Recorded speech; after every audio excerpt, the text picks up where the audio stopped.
Good afternoon to all our viewers and welcome to the Brian Lara Cricket Academy. We are here for the Trinidad and Tobago under-23s. This is the finals of the 50-over tournament, and the two teams meeting in the finals are the Cocrico Warriors, and they take on the Steelpan Titans. As you can see, the two teams are out in the middle, and the dignitaries, the officials, are there for a meet and greet, and the meet and greet party includes the likes of the first Vice President, Mr. Altaf Bash, along with the General Secretary, Mr. Henry Chase, and we are grateful to have in attendance as well the Trinidad and Tobago Red Force coach, Riyad Emrit, is out there, along with Frank Simmons and Stefan Ramke soon. And the two teams are already lined up in the middle. Match referee for this game, Mr. Amar Samaru, is leading off the parties, giving them some last-minute instructions, and he is accompanied by Mr. Hansraj Das, Simon Arjun, the two presiding umpires, and the third umpire for this game, just joining them out in the middle there with the two umpires, is Mr. Denzel James. And we'll just take you down live for the meet and greet that is currently happening.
In your frame there, you can see Red Force coach Riyad Emrit alongside Stefan Ramke soon, and Mr. Frank Simmons. Here's the first Vice President, Mr. Altaf Bash, and Mr. Henry Chase, who is currently addressing the players.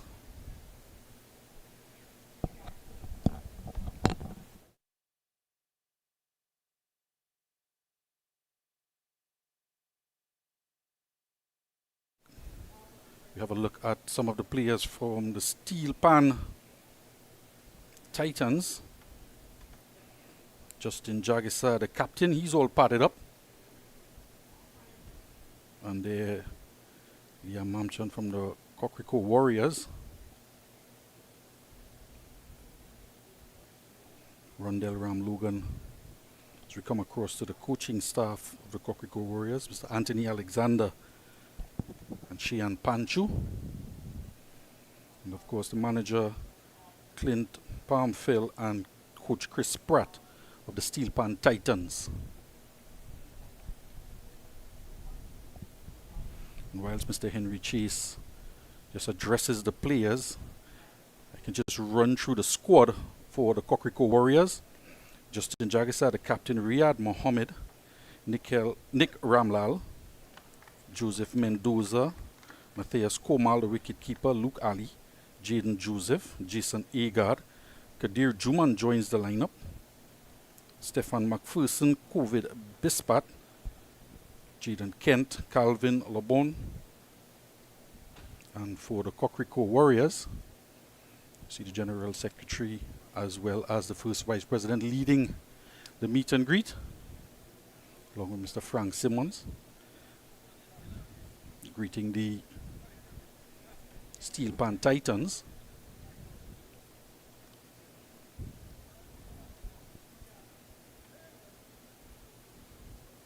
Joseph Mendoza has well with the pad on. There's Riyad Mohammed, opening batsman for the Steelpan Titans.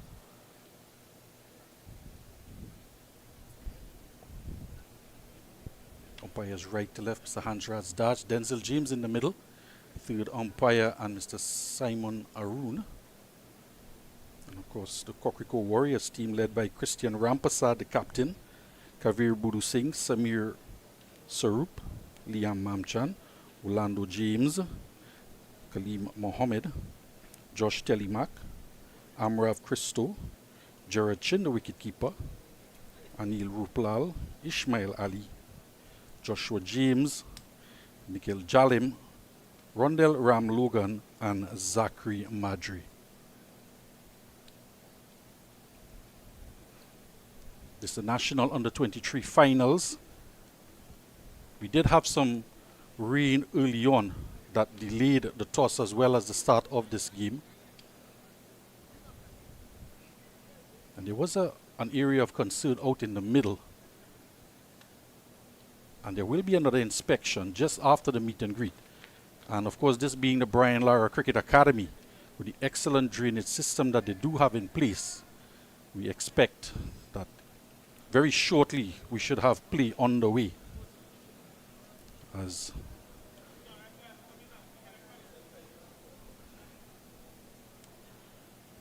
all the dignitaries and the officials now depart the scene, the players getting to their huddle.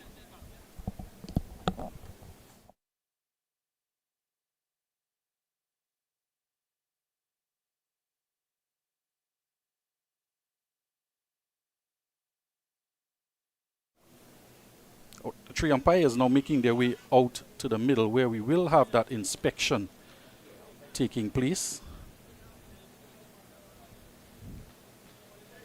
It was a heavy downpour just as they were getting ready to take the toss. We're still conducting some of the formalities as the players just have their picture taken. You can see umpire Handras Jas just heading across to the western side in the 30-yard circle. And Mr. Simon Arun as well heading off to the eastern.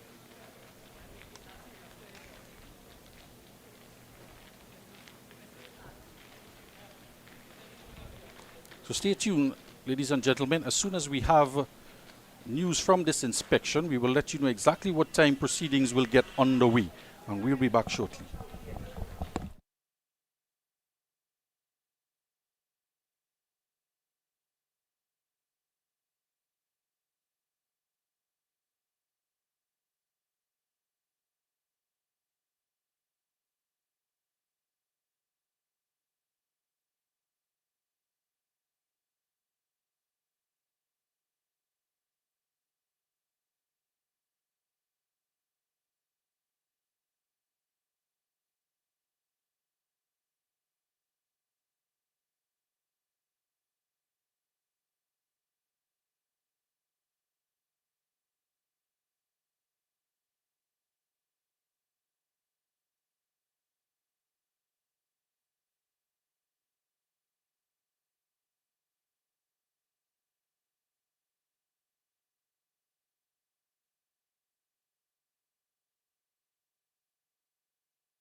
Welcome back to the Brian Lara Cricket Academy for this Ttcb Under-23 National 50 over finals. The two teams doing battle today.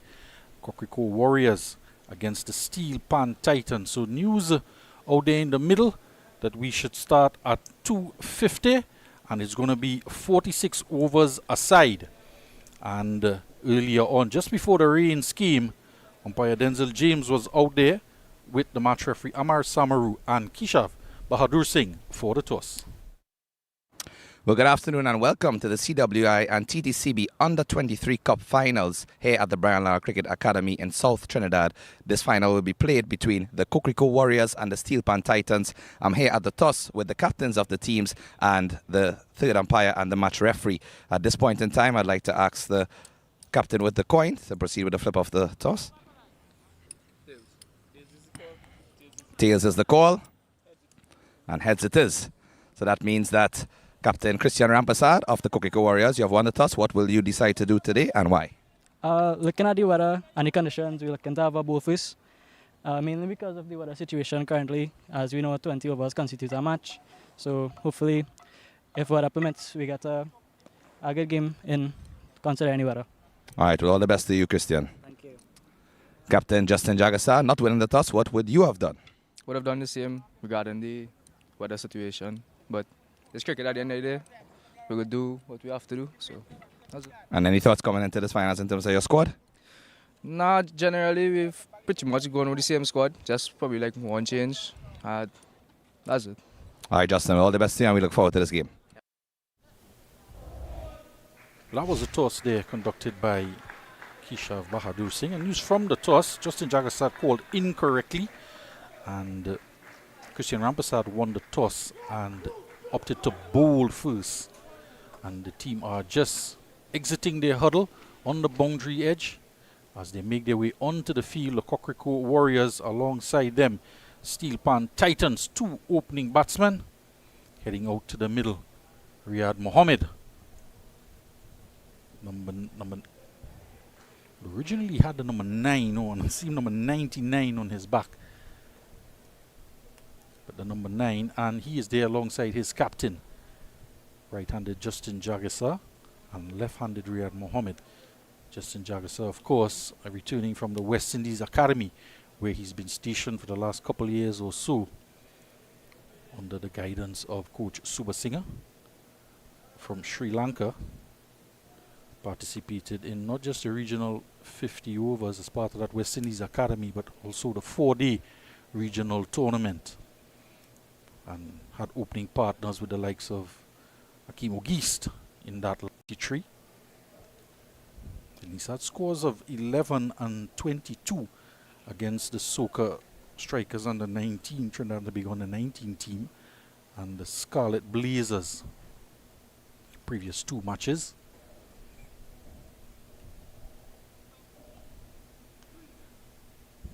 So reminding you, the game has been reduced to 46 overs. For the Steelpan Titans, Captain Justin Jagasa will be facing the delivery on the non-striker end. Riyad Mohammed, and opening the bowling for the Cocrico Warriors from the southern end, Nikhil Jalan. Just announcement coming over the PA system here at the Brian Lara Cricket Academy.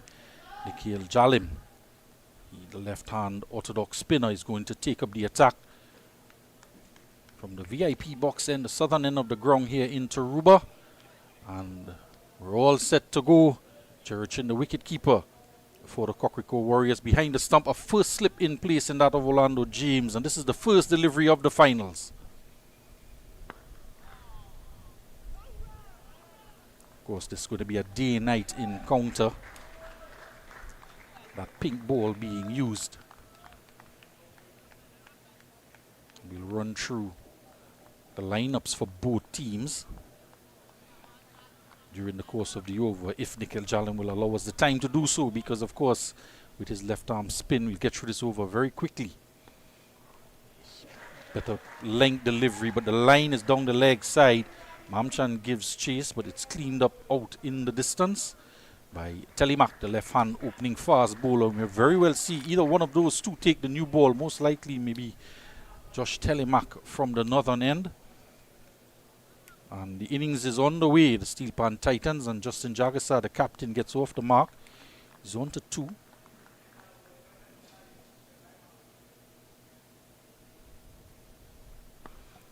Got a short delivery. Jalim can't quite haul it in. The strike will be rotated, give the opportunity for the left-handed Riyad Mohammed to come on strike.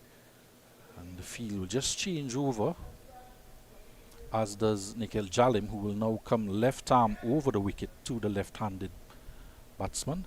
Of course, these two would have come up against each other and played with each other in the course of the years in all formats at school as well as the youth cricket level. Of course, all of these players in this under-23 tournament have played against each other and with each other. On that day 19, and he's down on one knee and hoiking it into the leg side, and that has gone all the way over mid-wicket, and he's seen enough, Riyad Mohammed, of Nikhil Jalim to know exactly what he's trying to do with the ball, and Jalim just gives him an applauds the effort from Mohammed, who gets off the mark in fantastic fashion. It's not all that short, but he's quickly down on one knee and very powerfully hitting it over mid-wicket. He got all of that. There's a bit of a change in the field now. Still a 5-4 to the left-handed Mohammed, but the man is now at deep mid-wicket on the boundary on the onside.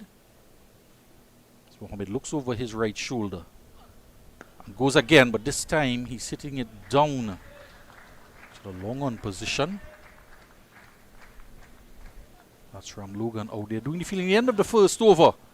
10 runs on the board. Steelpan Titans being inserted into bat.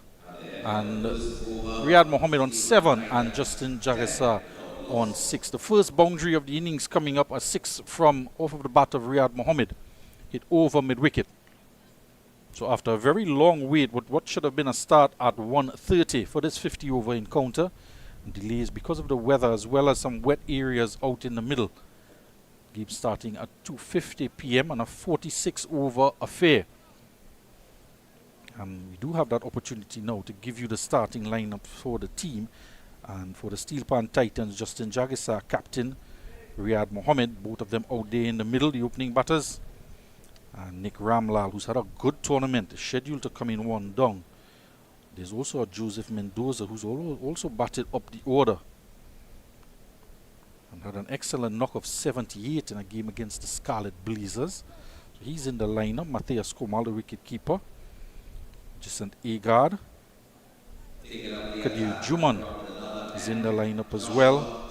Stefan McPherson, Covid Bispat, Jaden Kent, and Calvin Lubon make up the lineup for the Steelpan Titans.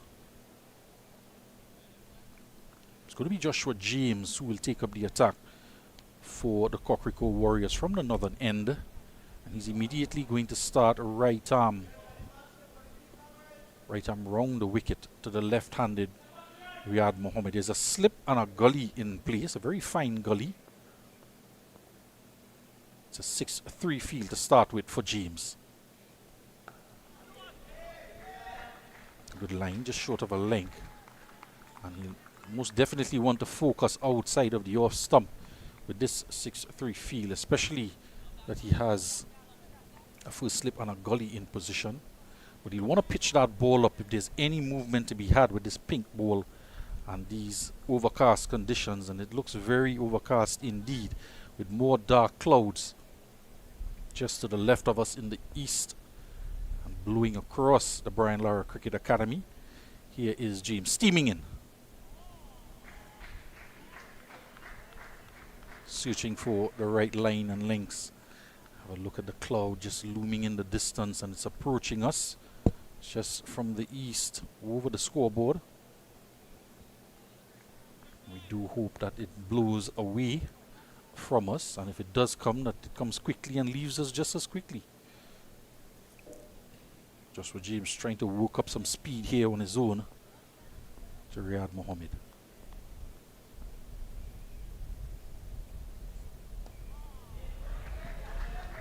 Easily tucked into the onside.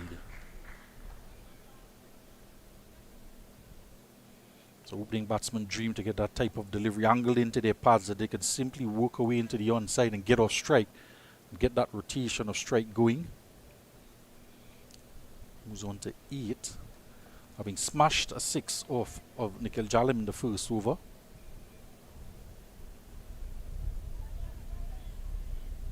Healed from Presentation College. They've played together for Trinidad and Tobago at different levels. So I do believe Nikhil Jalim was at one point a captain of Trinidad and Tobago's team. Jagasan strike.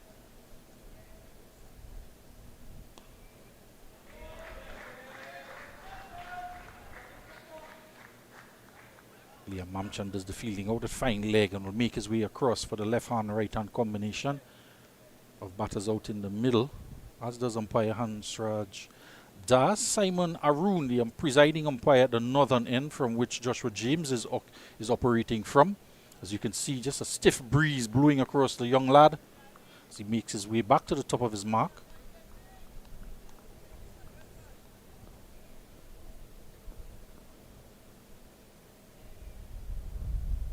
Decides to go short. Looked to be a bit unsure, but well in control in the end. Sharp rising delivery from James to Mohammed. In the end, works it nicely into the turf, rolled the wrist on it. Seemed to surprise him a bit. Well in control there, in fact. Just a bit unorthodox in the method in which he wanted to work it into the onside, but he was well in control of it. It's a better line here from James. To the right-handed Jagasa on this occasion. So 3 singles in the over. 2 overs gone. 13 without loss. The Steelpan Titans in this under-23 finals against the Cocrico Warriors.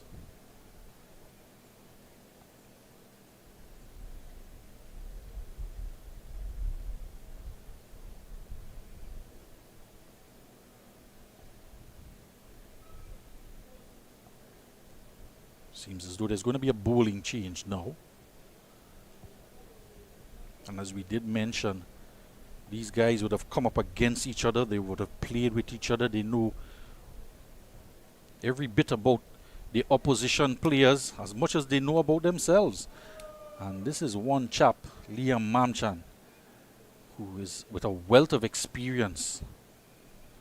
We'll have to say globally. He's played in quite a few franchise teams across the world. He's in now into the attack for the Cocrico Warriors. And he can certainly swing the ball. Maybe looking to get some shape into the left-handed Riyad Mohammed. But he's still maintaining a 6-3 field. He has a man out at deep mid-wicket, a fine leg, and a short straight mid-wicket. He's looking to shape it in, despite the fact that on the other side, Orlando James is in first slip. Rondell Ram Logan is at a very fine gully. Some might even want to say he's in a third slip, really, as he's just come a little bit closer as well, taking a step in. This delivery, Mamchan, just going across Mohammed, who just eases into a forward defensive.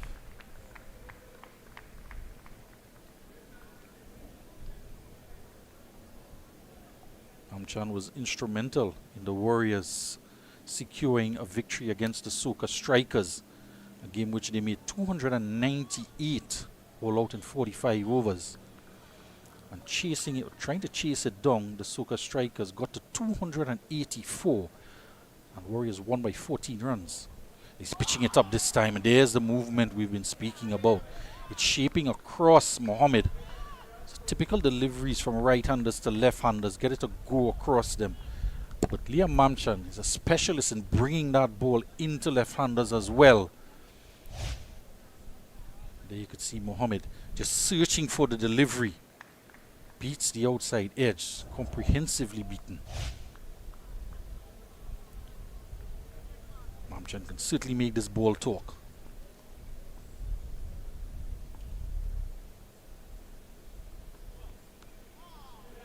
Just dab down now, some chase at backward point. He's going to hold it in eventually.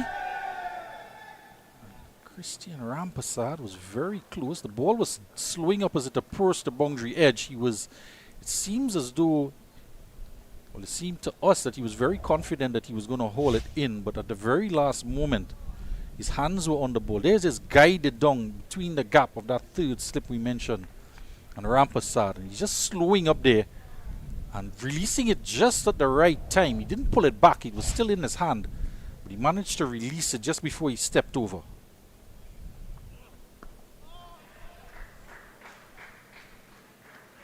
They're going to look for two. Sent back by Mohammed. Jagisar was keen to look for the second, and that was all it was. They were just looking for the second run. It was not to be had.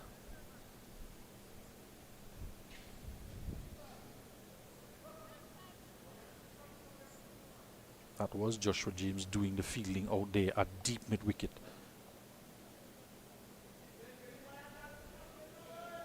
These two batters are very enthusiastic and assertive when it comes to running between the wickets, but they judged it nicely. They're not to come for the second.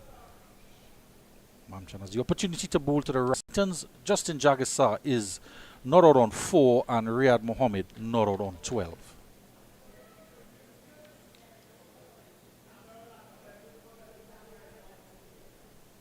Get a good look at the batting card, and I would suggest that there may be changes to that batting lineup.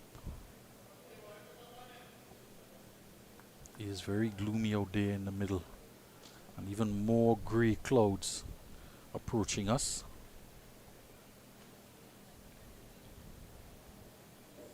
Riyad Mohammed, who's striking at 100.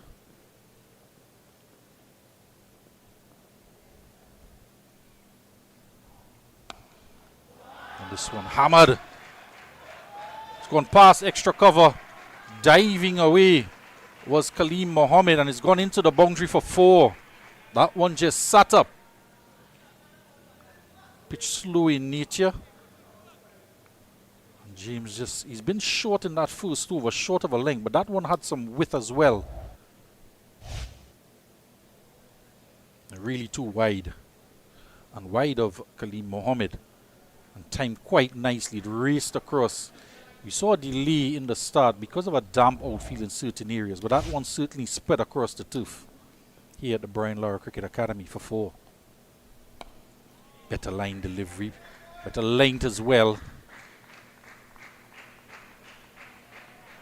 And the cordon on the offside, easily retrieving it. Good support from the dugout as well for the Steelpan Titans. You could hear their teammates cheering on the forward defensive shot from Riyad Mohammed, recognizing that he has the ability to smash boundaries, but appreciating his temperament as well.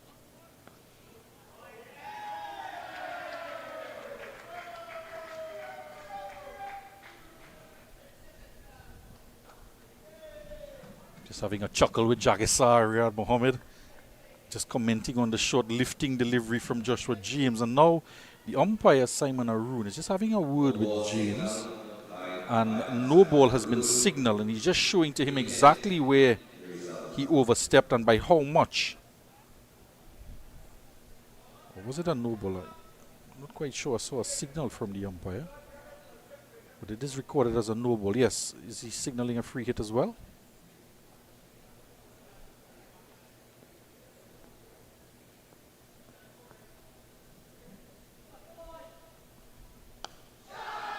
He's lifting this in the onside, and that has gone a long way. It's the furthest end of the ground as we're playing on the pitch that is the most westerly of the strip here. And it's gone away for 4, the free hit. A lot of acreage out there with just a 6-3 field. And he's pitching up into the pads of Riyad Mohammed. The man at square. So now that man is coming around to his right. More of a deep mid-wicket position on the onside for Mohammed. And this time he's cutting it past the man at point. This should go for 4 as well. Goes into the boundary now. And Riyad Mohammed, he's dealing in boundaries. Started off with a 6 against Nikhil Jalim. Second ball he faced. And now he smashed back-to-back boundaries. Well in control of this as well. Placement perfect. Past point. With again on offer from James. So it's been a mixed bag so far from James. He's been wide outside the off stump. He's been short on a couple of occasions. And Mohammed is just in punishing mode right now. 2 boundaries in the over and a no ball. 25 without loss in the 4th over.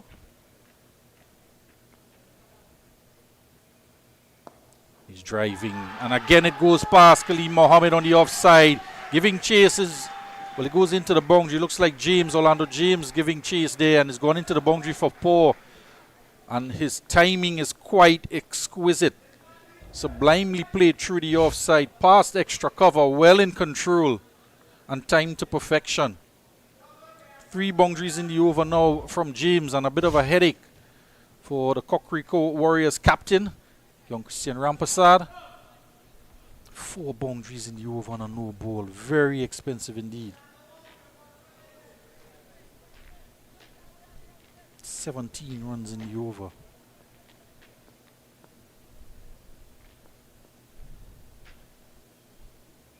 And he pops it back to him. Caught and ball. And he has the last laugh, and he has a word as well, Joshua James, to Riyad Mohammed.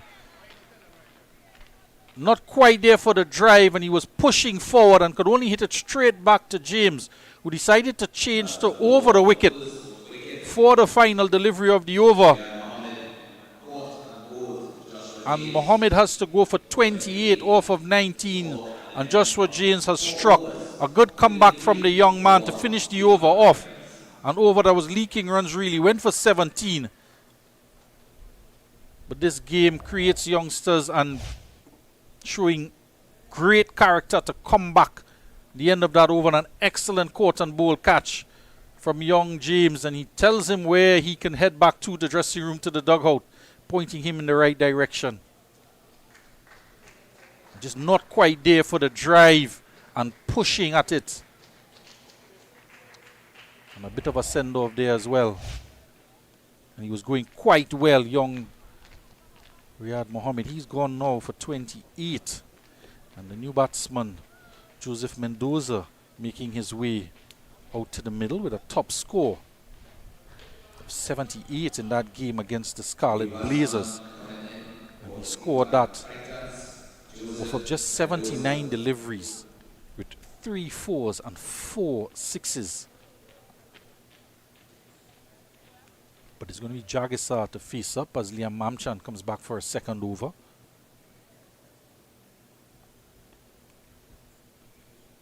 .31 for 1 after 4 overs, the Steelpan Titans.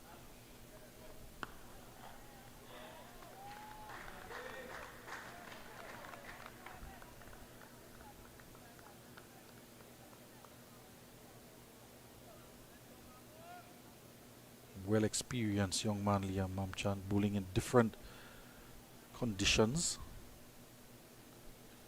during the course of his young career.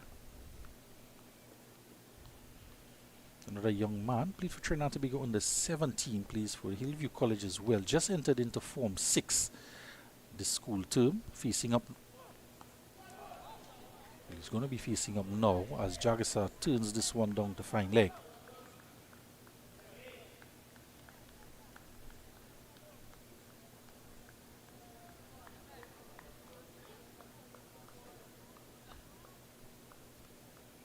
Another exciting young prospect for the future, Joseph Mendoza. And the Trinidad and Tobago Cricket Board putting together this tournament again for the under-23s.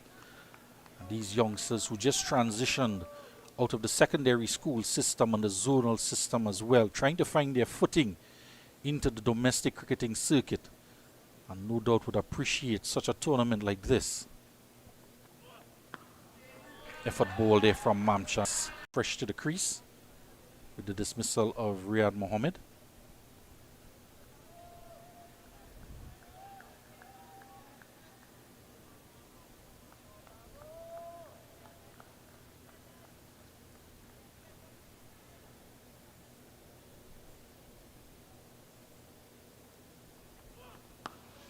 Driving it through the offside. Stand and deliver shot really from Mendoza. Punches it between mid-off and extra cover into the boundary for 4. The slow nature of the pitch here. And James, Orlando James, just having a discussion with Mamchan. Just discussing what length you need to bowl on this surface. Just sat up there and hitting through the line of the delivery. Well in control of it, Mendoza. And the difference between that shot and the one that got Riyad Mohammed out, Mohammed wasn't quite timing it well, and he was pushing towards the delivery, not there to drive, and he wasn't driving on the up, he was just pushing at it. The effort delivery from Mamchan, just shaping away.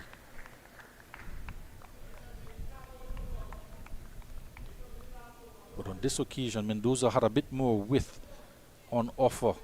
That one outside the line of the off stump, as opposed to the delivery that got rid of Riyad Mohammed from Joshua James.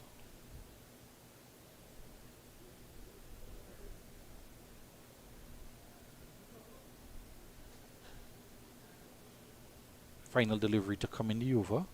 Still a slip and 2 slips in place, in fact. This time he's hitting it down the ground and can't get a boundary. Didn't time it quite well, that he was pulling against the line of the delivery into the onside, and it was a straighter line delivery, but again the length was there that he could just stand up, try to hit it back past mid on, just a single. So after 5 overs with that single, the score moves on to 39 for 1. Justin Jagason not out on 5 off of 8 deliveries, and Joseph Mendoza just joining him is on 5 off of 4. The wicket to fall, Riyad Mohammed 28 runs off of 19 deliveries with 4 fours and 1 6. The 4 fours coming in the over that saw his demise as well. And Joshua James coming back and taking his wicket for a good court and bowl opportunity. And with that wicket and the loss of Mohammed, James is going to continue. He has 2 overs, 1 for 20. Did bowl a no ball, and he did bowl a no ball when he was right arm round the wicket, but switched to over, right arm over. Bowling to Mendoza, and it is from right arm over where he picked up the wicket of Riyad Mohammed, who had to adjust with the change of line from James.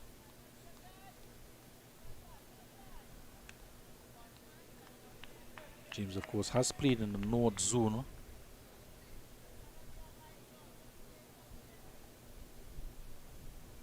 Learned his trade out of the Queen's Park Cricket Club as well.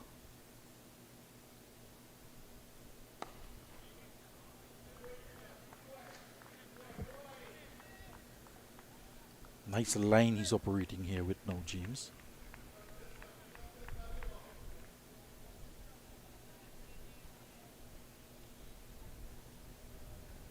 Was making mention the Trinidad and Tobago Cricket Board inviting these young players to again participate in an under-23 tournament.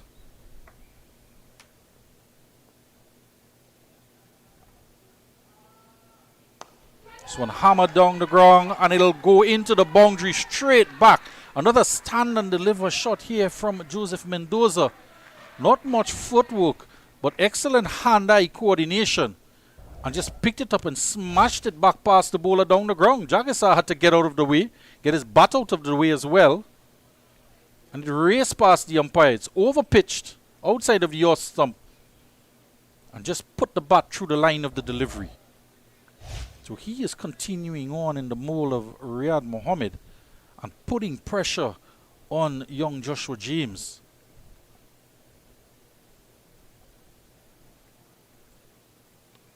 This time he's tugging into the onside and just spilled out. Ishmael Ali out there in the deep. Now, did he get both hands to that?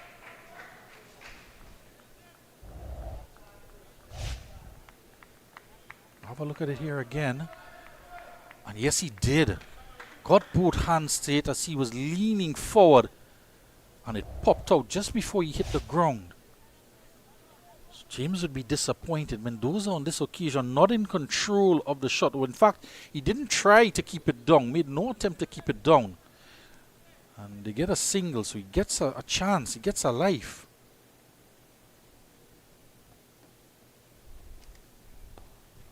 More circumspect is Jagisa. He's dealing in singles, really rotating the strike, recognizing that firstly his opening partner was really smacking the ball around the park. So he was opting just to give him strike, and now that Mendoza is being adventurous as well, the captain Jagisa just looking to buckle down at the other end. Just rotate the strike and get singles.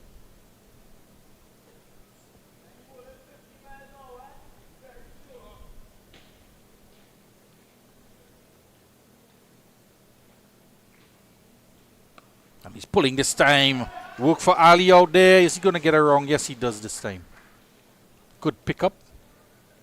Well, I say this time, on the last occasion, was a catch in his direction. He had to charge in. And it was just below knee height. And he was diving forward. And it just popped out. And a chance goes a-begging. After 6 overs, it's 46 for 1. Steelpan Titans.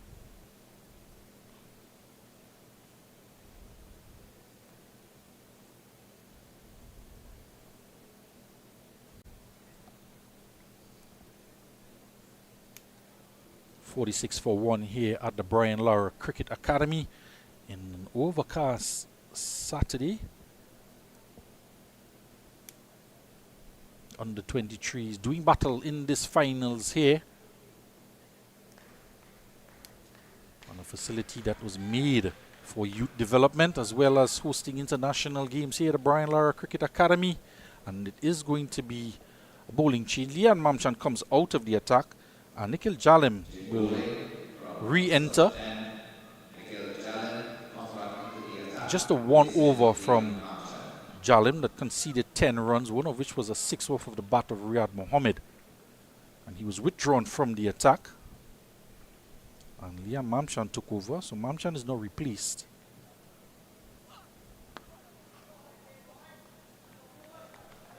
And it could be as well that 2 right-handers at the crease. And we always hear about matchups now. We hear the West Indies coach speaking with his analysts about matchups. This one he's squeezing it. Can't get it through. But Ruplal, effervescent. Anil Ruplal at backward point. They just get 1.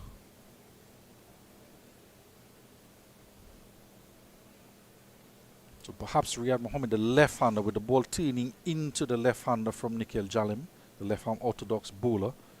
He was withdrawn from the attack. Now the opportunity to bowl to 2 right-handers. And not for the first time, Jalim is applauding the batsman on a forward defensive. He applauded the 6 as well, that he was struck from off of the bat of Mohammed.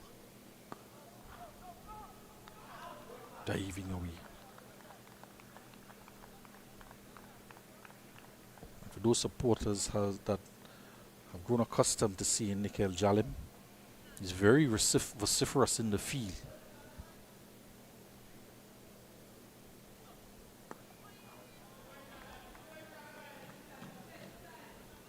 Does like to throw himself around as well.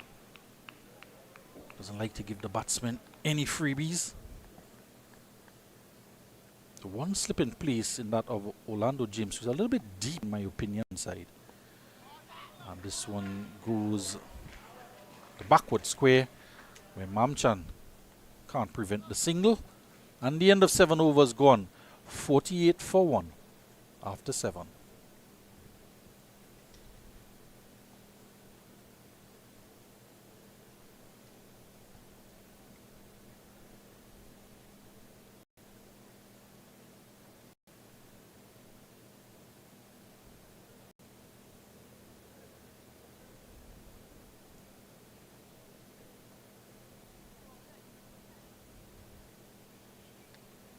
Welcome back to the Brian Lara Cricket Academy. TTCB's under-23 finals, Cocrico Warriors against the Steelpan Titans. The Titans are being inserted into bat. And they are currently 48 for 1. On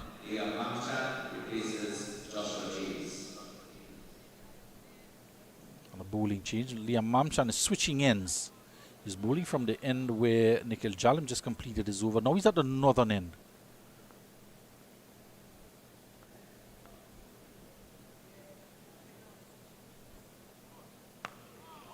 Good line and this into the turf and thought of a single. Backing up was Mendoza, but Jagisar realizing that mid-off came around quite quickly as the ball just springed off the turf over the head of the bowler Mamchan. Spring-like action as Jagisar just banged it into the turf over the head of the bowler.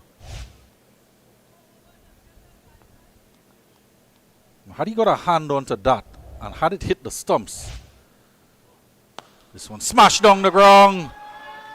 And that's going all the way for 4.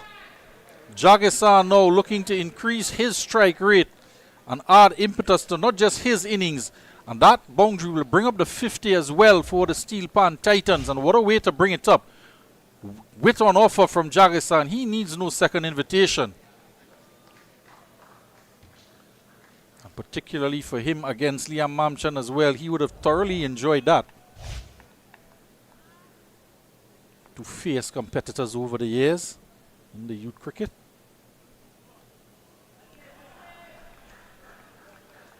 A bit of a steer down the pitch as Jagisar left that one alone. They would have played together, representing Trinidad and Tobago at all the youth levels.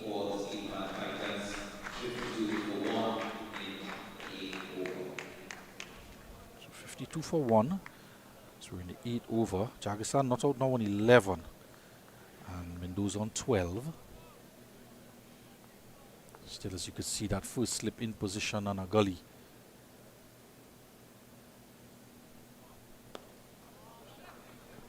Can't get the single.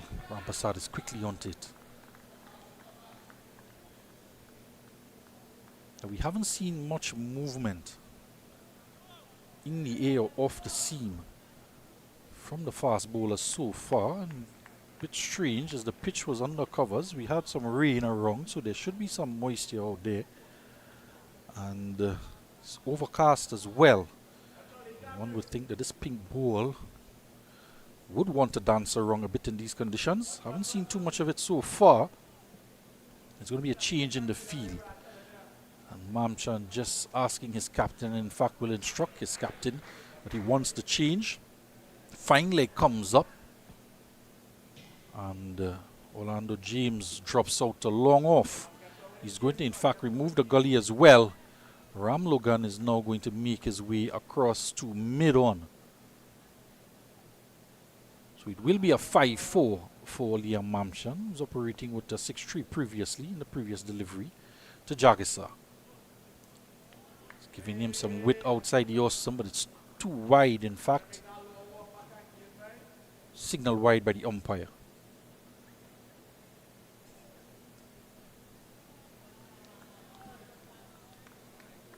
So no doubt the field change prompted by the aggressive shot shown by Justin Jagisar. Hit down the ground for 4. Protection is out there now. And he's trying to lure him in by keeping it wide outside the Austin. But that one was a bit too wide.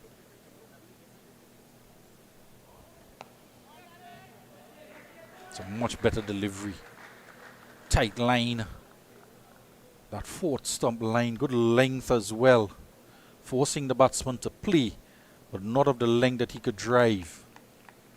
Trying to entice an outside edge. If he does get a little bit of shape away from the right-handed Jagisar, I haven't seen too much of it so far.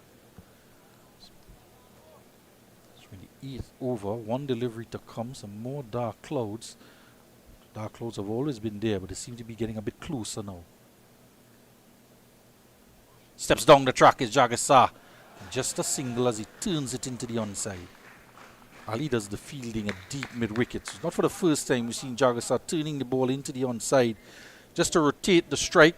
That will take the score up onto 54 for 1 after 8. This advancing down the track, a step down, dragging the length back was Mamchan. So he couldn't play an aggressive shot, but still managed to rotate the strike. And good cricket all around from Jagisar and Mamchan. And there's the score, 54 for 1 after 8. The Steelpan Titans being inserted into bat. Riyad Mohammed gone for 28. A very aggressive knock from the young man. Just 19 deliveries. And Jagisar now getting into his zone on 12 off of 20 deliveries. Mendoza, he's been in a no-nonsense mood either. He's on 12 off of 10 deliveries. He has something different to contend with now with Nikhil Jalem back into the attack. His last over just cost him 2 runs. It's been a good comeback over after the first over from him to open the innings.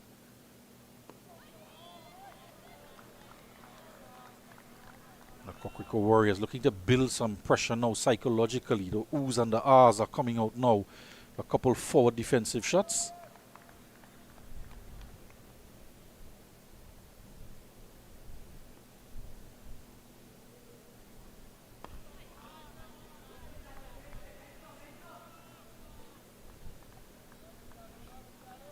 Another dot delivery. Pressure building here from Jalem. He's smiling in a couple of words to the batsman as well. Good looking shot. Squeezing out a single there. Diving away is Jalem as you would expect him to do.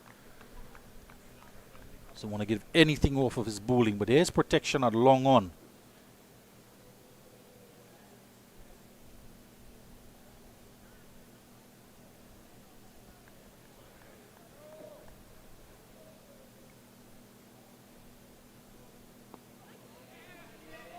Quick single. Excellent running between the pair. Academy here into Ruba. Dot ball to finish off the 9th over. 57 for 1. 56 for 1 rather after 9 overs. Justin Jagisar not out on 13. And Mendoza on 13 as well. And there you have it on your screen. It's not good news. The umpires are still out there. But the ground staff is on the ready. As that rain seems to be intensifying. Umpire Simon Arun is just looking across in the direction from which the rains are coming. And the ground staff already have the covers in their hands because to the back of the dark clouds is more dark clouds. So that 9 overs gone. In this 46 over affair, as the umpire signals the end of the first power play, in which Steelpan Titans scored 56 for 1. It's going to be a bowling change. The leg spinner Anil Ruplal comes into the attack to Jagisar. It's wide. And spinning away from wicketkeeper Gerard Chin. Now, was there bat on that? The wicketkeeper having a look at the first slip. Was there bat on this? Went straight to first slip over the hands of the wicketkeeper. Looks like Kaleem Mohammed there at first slip. It went straight into his hands, but blinded for a fraction of a moment by the wicketkeeper's glove. The ball just ballooned over his glove, but it seemed comfortable enough for him to take, but the chance goes to ground.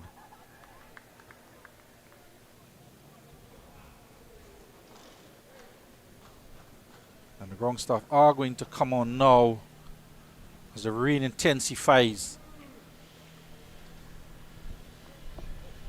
So after 9.2 overs, after a delayed start, the rains are coming on quite heavily now. And there is going to be a break in play. Justin Jagisar not out on 13 off of 12 deliveries with 1-4. And Joseph Mendoza not out on 13 off of 13 deliveries with 2 boundaries.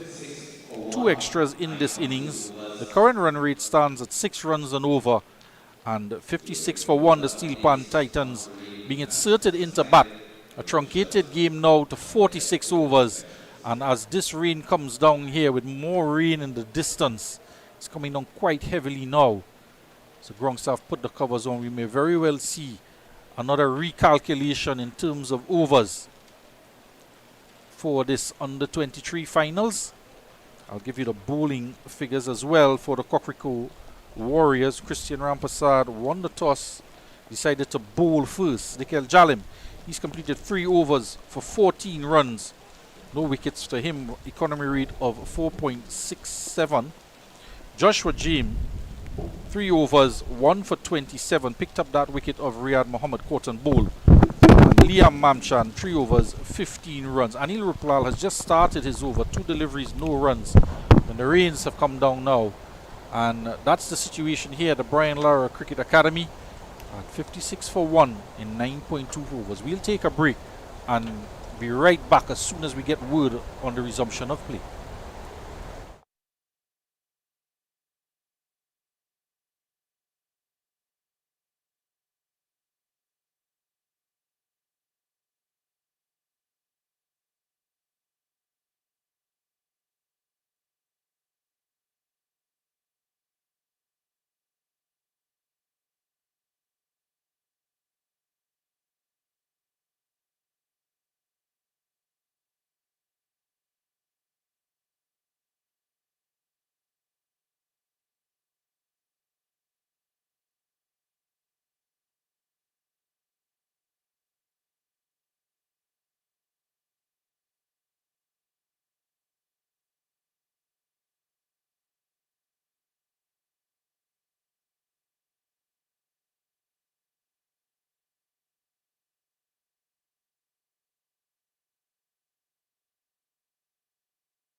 So welcome back here to the Brian Lara Cricket Academy. And the rains have blown over. And we're about to resume play here. And there's going to be a recalculation. Or there has been a recalculation. And play is set to resume now. We will go until 6:38 p.m. It's going to be 40 overs per team. So the first innings will end off after 40 overs and at 38 minutes past 6 p.m. There'll be a 20-minute break, and the second innings would resume at 6:58 p.m. And Batters at the crease for Steelpan Titans. Joseph Mendoza, strike. Justin Jagasa, the non-striker's end. Bowling from the northern end, Anil Rublau to the crease, already gone in this over. just announcements coming over the PA system here at the Brian Lara Cricket Academy, just confirming the revised match parameters. And Anil Ruplal is set to resume. He's bowled 2 balls in this 10th over. And Mendoza immediately gets a single upon resumption. Score reminding you, Steelpan Titans being inserted in. Score moves on now to 57 for 1. We're in the 10th over. Captain Justin Jagisa is out there in the middle facing up now. He's on 13.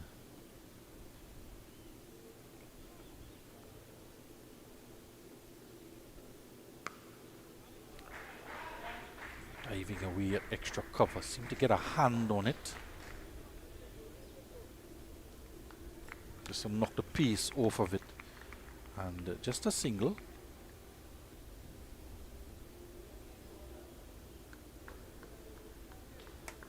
Joshua James, it is an extra cover. I'll give you the feel for this over of leg spin from Anil Ruplal. There's a slip in place.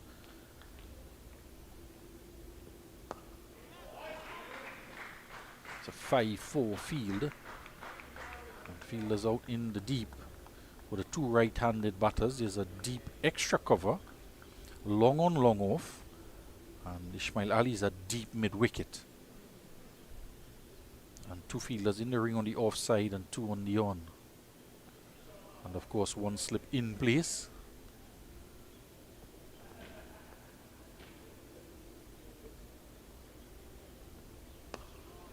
Googly delivery there from Ruplal. So that'll finish off 10 overs. That over interrupted with rain from Anil Ruplal. An over that we saw an opportunity for a catch at first slip as well. And didn't seem to pick it up. It went past the glove of the wicketkeeper Gerard Chin. And into the hands and out of the hands of Kaleem Mohammed. Mendoza at the time was on 13. He's moved on to 15 now after the resumption. 60 for 1 after 10. I'll let you know as well. Power play overs. First 8 overs constituted a power play, and the second power play will be a span of 24 overs. And then the final 8 overs to make up the last and final power play.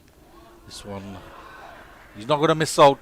Angle down the leg side and tugged into the onside. Past Kaleem Mohammed at short fine leg and into the boundary for 4. So Jagisa gets a boundary. Second boundary for him. Takes him on to 19. The partnership building now moves on to 31. The score 64 for 1. Just beat no ends up there, Jagisa.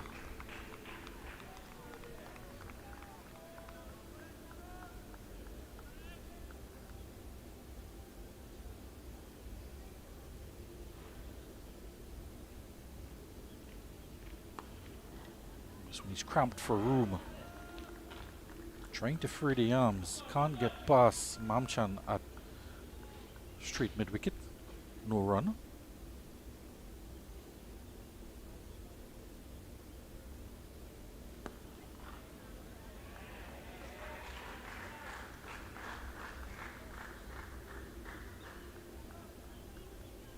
Jagasawa, that single moves on to 20. He's been content to rotate the strike. The two partnerships he's had, one with Riyad Mohammed, who went for 28, and now Mendoza, just the odd boundary for him. Mendoza has been very aggressive.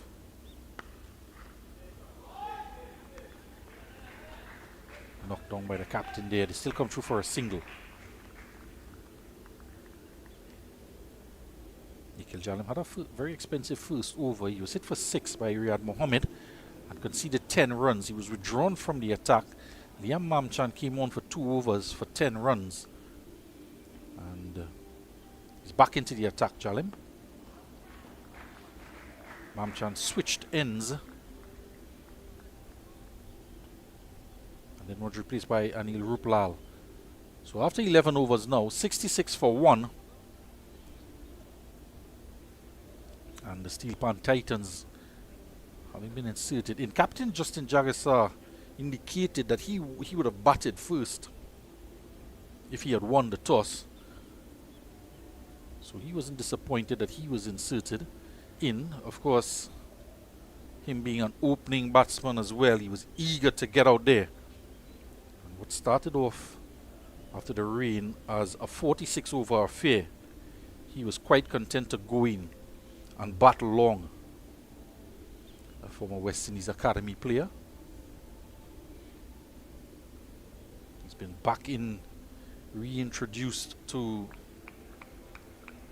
the domestic leagues in Trinidad. And bring his wealth of experience from that West Indies Academy back for these under-23s. Impart whatever knowledge and tactical information as well, technical information that he would have learned across in Antigua where they were stationed.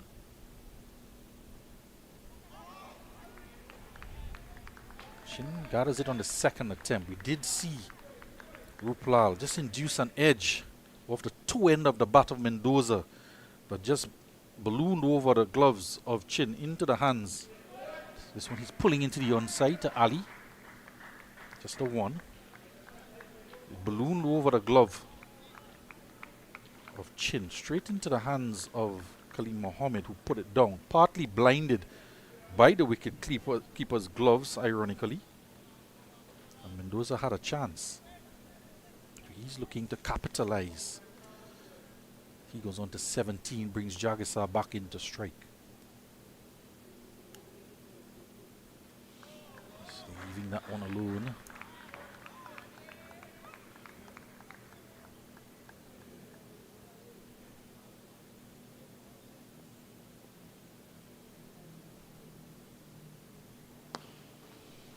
Tugged down the ground. Logan is there at the boundary's edge. Powerfully hit down the ground. Couple of googlies in this over from Ruplal. As you could see there, Liam Mamchan just drying the ball out. It's still a bit damp out there, especially down at the boundary edge. He's starting the googlies a bit wide. A couple of them have been a bit short as well. We do know the guile of leg spinners. At times you just want to show the batsman that you have it in your armory, so you push it a little bit wide. Just trying to sweep a leg break here is Mendoza. And that will complete 12 overs. 69 for 1, the Steelpan Titans. 4 overs from Nikhil Jalim so far. And he's been quite economical in his last 2 overs, pulling it back a bit. And Joshua James, who's a bit expensive, but picked up that wicket of Riyad Mohammed. An over that was going for 17 runs with 4 boundaries and a no ball. And the final delivery of the over, his 3rd over, he picked up the wicket of Riyad Mohammed. He switched from around the wicket to over the wicket and had immediate success against the young opener from the Steelpan Titans.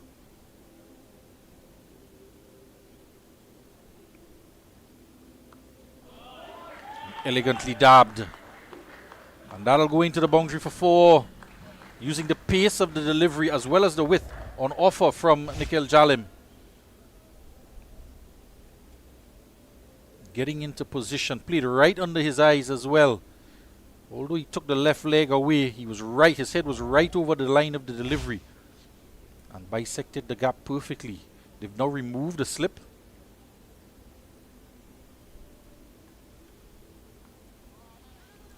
Tried again to dab it down, but James rifling the throw into Jared Chin, low down to his right.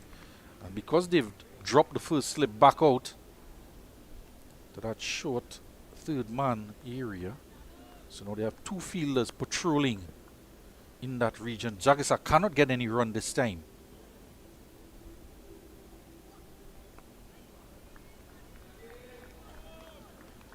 He's playing with the spin off the back foot this time. And Rupla just took a couple steps in from backward point, so he's in a bit closer, just about 25 yards than the short third man. And again, Jagesa showing good temperament in this inning so far. He goes on to 26 now with that boundary in the over, now a single. So he's rotating the strike quite nicely. He's not perturbed by his current strike rate, because we do know that he's such an explosive batsman that he can increase that strike rate at any time. And just as well because Mendoza at the opposite end is striking it quite well. Despite the two chances that he had, he was dropped by Ismail Ali on the boundary at deep mid-wicket, a pull shot off of Joshua James when he was on just 9, and then dropped that first slip off of the leg spin of Anil Ruplal.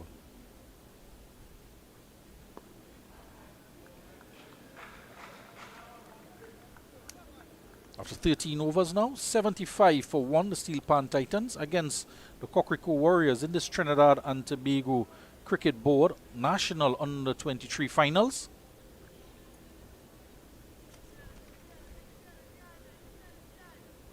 The other two teams that participated in this Under-23 tournament, Scarlet Blazers as well as the Soca Strikers. Soca Strikers, of course, being the Trinidad and Tobago Under-19 team. They recently took part in the regional Under-19 tournament here in Trinidad.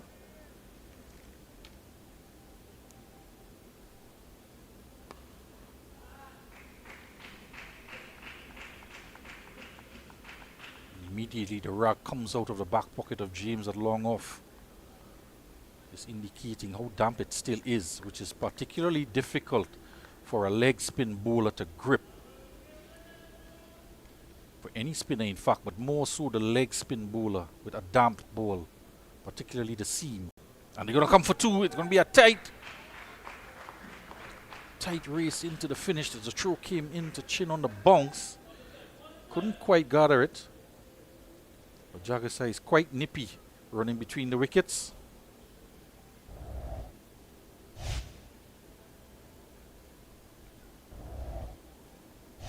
You could see he was just looking at the throw as well.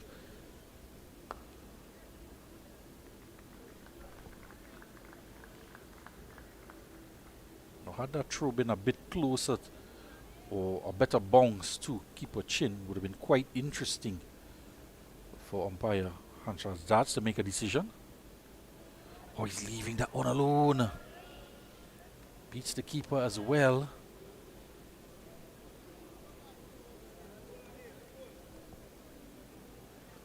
By signal. So he did not brush the front pad. It was a tight line to be leaving alone. There is a slip in place.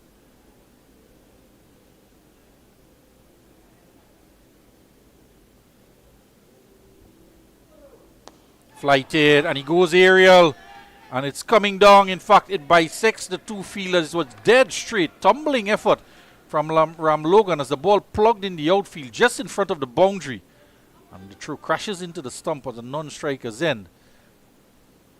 But Orlando James, he was the better man to try, or closer to it anyway, to try and get to it. It was still in the air for a long time. He was tugged down the ground. Lifting that one and just landing. Did that touch the ropes? Let's give credit to the fielder Rondell Ram Logan diving, pulling it back in the nick of time. Goes again, this time in the onside. And there's no retrieving that. Well, they'll have to retrieve it, but it's going to be beyond the boundary. Ismail Ali could only look as that one cannoned into the fence at deep mid-wicket. And that's the boundary he was looking for, Mendoza, in the over. One straight back down the ground. Aerial that couldn't find its way to the boundary, landed unplugged just in front of the rope. And 50-run partnership comes up between the pair of Jagisa and Mendoza.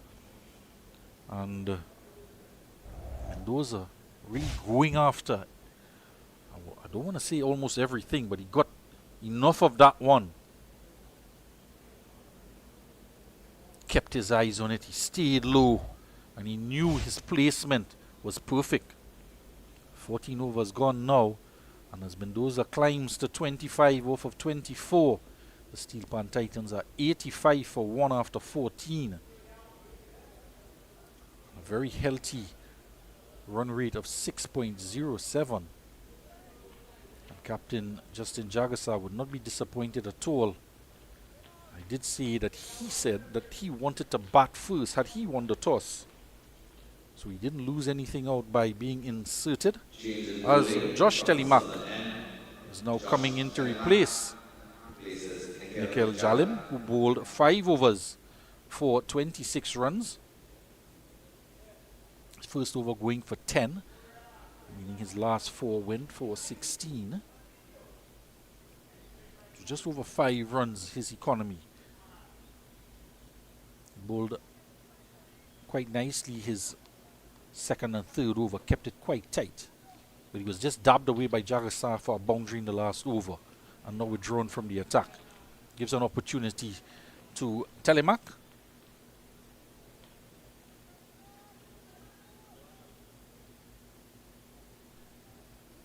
Left-handed medium fast bowler.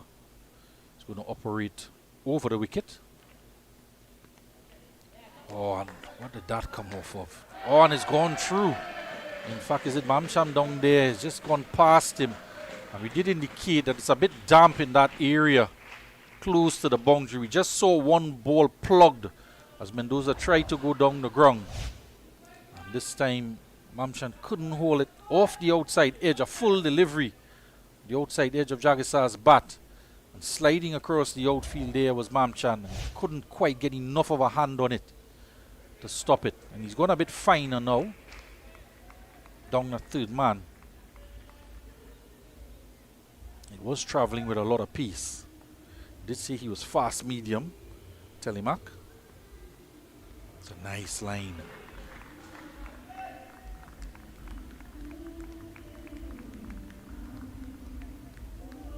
$89 for 1 with that boundary.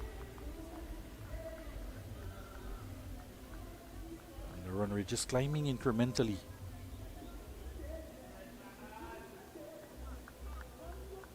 So the first wicket falling with the score on 33, and 50-run partnership coming up between the pair of Mendoza and Jagesa. And in good time as well as he tucks this one into the onside. Looks like Mohammed out on the boundary edge, bowls it in.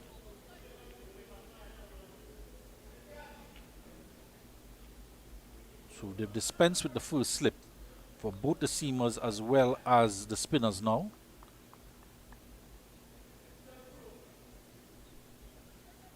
Jalim, the first slip was removed and dropped out to short third man after Jagisa dabbed one down to the boundary.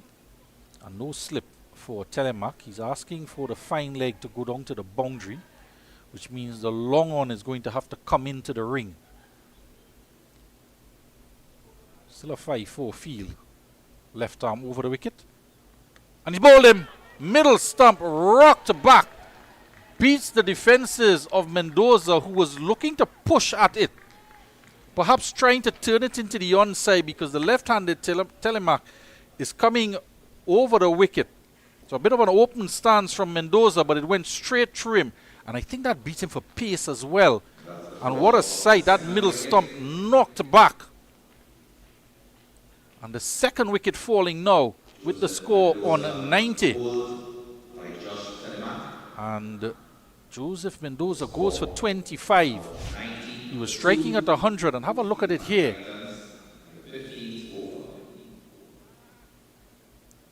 I just wonder if that perhaps would have just jagged back in off the seam and straight through bat and pad. He wasn't getting forward, but he hasn't been getting fully forward to many deliveries.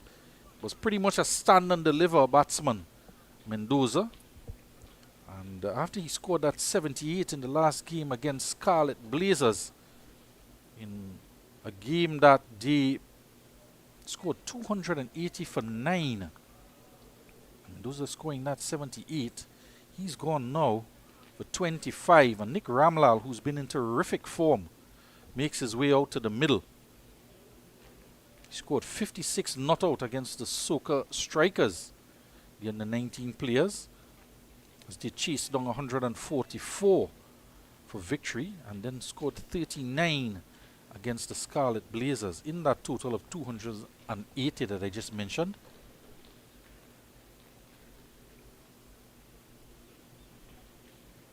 Nick Ramlal, of course, went to St. Mary's College, played for the Central Zone team across the youth leagues. Went on to play briefly for Endeavour Sports Club as well. And a wide open stance there from young Nick Ramlal. A bit too wide from Telemac.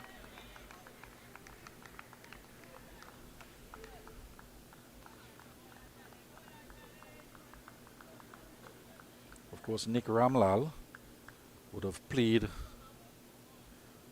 for just over a decade with Justin Jagasa, not just for Montrose Government Primary School in the Atlantic LNG Primary School League, but from Central under 13, under 15, under 17 and under 19 as well.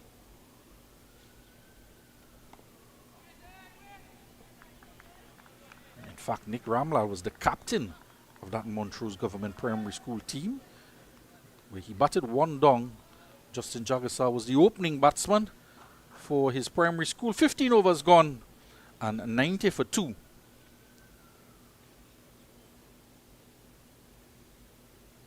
As the former schoolmates just reacquaint themselves.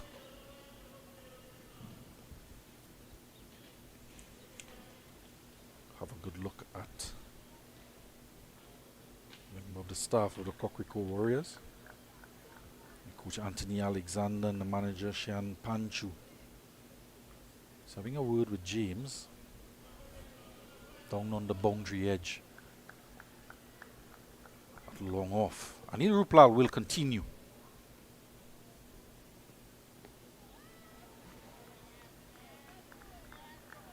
Playing on the back foot there. Want to be careful going back to Ruplal. That leg break was a close the line of the delivery. It's been pretty much wide in that line so far. As Ruplal in the 3 overs that he's bowled a number of googly deliveries starting on that very line as well.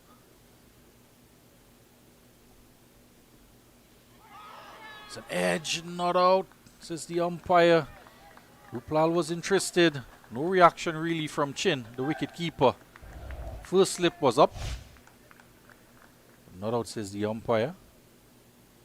Some banter on in the middle as well. Back to live action now. He's hammered out to extra cover. Work in the deep and good work done. Oh, there Jalim is the man doing the fielding at deep extra cover. Short and wide from Ruplal. Very wide. Interesting that Telemac is at first slip despite the fact that he's bowling from the opposite end. Giving some flight this time as Ruplal.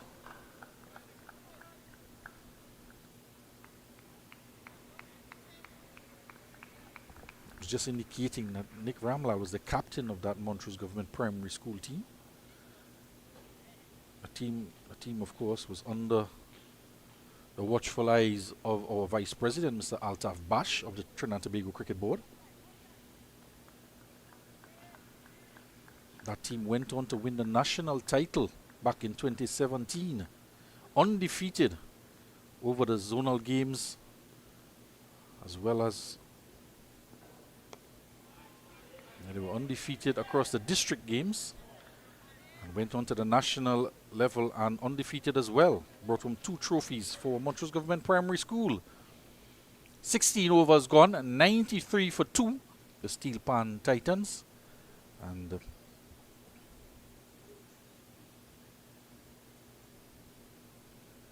2 wickets that have fallen. Riyad Mohammed for 28 off of 19. Caught and bowled Joshua James. And just saw the wicket of Joseph Mendoza for 25 off of 25 with 3 boundaries. Out bowled by the man who is just remarking his run, Josh Telemak.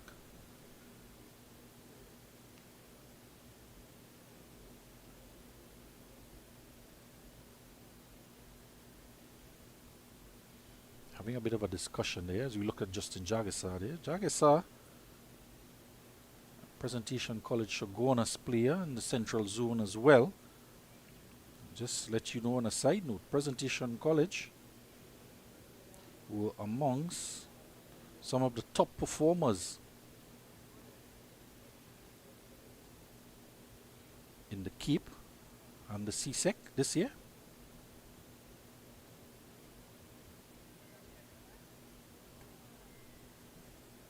Saish Rampasad copped the award for the highest score in mathematics from Presentation College Shogunas. No doubt he would have been a classmate of Justin Jagisar. Now Jagisar is, well, he's just walking off to get a bit of a towel down, as there seems to be an issue with the ball out there. We did mention with the damp outfield, we saw a couple players slipping around close to the boundary edge, and they're having a close look at the ball now. Perhaps the seam might have gotten a bit too damp. We did see Rupal worked for a long time with one Avide Samaru at the Endeavour Club, just working on his bowling skills. But he's been a top performer with the bat as well, a quality all-rounder, the young man. And he's showing some good form in this under-23 tournament as well.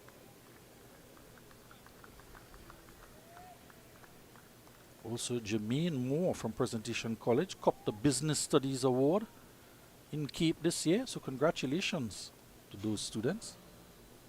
Telemark is ready to go. Nice line.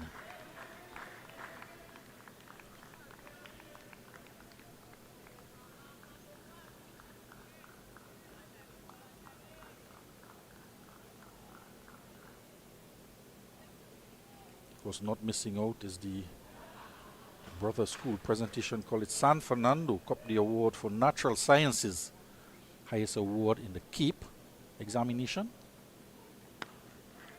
Push down the ground, a quick single here, and Ali can't prevent it. Good early call from the pair. Good backing up as well.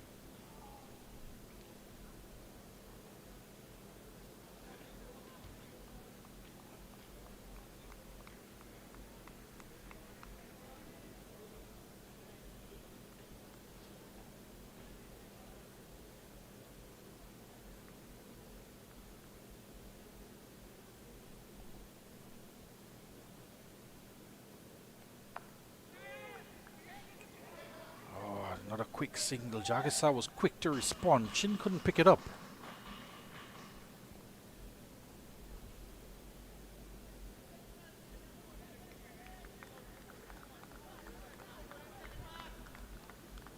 Ramlal is off the mark. Jagisar on 37 comes back into strike.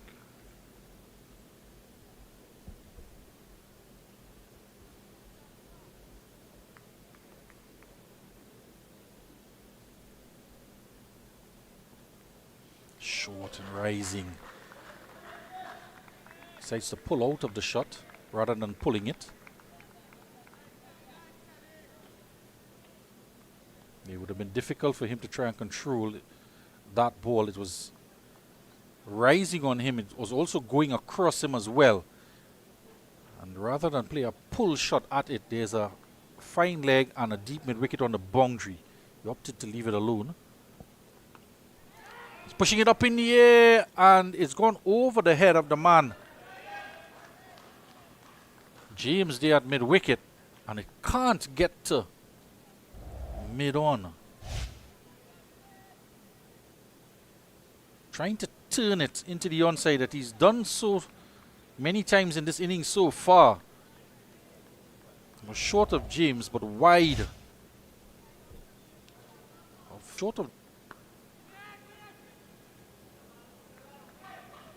The calling has been good between the pairs so far. Try to rebuild the partnership. 96 for 2 after 17. Steelpan Titans being inserted into bat. And a nice testing over there from Josh Telemark. His 2 overs. He's picked up a wicket of Mendoza and conceded 8 so far. 96 for 2 after 17.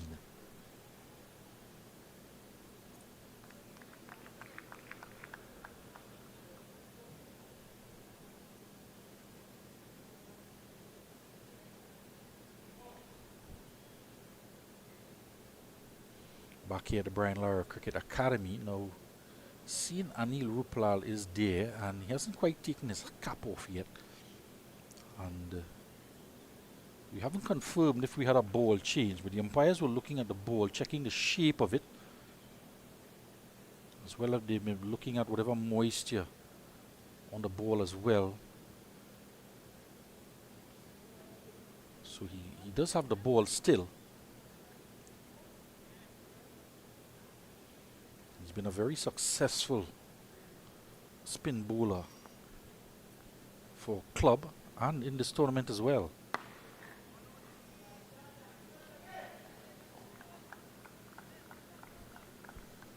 Loud song off the bat. It was firmly driven down to long off. Echoes across in the Brian Lara Cricket Academy. There's a sprinkling of spectators who've shown great patience to stick around. Of course, this is the finals here. And no doubt some friends and family in the crowd. Because there you could see he just has on his presentation college Shoguna's pants, Anil Ruplal, in his Trinidad and Tobago kit. Oh, it's narrowly missed the off stump. He's trying to pull it across the line, is Ramlal. And there's another googly delivery from Ruplal.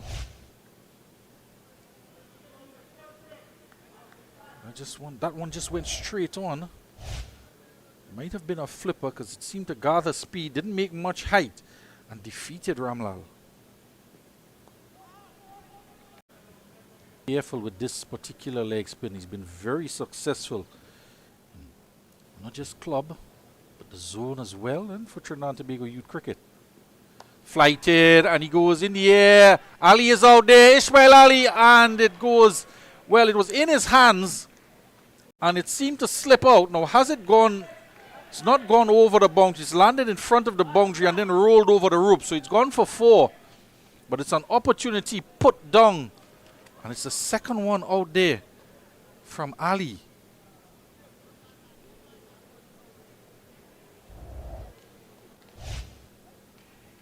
Have a look at it. He's fetching it from far outside the off stump, going against the spin.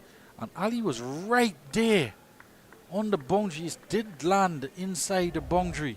He would be disappointed with that. Back to live action here.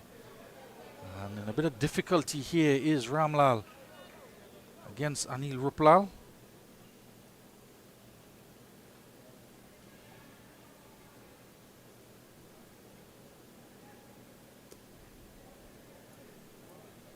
Ruplal has a look across at mid-wicket again. Another flighted delivery, this time pushed down the ground. He was disappointed there, Anil Ruplal, as the 18th over comes to an end. Opportunity in that over to get another wicket. The 100 comes up with that ball that went over the boundary, dropped and went for 4. 102 for 2. The Steelpan Titans.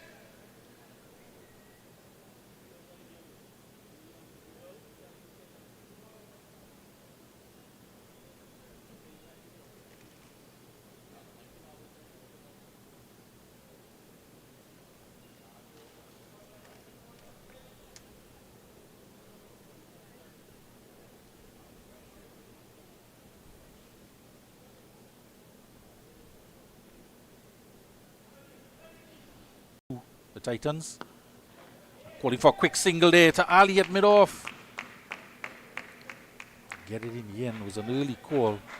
Jagasai is quick. It was Ramlal's call. Pushed it down to Ali. And for the second time, he can't prevent a single to mid-off. Ismail Ali's having a tough day out there. The all-rounder.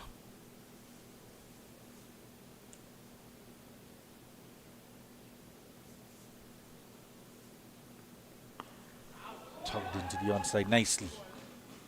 Get one to Jalim at mid-wicket on the boundary.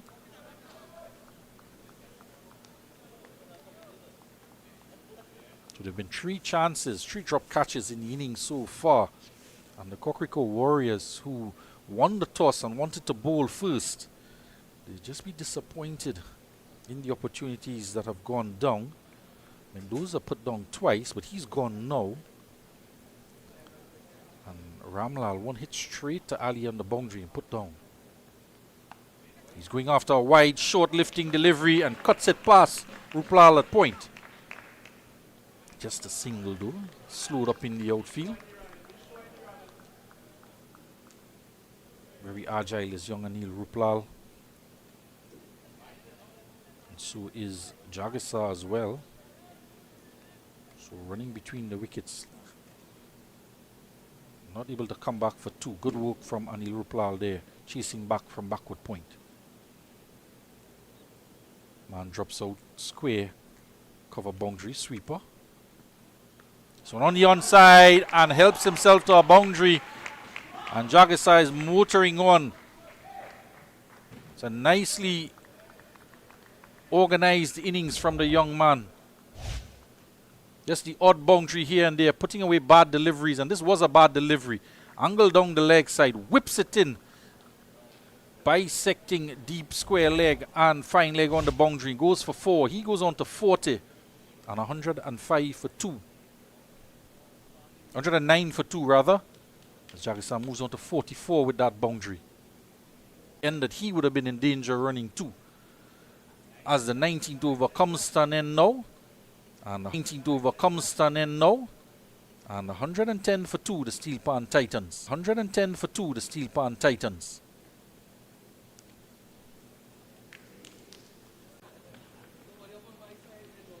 Back here at the Brian Lara Cricket Academy. Inshan Ali is being handed the ball. Ismail Ali rather is being handed the ball. Off spinner. From Vishnu Boys College. Played for the Monroe Road Cricket Club as well. He's gone on to another club now. He's been introduced into the attack.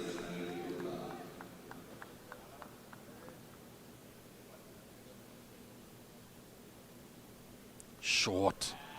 Easily put away by Jagasa. That boundary will take him on to 49 now. And it'll be his 6th boundary of the innings. His innings has been well paced from him, interrupted by rain.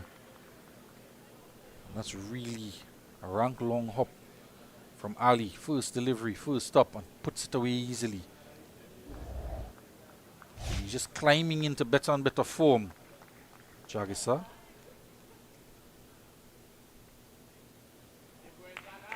114 for 2 as we start this 20th over. To now with the 6 fours that he's hit, bringing up his 50. To now with the 6 fours that he's hit, bringing up his 50.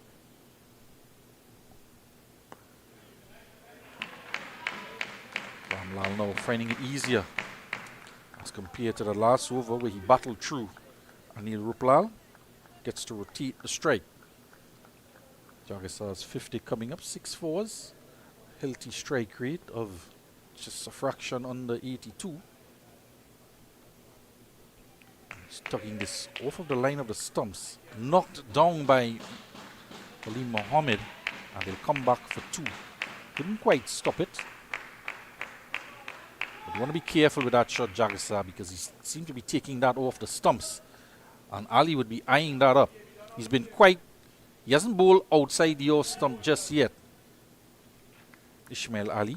He's bowling wicket to wicket. A couple of them a little bit too short. The first one was wide down the leg side. Again, it's short, angling down the leg side, not signaled wide by the umpire.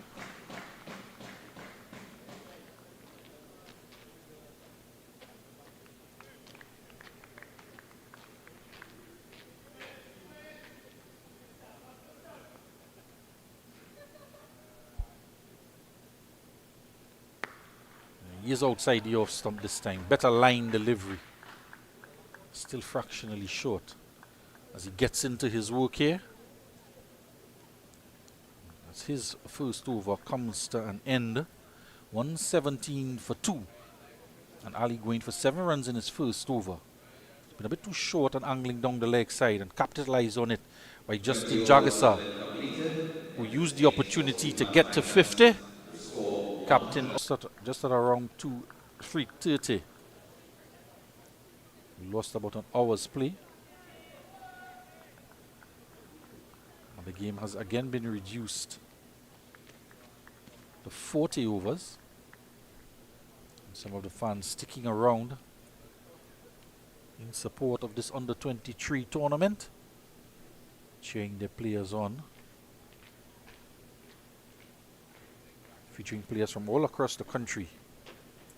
Trinidad and Tobago. Joshua Telemac is the man in now. Past the outside edge. Whenever he's been on that line and that type of a length, he's almost unplayable, Josh Telemac. He got one to nip back in to dismiss Mendoza as well. There you can see past the outside edge. Jagasa looking to penetrate the offside. And there's a sweeper out there and a man at extra cover as well. Just the angle of the delivery, taking it away from him through to wicketkeeper Chin.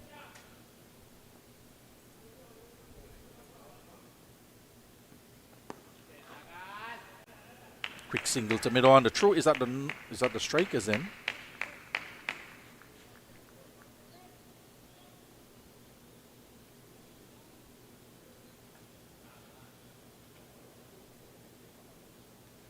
So Jagasa continuing on to pin singles, rotate the strike. Ramlal trying to get into his own. He's on 9 off of 14. Tried to be a bit aggressive early on against Ruplal.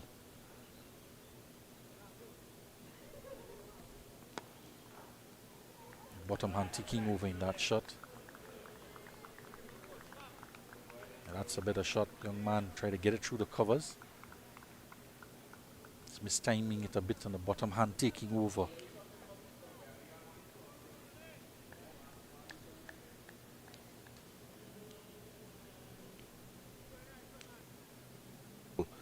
Some of them in the Premiership as well, some in the Championship.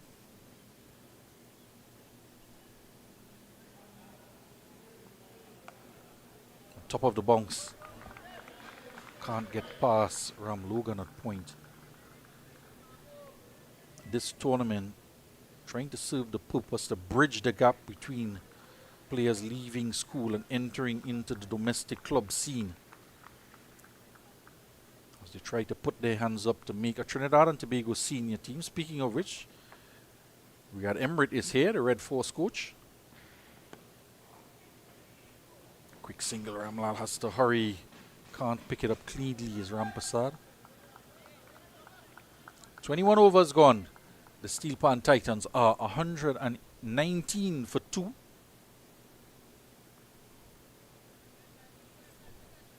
Ramlal on 10 with that single and Jagasa on 52. 4 extras in the innings.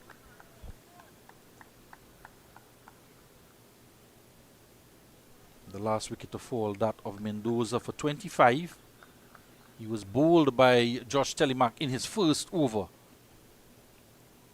was a beauty of a delivery, really. Tucked him up for room, seemed to shape back into the right-handed Mendoza as it was angling across him, and then it's held its line and cannoned into the top of middle stump. Quite the sight for a fast bowler. Telemac thoroughly enjoyed it. Here's Ali to continue in the second over now. And again, he's wicket to wicket. Mamchan ensuring that it doesn't go past him with the slide. You could see by his trousers there as he got up. It's still a bit soft in the outfield. First slip disappears to show third man. And he's down on one knee, hoiking it over the man at backward square. And Mohammed gives up the chase because it goes into the boundary. Seemed to guard a speed in the outfield. He was down on one knee, making room. And Mohammed has dropped out to, well, he's going to deep backward square. He was heading to fine leg, but he's been adjusted now by Captain Rampasad. So he's more of a backward square leg on the boundary for Ali. And how often we see it, the field change made, and we get a ball on a different line. But that's the line he needs to be. That fourth stump line to get that ball to try and grip on the turf and spin back into the right-handed batsman. Much better line. So he's made the adjustment here, young Ali. Works hard at his game. All the way from Manzanilla, originally.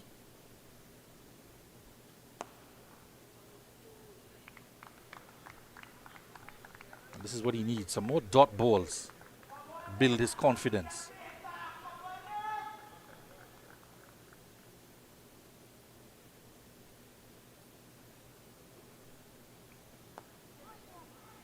Just turning the bat handle there. Turning the bat face on that wide delivery outside the awesome. There you see again, he's trying to whip it into the onside. Comes off a leading edge. As Ali finishes off his second over, he's conceded 11. Not a boundary in that over. This time Ramlal, who's on 14, gets the boundary. 123 for 2. The end of 22.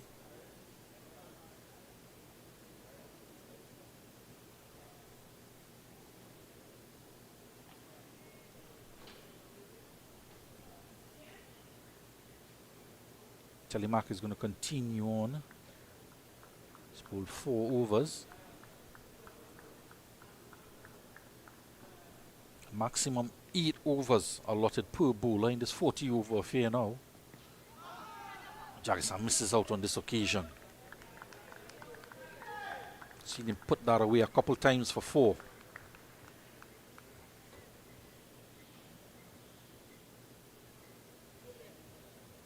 Powering 6 from the captain of the Steelpan Titans. He moves on now to 58, and is this a sign that he wants to accelerate the innings? They're currently scoring. They've just gone under 6 runs and over. It's 5.78 now with that 6.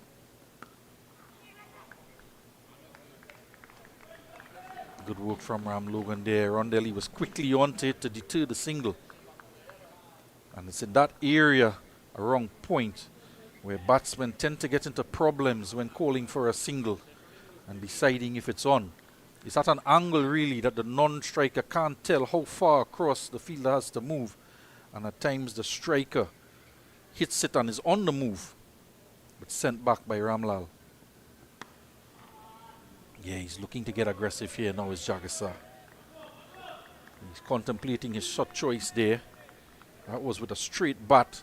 Contemplating just whipping it into the onside instead. The man on the boundary has gone to backward square instead of mid-wicket. He was at square leg on the boundary, but now he's gone backward. Well behind the umpire.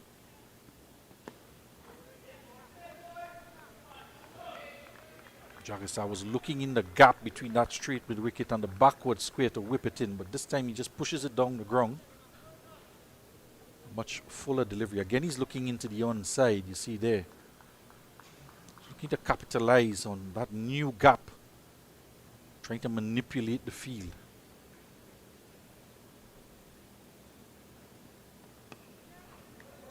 Another quick single here. This time to Rampasad at cover. And it's gone past Chins. A difficult throw for him to guard. It was really a shy at the stumps.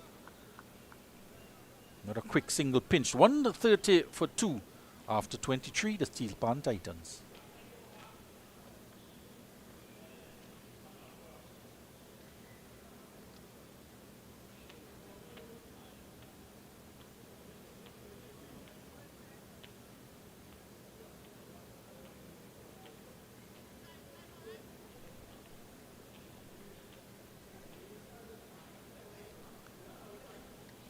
23 overs gone, 130 for 2.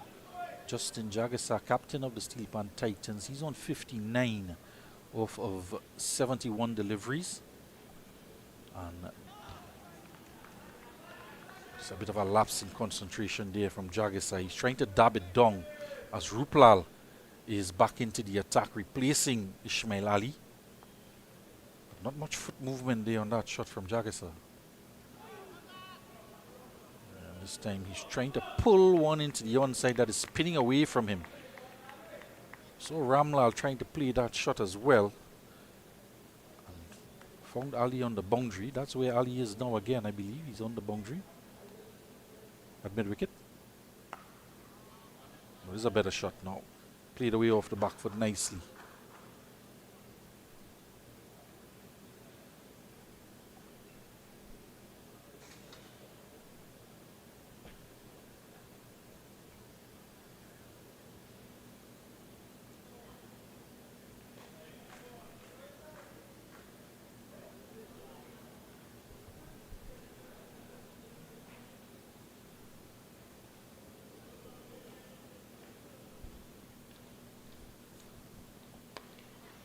This one pulled out to mid-wicket, working the deep for Ali. They go for one. Oh, and he misfields out there. He's having a tough go of it, the young man. Allows the second run. Ramlal gladly accepts it.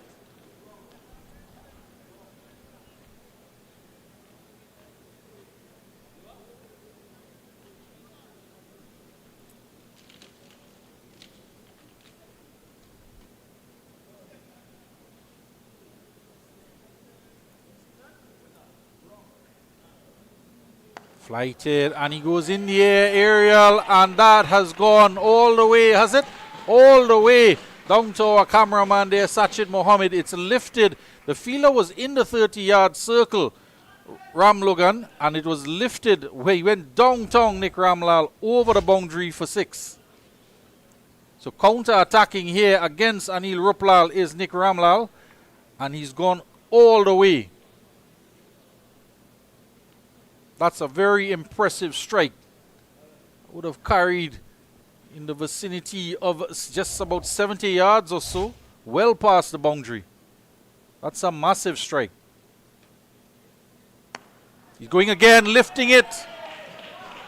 One bounce straighter, more controlled, less power, more placement and timing. And 10 runs of the last 2 deliveries of the over. And Ramlal is certainly getting into a gear now. Just one bounce over the boundary. And that will be the end of the over as well.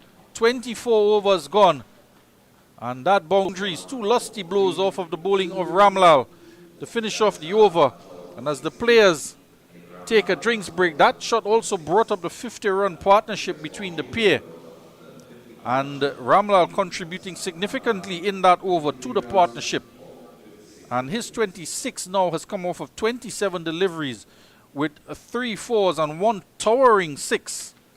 So after 24 overs being inserted into bat, Steelpan Titans are 143 for 2. And reminding you as well, this is a 40-over affair. The coaches are out on the field, the drinks are out there, and we'll be right back after the break.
Welcome back here to the Brian Lara Cricket Academy. This is the finals of the Trinidad and Tobago Cricket Board Under 23 National 50 Over Tournament. And we're in December, so early sunset here as we approach Christmas here in Trinidad and Tobago and worldwide, which means the lights are on at the Brian Lara Cricket Academy, and we're all set to resume after the drinks break. And Kaleem Mohammed comes into the attack. It's loud appeal from him, trying to paddle it around the corner, Jagisar, and it goes into the rope. He wasn't interested in running after he played the shot, and Ramlal was encouraging him to run, but it went into the boundary. And another 4 for Jagisar.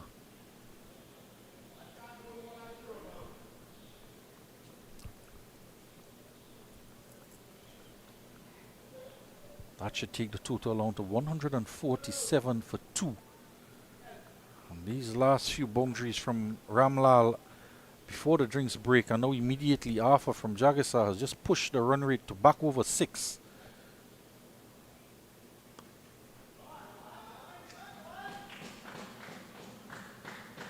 So the Cocrico Warriors introducing Kaleem Mohammed after the drinks break, after discussion with their strategy team during the drinks break.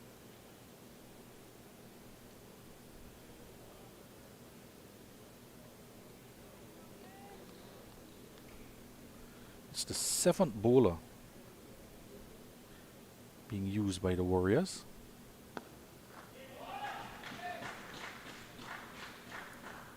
Ramlal handing strike back over to his captain as he moves on to 27. Hit the last 2 deliveries of Anil Ruplal's over. Firstly, the 5th delivery for a 6, and then a 4 down the ground, 1 bounce.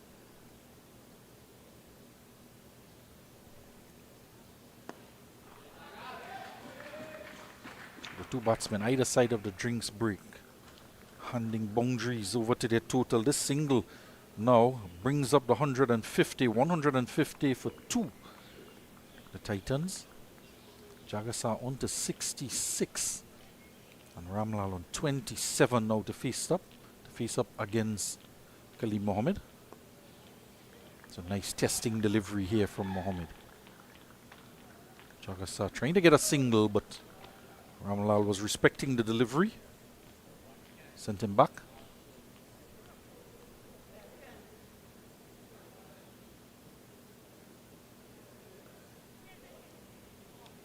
Trying to make room, but an excellent stop from Telemark at backward point. In fact, he's a short third man, a wide short third man, as the Kaleem Mohammed over comes to an end. And after 25, 150 for 2. Jagisar on 66 and Ramlal on 27. The partnership now on to 60. Ramlal putting his hand up in the partnership will put the pressure back on the Cocrico Warriors. Still striking at a run rate of 6 runs and over. As Ruplal will continue. And that is out the outside edge, peeling away over the head of both backward point and the short third man. He escapes with one there, Jagisar, trying to lift it, trying to copy Ramlal, but it just bounces and turns.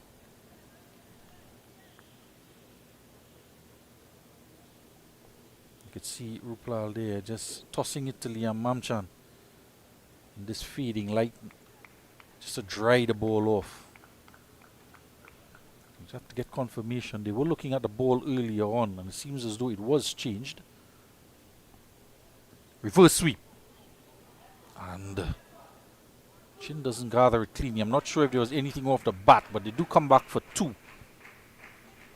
Just wait for the umpire's decision.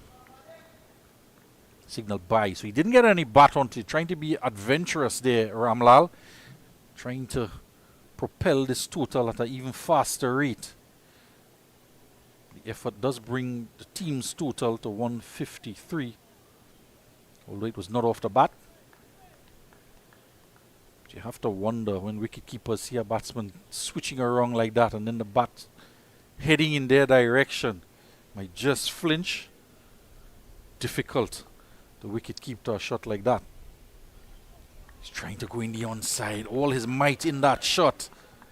He's trying to clear mid-wicket. It's a bit too full and a bit too close to him. He doesn't get any bat onto it. A good take from keeper Chin.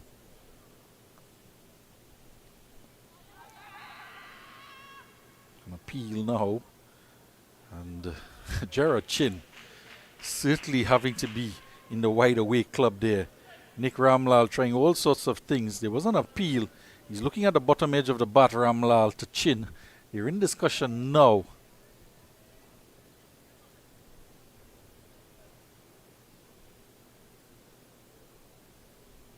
Flighted outside the off stump, and again, he's putting his body weight into that shot. Partially stopped. It was so powerfully hit, it got through extra cover. Joshua James.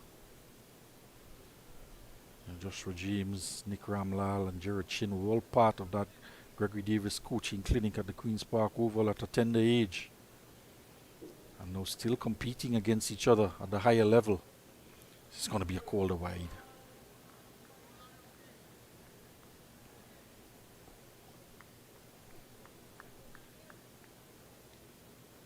Ruplal into his 6th over. Oh, this one just goes through. It's gone through everything. Heading out to the boundary, and it's going to go for 4 to rub salt in the wound for Anil Ruplal. Anil Ruplal, now what did that miss? It missed everything. 159 for 2 with that boundary. As Ruplal's over comes to an end. 26 overs gone. And they're now getting a boundary almost every over.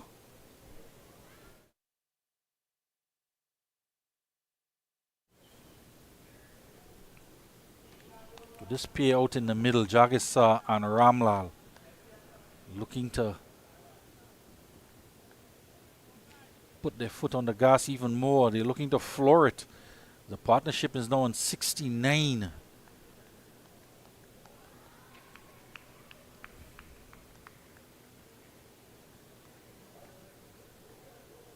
Kaleem Mohammed is set to continue now. Going to bowl his 2nd over. His first one went for 7.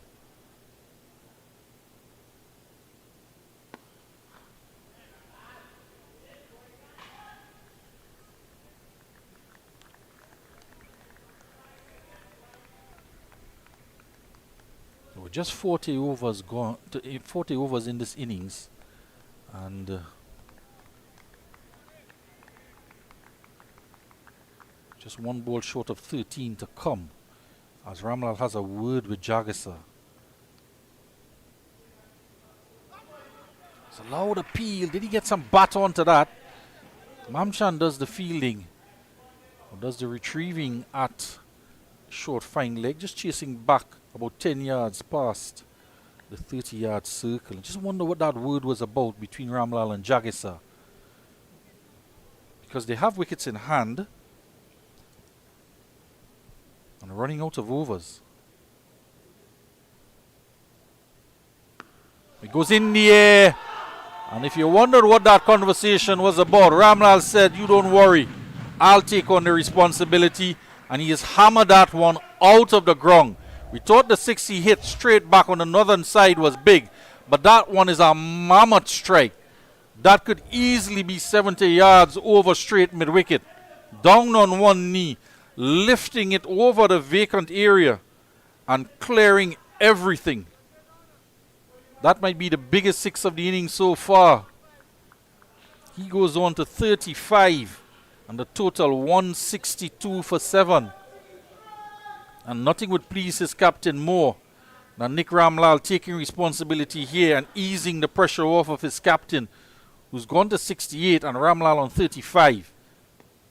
Drags his length back down here, Mohammed in response. It's a good delivery. But anything that is pitched up, you could put money on it that Ramlal is going to go downtown. So there's a long off, long on, deep mid-wicket and a sweep on the offside. So another good delivery here from Mohammed in response to that towering 6. He's dragged the length back. I've seen Nick Ramlal over the years, and you wonder how someone so diminutive in stature can pack such a punch.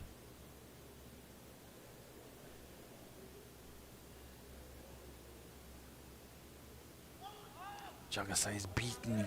He's in the last few deliveries or so, Jagasa has been in a little bit of, might be losing a bit of concentration. 168 for 2. Yeah, that delivery going past the outside edge. He's been beaten on the inside edge, the outside edge in the last few deliveries.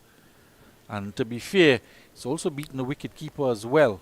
Some good bowling from Ruplal, and on this occasion again Kaleem Mohammed.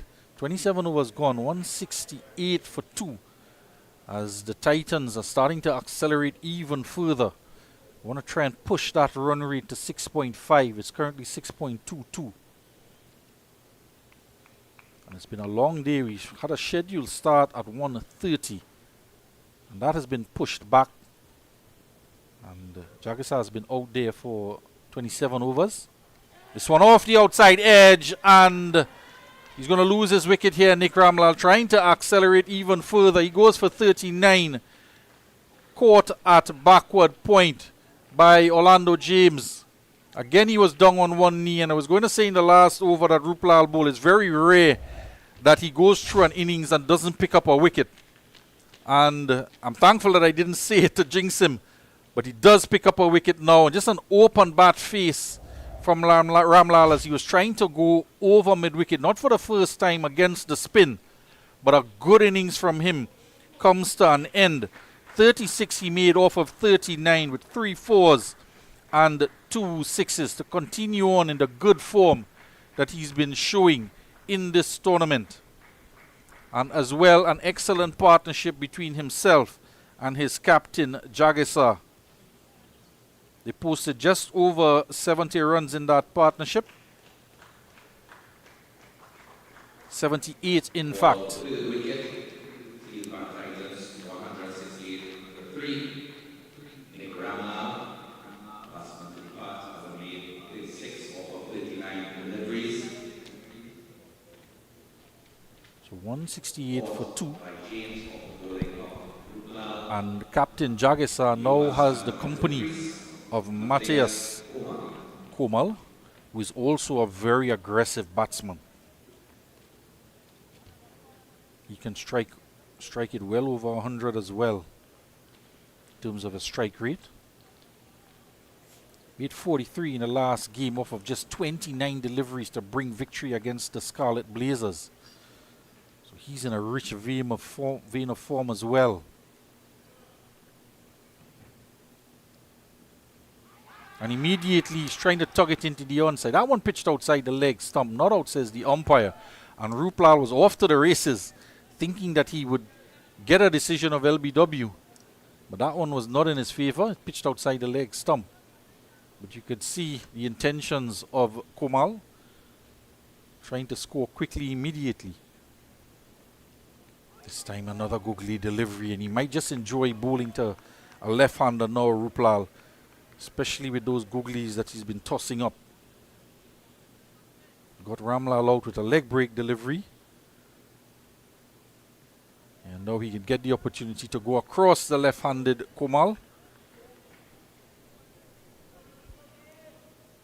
Does have a backward point, a sweep on the offside, extra cover, long off, long on, deep mid-wicket. And it's turned into backward square inside the ring. Can't get a single to close the over off. In fact, one delivery to come in the Ruplal over. It should be his final delivery in terms of his allotted overs. 8 overs per bowler. This game reduced to 40 overs, so it could very well be his final delivery of the innings. And what a delivery to close off for him. Managed to pick up a wicket as well. It's very rare that he goes without a wicket in an innings. Anil Ruplal 1 for 28 off of his 8 overs at an economy of 4 runs and over. Steelpan Titans are 168 for 3 after 28.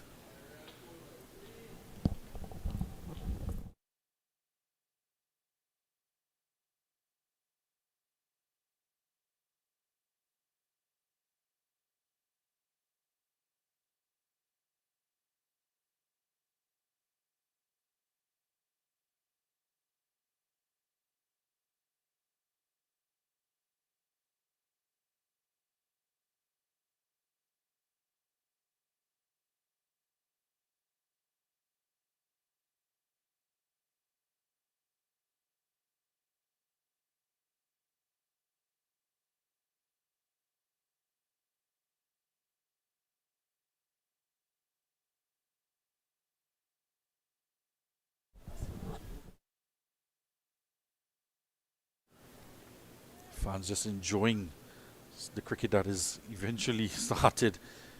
We initially had a time pushed back to 2:50, then another rain interruption, and we resumed at 4:30, and it's been exciting stuff since then. And Telemark is being reintroduced, just the 2 overs from Mohammed. That one hammered back by Jagisar. Yeah, he's feeling that one there, Telemark. Just the sound it made off the bat. Yeah, he's just, you could tell from his left hand there, he wasn't too happy at all, Telemark, on retrieving that. The 2 overs from Kaleem Mohammed cost him 16 runs. And he's still wincing a little bit with that left hand. You could see him there. He's just holding on to the rag at his back, just to try and cushion the wound. But I was certainly hammered back straight at him. He's looking for 2 here, Jagisar. Runs the first one hard, and he is going to get the second, and this is good running between the pair. The minute he hit it, he knew he was going to come for 2. Now the captain is going to have to take on the mantle now as the wicket of Ramlal has fallen.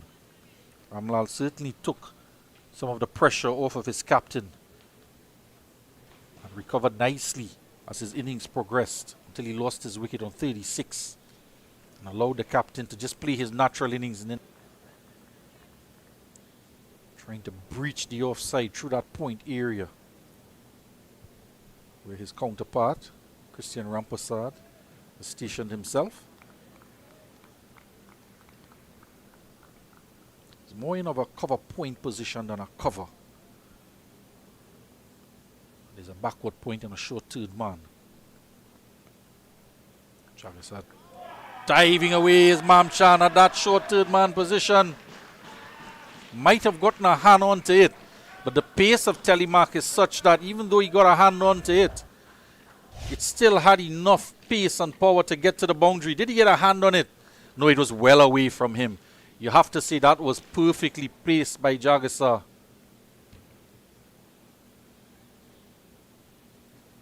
Sped along the boundary for 4, takes him on to 74, and 174 for 3.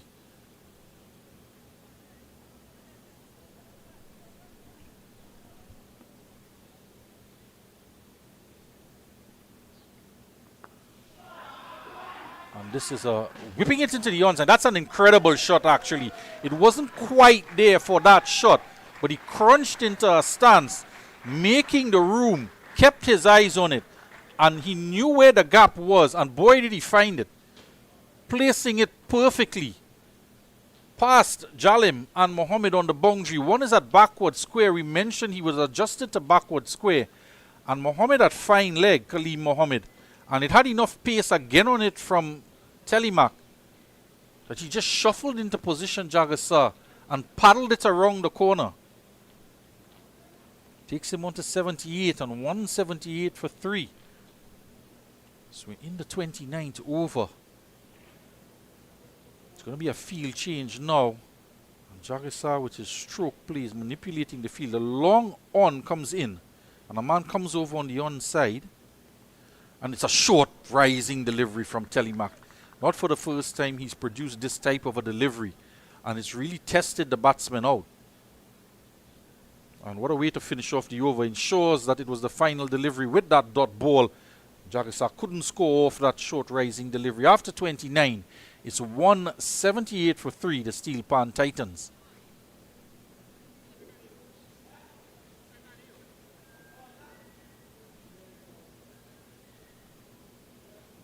So there's a discussion taking place now at the end of umpire Simon Arun as to who is going to come on to bowl. And there's a lot of options. We saw Mohammed being used, just 3 overs from Ismail Ali. But of course, Jalim has 3 overs left. He's bowled 5. Joshua James, who was in the conversation as well, and in fact, he has the ball in his hand. He's bowled 3. He's been going at an economy rate of 9. He was struck for 17 runs in 1 over, 4 boundaries off of the bat of Riyad Mohammed. And he came back quite well to get the wicket of Riyad Mohammed. Liam Mamchan, He's just bowled the 3 overs for 15 runs. And he's been throwing himself around in the field, Mamchan, diving around to try and save runs in the outfield. But James is now preferred, reminding you it's a 40 over affair. So 11 overs to come.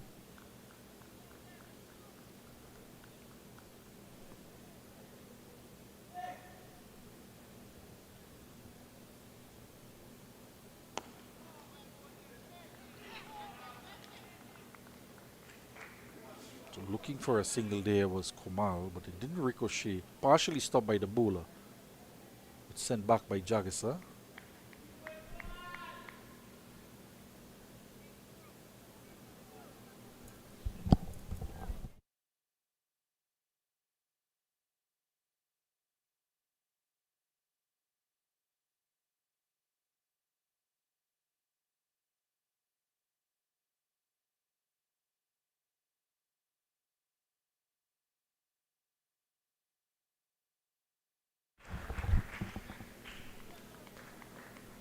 Wide signal by the umpire.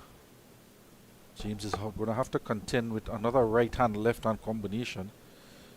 And Jagisa and Riyad Mohammed at the start of the innings, he had to bowl to them, left-hand, right-hand combination. He started off to Riyad Mohammed, right arm round the wicket, but switched back to over where he got the wicket.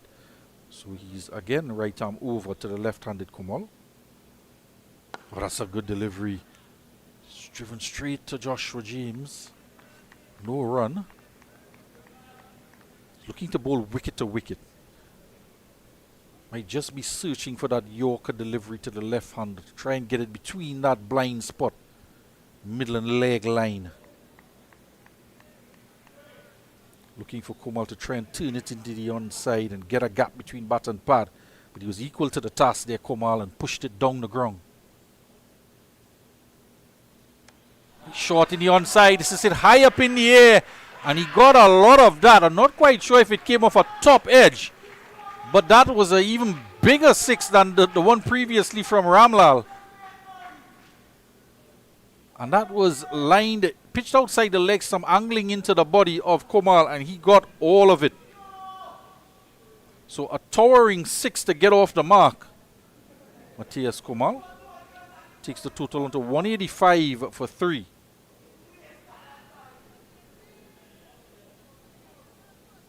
Another conversation between himself and the captain Jagisa, the non-strikers end.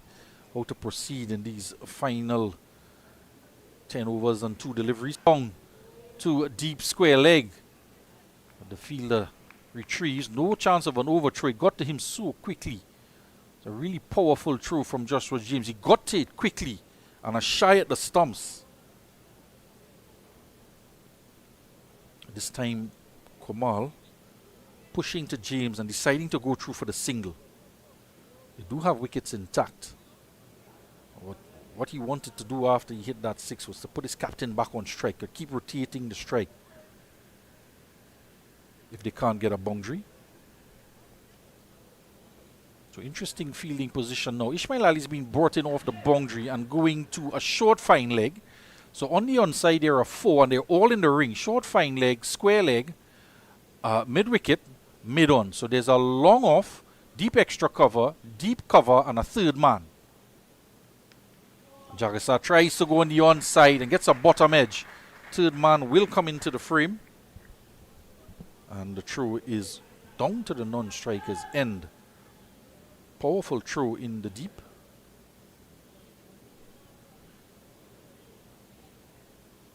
Looks like Telemark out there doing the fielding.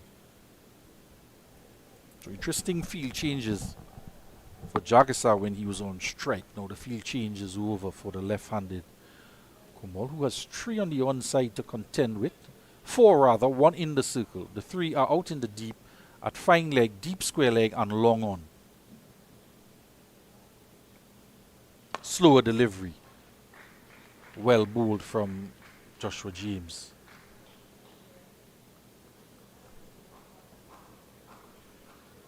Good delivery to finish off the 30th over. 188 for 3. Jagisa is on 79. And 7 to Matthias Komal.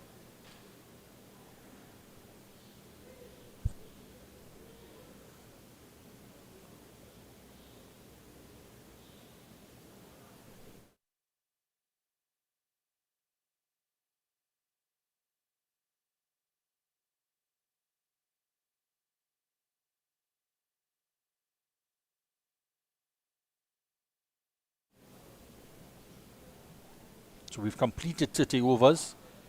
At the end of the 30 overs, The final 10 overs to come now. 3, Jakarta 79 comes out, Komal 8. Change in bowling from the southern end. Liam Amchan replaces Josh Turner. So we are going to see Mamchan coming back into the attack now. 3 overs he's bowled. Reminding you there, maximum of 8 overs per bowler. We have 2 more overs in this middle power play. The final power play starts with 8 overs in the final 8 overs. So Mamchan is going to be bowling to the left-handed Komal. And a couple changes in the field at the behest of Liam Mamchan. He's bringing in the fine leg in the ring and dropped a man out a deep point on the boundary. That's exactly where that ball is heading out to. Mamchan well aware of what type of deliveries to produce in the dead overs, and was insistent that that is the field that he wanted for the left-handed Komal. And he brought up the fine leg, dropped out a backward point on the boundary. Gonna bowl now to Jagesa, who is on 79. So the long off comes in. There's a long on. The sweep on the offside also comes in the ring. So 4 fielders in the ring on the offside. So it's a 5-4 with 5 on the on. Jagesa down the track and he's lifting it over extra cover. This is quite intelligent cricket from the Steelpan Titans captain. He saw what was taking place in terms of the field. They brought in all the fielders who were on the boundary on the offside, and he decided to go inside out. He knew what length was coming from Mamchan, stepped down the track, lifted it over extra cover and into the boundary for 4. So he's certainly making the Warriors think about their planning now. The field is going to remain the same. No doubt Mamchan will want to adjust his line and length now.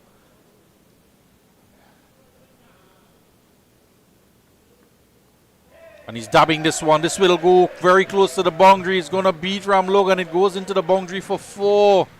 Down to third man. It's just 4 on the offside. And Jagesa is just manipulating the field here. Firstly, over extra cover for 4. This time dabbing it down to a vacant third man position. It was very fine indeed. Between actually the short third man and the wicket keeper. Perfectly placed. Using the pace of Liam Mamchan to get it to the boundary. So back-to-back boundaries here as Jagesa climbs to 87 and the total to 197 for 3. So they've dispensed with that plan. Sweeper goes back on the offside. The third man remains in the ring. And I'm not quite sure. In fact, Mamchan is going to go right arm round the wicket. And he's just brought the short third man a bit finer where Jagesa placed that last delivery. And in fact, more changes to come. He's asking for the square leg to come across to that fine short third man position and keep Ram Logan at a point. In fact, he's dropping now. A lot of changes now. He's dropping Kaleem Mohammed from that short third man all the way out to the boundary. Jagesa hits it down to Ali, who has a shy at the stumps. Backing up. A long way was Komal, but couldn't hit the stumps on that occasion, Ali. Jagesa was looking to go through the offside. Powerfully struck to Ali, who's in the ring at mid-off. So there's a third man on the boundary. Point, a sweeper, extra cover, and mid-off is in the ring. Fielders on the onside are long on and deep square leg. The fielder has gone from backward square to square leg on the boundary. Short fine leg and mid-wicket on the onside. Jagesa is pulling. Just a single. It's on to 88. He's gone up and down the gears, Jagesa. And pacing this innings quite well. He's batted well in partnerships with both Riyad Mohammed, Mendoza and then Ramlal. They've put on 50-run partnerships, and at the epicenter of it has been Jagisa.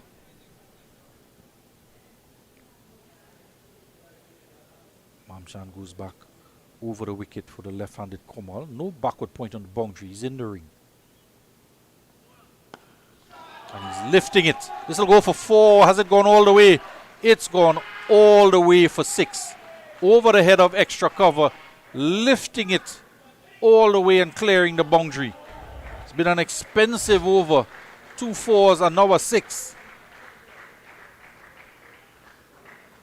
And that was timing and placement to finish off Mamchan's over. After 31, that 6 has brought up the 200 as well for the Steelpan Titans. 204 for 3. And Jagisa on 88 and Komal on 15. The partnership now scoring at an incredible rate is on 36. And the current run rate of the innings, 6.58. So he would have achieved what he wanted, Jagisa, to get that run rate over 6.5. And now that they are there with 9 overs to come and wickets in hand,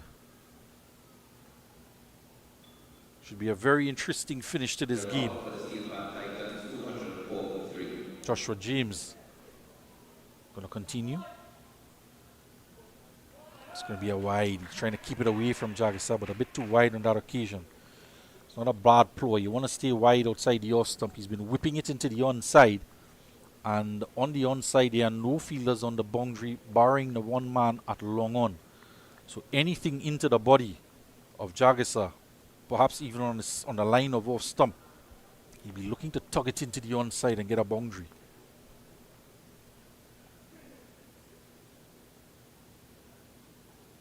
One step down the track, off the edge. Does well in the end. They're going to come back for 2. Jared Chin, a lot of the returns have been landing in front of him or just at the base of the stumps. They've been well lined, but just short of him. It's made it quite difficult for him to take cleanly. This one peels off the outside edge, quickly down the track for 1. Komal was just jogging. He has a look at Jagisa, who's storming back at him. You can see the throw just slightly wide, but the bounce was what was the problem for Chin.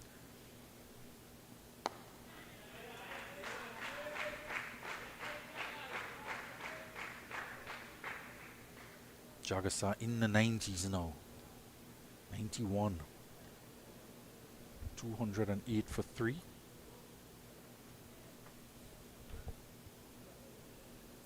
We've seen some hundreds in the tournament. One from Brendan Boodoo. Quite exceptional 100 from the young man in a losing affair against the Warriors. That game is what propelled the Warriors into this final. He scored 298, the Warriors, and they got within touching distance thanks to that 100 by Boodoo.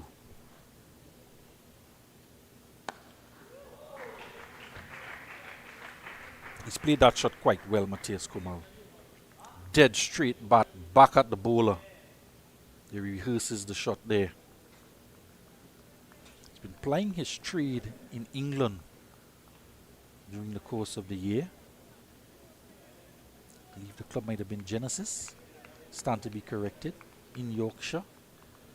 And he's been scoring at a prolific rate across in the UK. Jagisa 91. Slower. Down on one knee.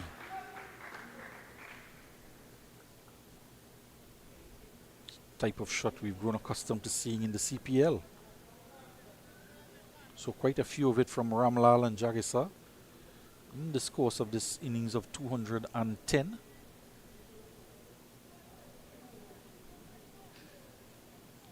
He's been in good touch, Komal. Quality player.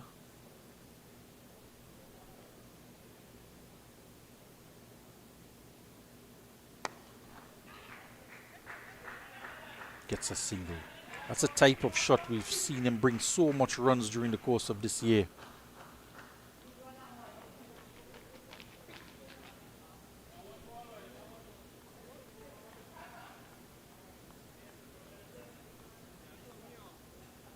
Played quite a few shots through the covers and down the ground. Brought him a lot of runs this year. Komal. All eyes on Jagasano. He's on 92 off of just 94 deliveries.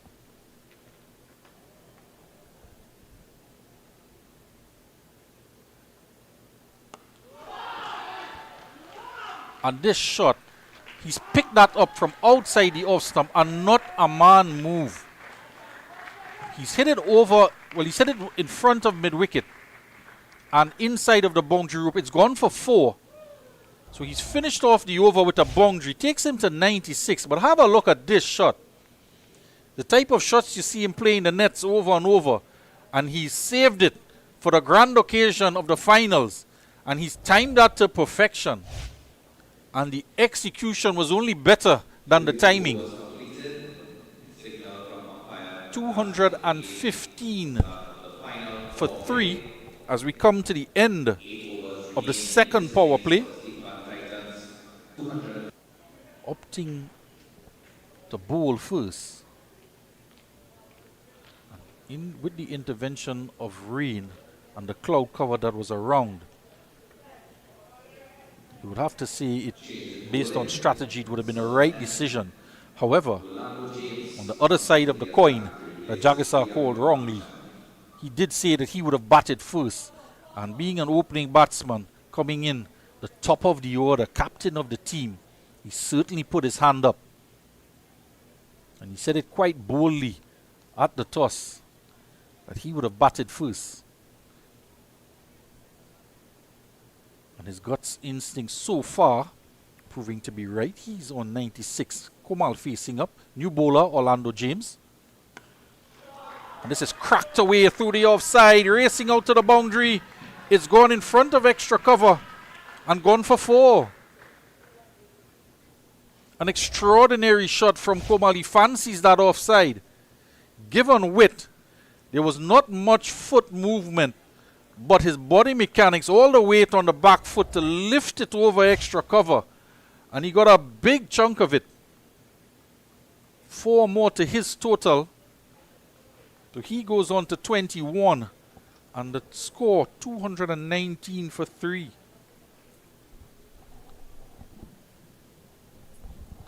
That's the 50-run partnership, and it's come up in quick time, just 30 deliveries.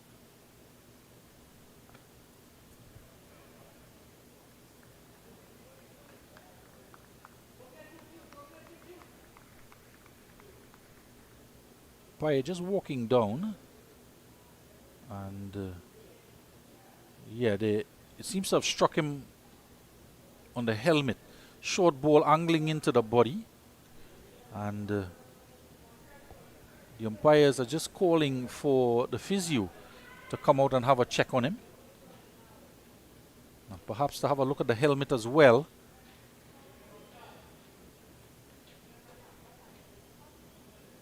There's one of the physios from the Red Force team, senior team, races out to the middle. Just to have a check on him. Orlando James is, look at it here. And yeah, I didn't think it was that high, but seemed to have come off either the bat or the glove or the bat handle and ricocheted upward and just struck him perhaps under the helmet into the chin area. But they're all smiles out there. Jagisar, Komal as well, so that's good signs.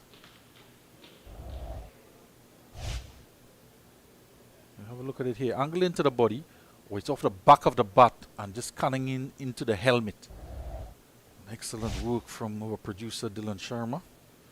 Well, 219 for 3, 40 over affair. Jagisar, the non-strikers in on 96. Matthias on 21. The wickets to fall. Riyad Mohammed 28 off of 19. Mendoza 25 off 25, and Ramal 36 off 40. This time he gets all of it, pulling it high and handsome over the head of the deep mid-wicket fielder. And it's gone over the head of Ruplal all the way for 6. He got all of it on this occasion, no half measures. Again, angled into the body And he used all of his body, all of his strength to pull that over the boundary, carried all the way for 6. 225 for 3. Kumal goes on to 27. So that ball that ricocheted onto the helmet didn't seem to affect him too much. His second 6 of the innings. Interestingly, he's only hit 2 6s in this total of 27 and no 4s. 13 extras, 5 wides, 1 no ball and 7 byes in this total.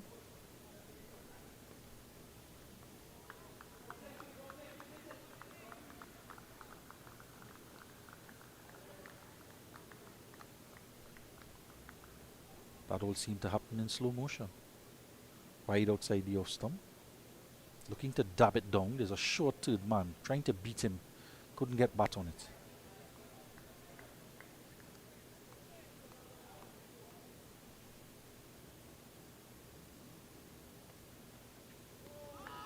He didn't get the leg across, and a good line here from James.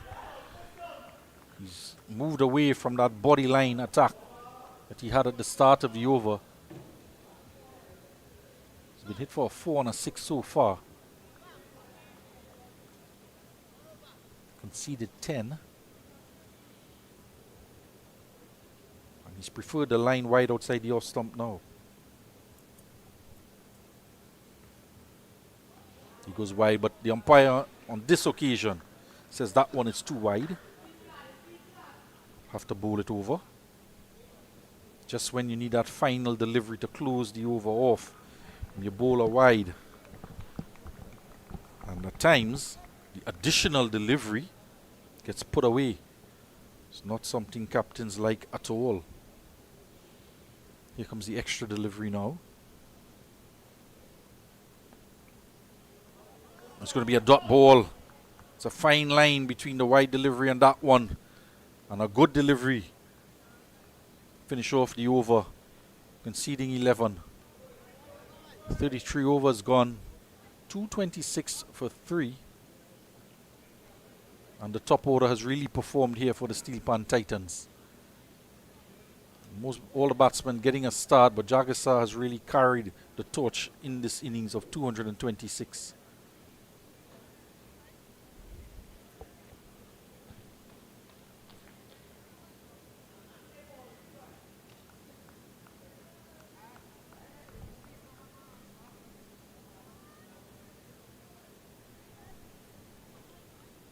Joshua James, 5 overs he's bowled.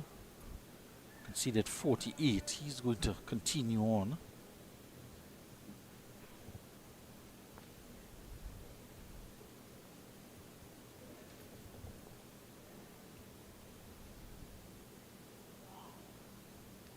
With a slower delivery, well bowled from the young man. He's employed this slower delivery a few times. I make it just about the 4th one he's bowled in the innings. But the occasion that he's chosen to deliver it was well thought out.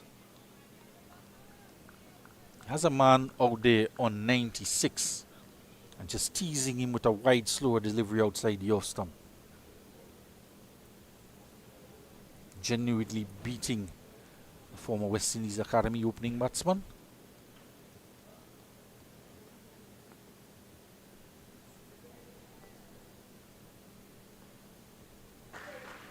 It's a good throw from out in the deep. The direction was good, but the power wasn't there. He was running around James, Orlando James, from the 3rd man boundary. Got the throw in. Over the stumps, but Jagisar was too quick. He's on to 98.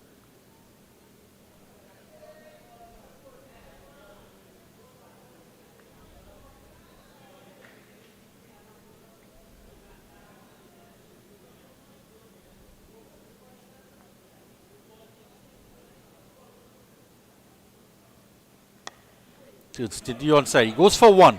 He's looking for 2. Charging in from the boundary. Takes on the throw. And he gets there That's 100 to the Steelpan Titans captain. Justin Jagasa gets to 100. It's an exemplary innings from the young man. Former West Indies Academy player, played in the regional 4-day tournament. He's come back here in this under 23 and just showing all of his experience, bringing it all to bear. Gets 100 in the final. And what a knock from the captain. 12 fours and 1 6. A perfectly timed innings full of good judgment, good temperament, rotation of strike, picking his boundary deliveries, accelerating at the right time.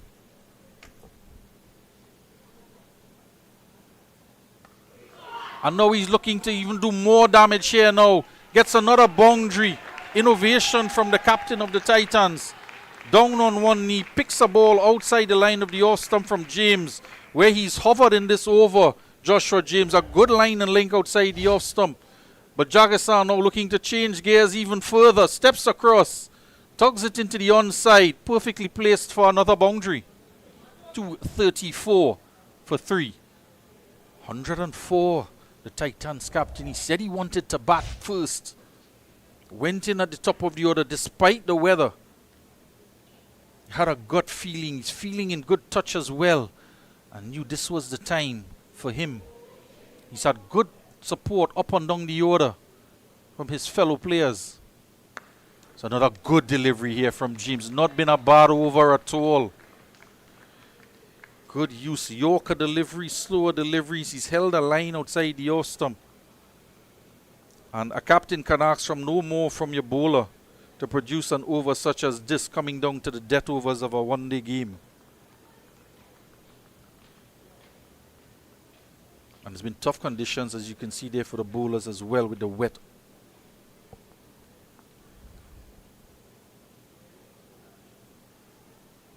Oh, this is a slow. It's gone wrong. And it could very well be because of that wet ball. You saw him trying to dry the ball out before. He's tried another slower delivery, slipping out of his hand. It's over the height of the head and signaled a no ball. It's going to be a free hit. But it's been very difficult, particularly when you want to try the slower deliveries to get that grip. He's been so good in this over. That was a split finger slower delivery. And he just lost control of it. Spreading the index finger and the middle finger wide and just letting it slip through. Jagasan now is standing a stump away from the stumps. He's very wide outside the off stump. And he's lifting it over extra cover. That has gone all the way for 6. Now he's standing wide outside the off stump. Joshua James has followed him. Pushed it wide. He's down on one knee, Jagasa. And he's in such sublime form. He just picked that one up and deposited it over extra cover for 6. 34 overs gone. 241 for 3. Jagasa now is on 110. He's outside the off stump there. And he got all of that. Of all the 6s we've seen hit today, that one was certainly amongst one of the top ones.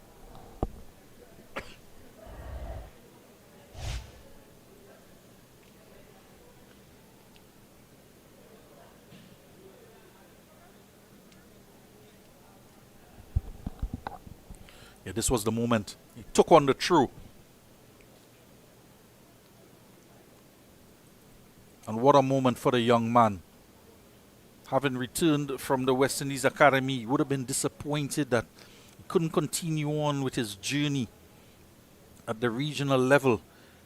But it has to be said, this is exactly what you want to see from somebody with that experience and exposure at the higher level, that when they return to the domestic level, they're able to accomplish this type of feat. And as well, it has to be said, to do it on occasions like these, the most momentous occasion in a finals. And what an innings by the young man. One that especially Ramesh Subasinghe, who was the coach of the West Indies Academy, would be proud to see. That one of his stewards, Justin Jagasa,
Meantime, Matthias Komal.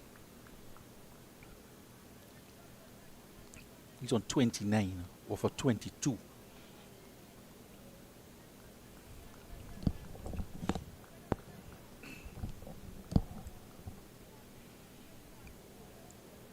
Final stages of this game, this innings. You certainly want to push on. Protection out there.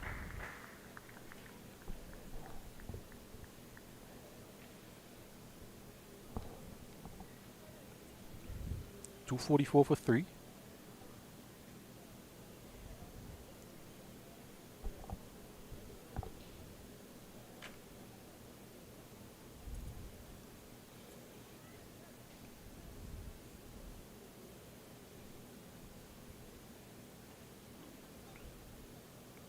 Cocrico Warriors just in discussion to Jagisa as to the line for Telemark.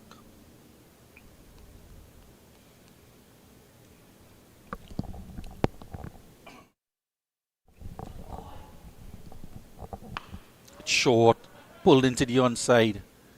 Just a single.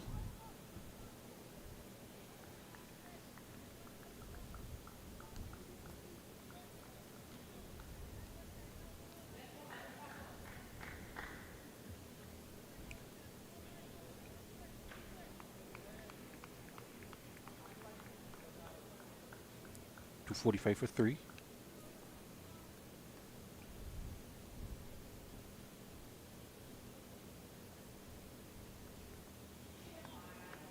He's used this short ball well, has Telemark.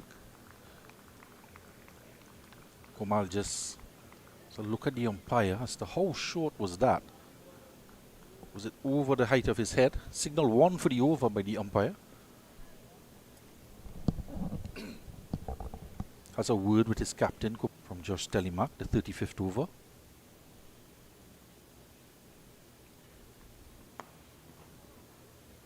He's going to get a single here.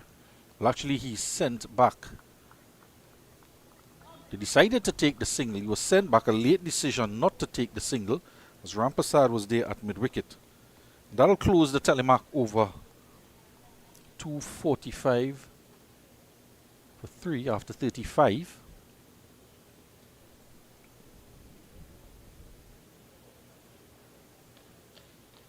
And the last over from Joshua James was quite expensive.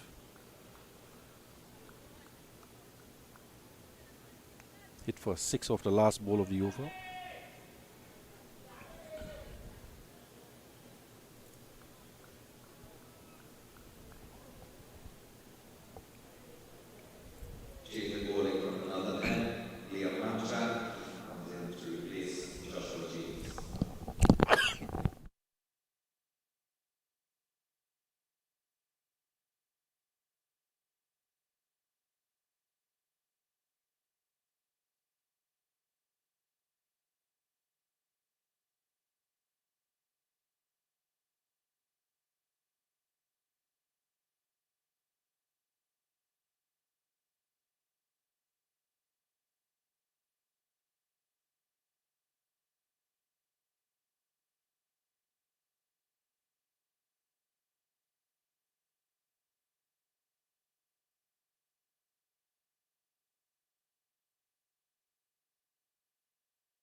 Mamchan is back into the attack. Again, he's stepping across outside the off stump.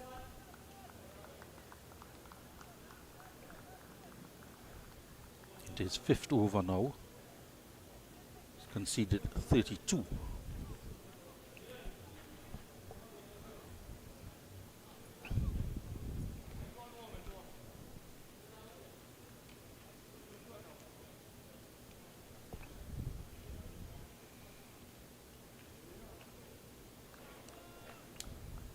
Mamchan as well wasn't spared. The wrath of Jagisa hit him for a couple boundaries.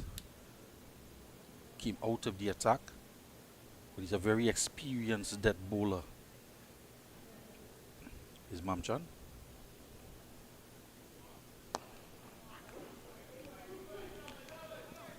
Pushing for 2. They're not going to get it.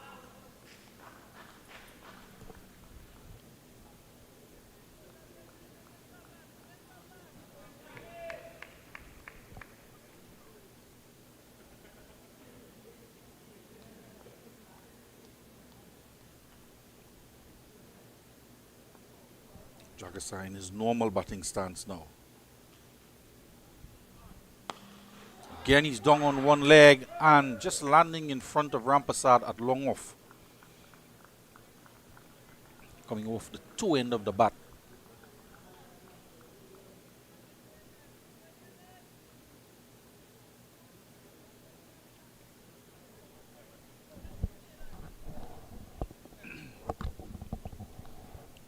.248 for 3. Mateus Komal on 31 off of just 26 deliveries.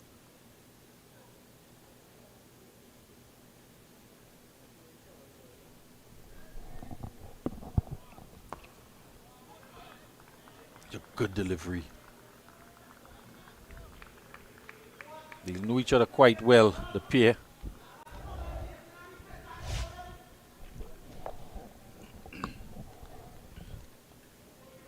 Perfect Yorker delivery there from Liam Mamchan.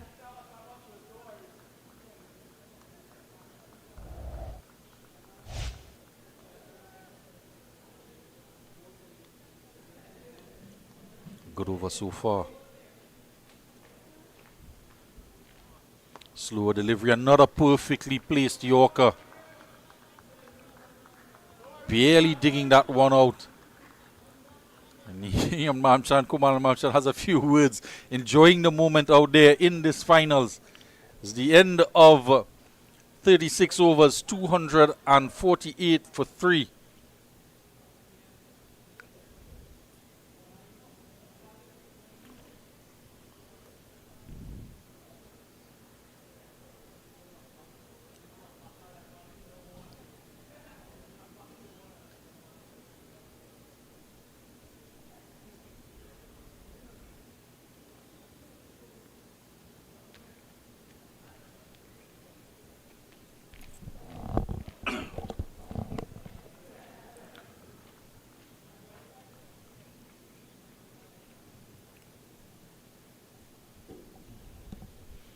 Joshua James is switching ends.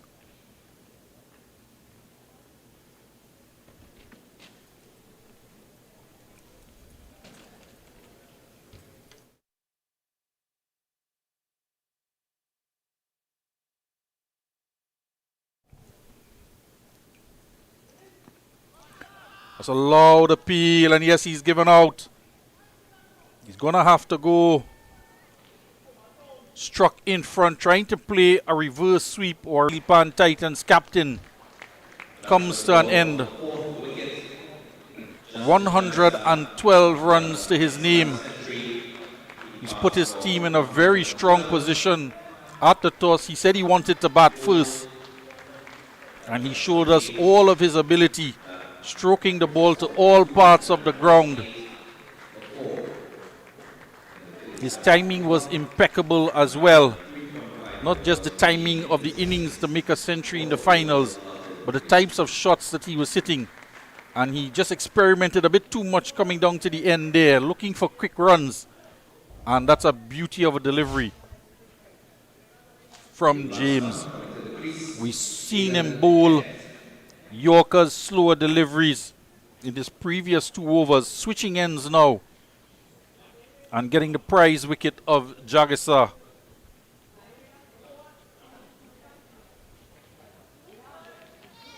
Gets his 2nd wicket now, 2 for 63 into his 7th over.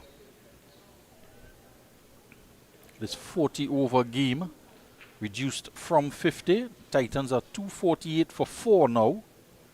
And the new man, Jaden Kent, makes his way out to the middle to receive from Joshua James.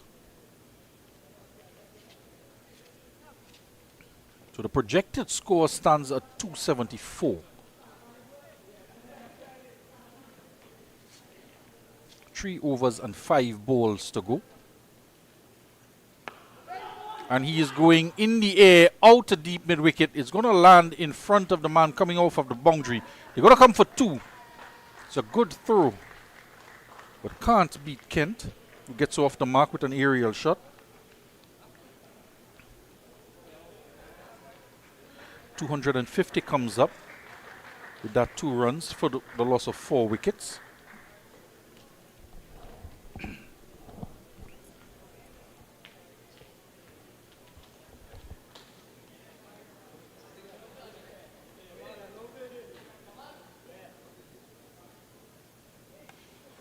And this one, it's a full toss over the height of the shoulders. And he lifts it in the air. It's going to be signal a no ball. It's the 2nd one we've seen him bowl, Joshua James. That one slipping out again. It's gone all the way for 6. As Kent got all of it. And I just worry here, it's his 2nd one, and he might just have to be withdrawn from the attack for a 2nd no ball over the height of the waist. He'd be disappointed. He's produced some good deliveries. He's held a tight line and he just doesn't have control with the damp ball out there. We've seen the rags out drying the ball. But he's going to have to be withdrawn from the attack.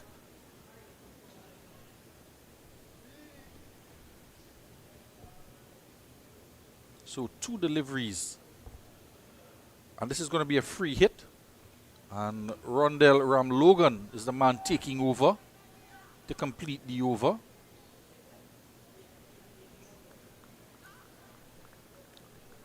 So the bowling options, 5 from Jalim. James is now out of, Joshua James is now out of the attack. Manchan has bowled 5. I believe Ruplal has bowled out. Telemark has bowled out. Ismail Ali has bowled 3. Kaleem Mohammed 2. Orlando James 1. So there's still options out there for Christian Rampasad. This one is hit straight to the man. And he does take the catch. He's all smiles there, Ismail Ali. He had 2 previously. One, he was diving forward. He got to it, both hands to it, and it popped out. Then one straight to him off of Ramlal. A deep mid-wicket that he put down and then parried it over the boundary for 4. This time it hit straight to him. And he manages to hold on. And they lose their 5th wicket now, the Steelpan Titans. And Komal goes, was the right length that he could pick up, but he couldn't get all of it. And it's the slower nature of Rondell Ramlogan as well, not quite the pace of James. And the slower delivery. Didn't have the pace on the ball to get it over Ismail Ali at long on. So he's gone. And Jason Agar, the man making his way out to the middle now. Fast bowler. Down in the lower order. Can certainly smack the ball around.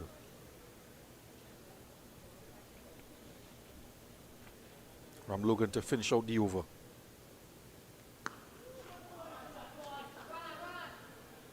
Get 1. It's going, and it's gone into the boundary for 4. He timed it well. And it's a bit too short. And tugged into the onside. As Agard gets off the mark with a boundary.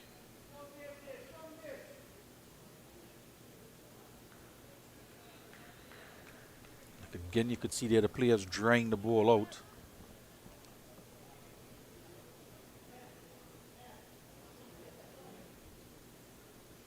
.262 for 5. And we're in the 39th over.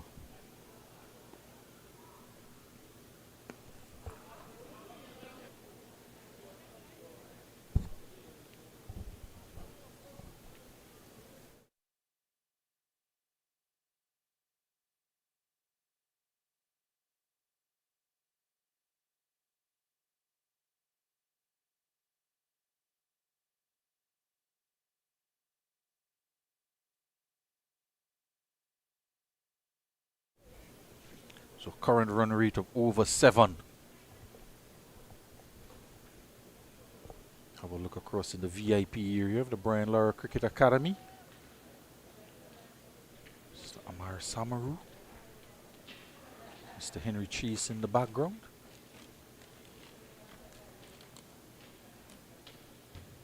Looking on at proceedings, 262 for 5. Mamchan is going to continue from the northern end. Searching for that Yorker, angling it into the batsman. Trying not to give him any room and produce that Yorker. We've seen him produce a couple in the last over. Was certainly right on point against Kumal, who's no longer there. He went for 31. Caught by Ali on the boundary off of Ram Logan, who took over from Joshua James after his second over the waist no ball. Mamchan into his 6th over.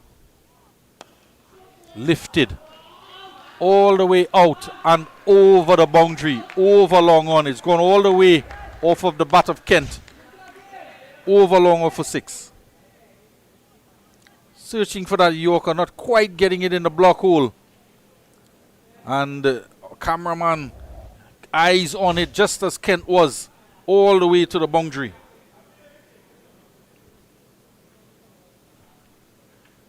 He's on to 15 very quickly off of just 4 deliveries. Agard got off the mark with a boundary off of his first delivery.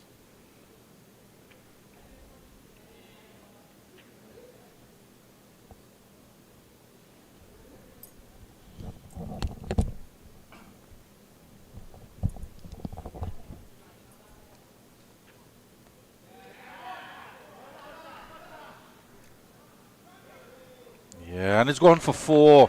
They were putting pressure on the fielder as they raced through for 1. And the man down on the boundary couldn't hold it in.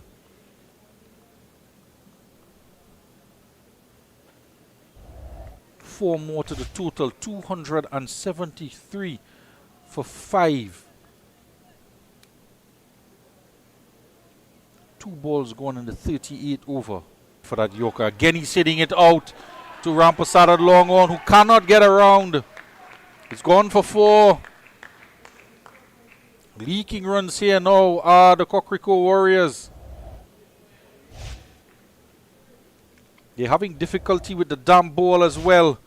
And over pitching from Mamchan. It's gone for 4. 11 runs in the over so far. 277 for 5.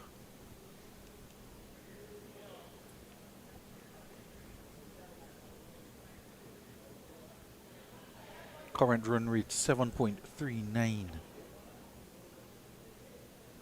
18 extras in this total.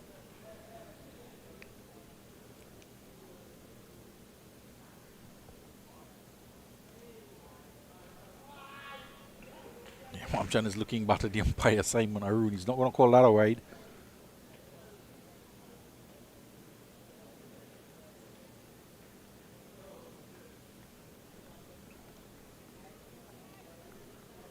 Encouragement from the wicketkeeper, Gerard Chin.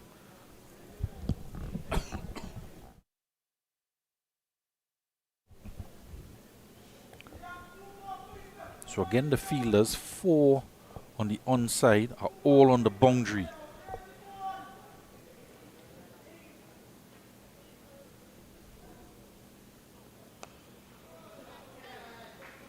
He's hitting it out in that direction.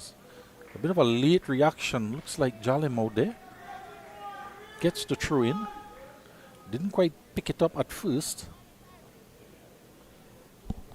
Kent goes on to 25 off of just 8 deliveries.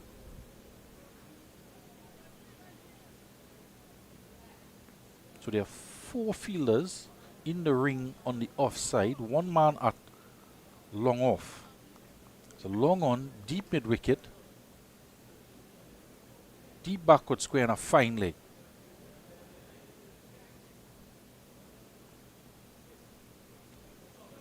Just fractionally down the leg side. He switched to right arm over the wicket to the left-handed Kent and just straight down the leg side again. Second wide of the over. He was lucky to get away with one couple deliveries ago.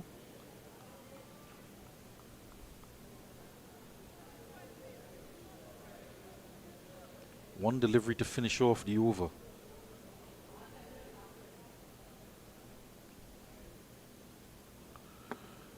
Perfect Yorker.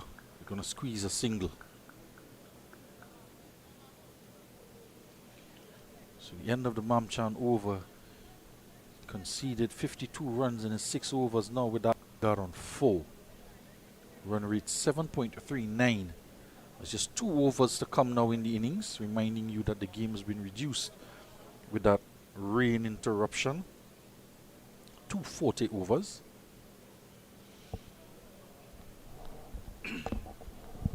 The batting card for the Steelpan Titans, Captain Justin Jagisa, 112 of 107.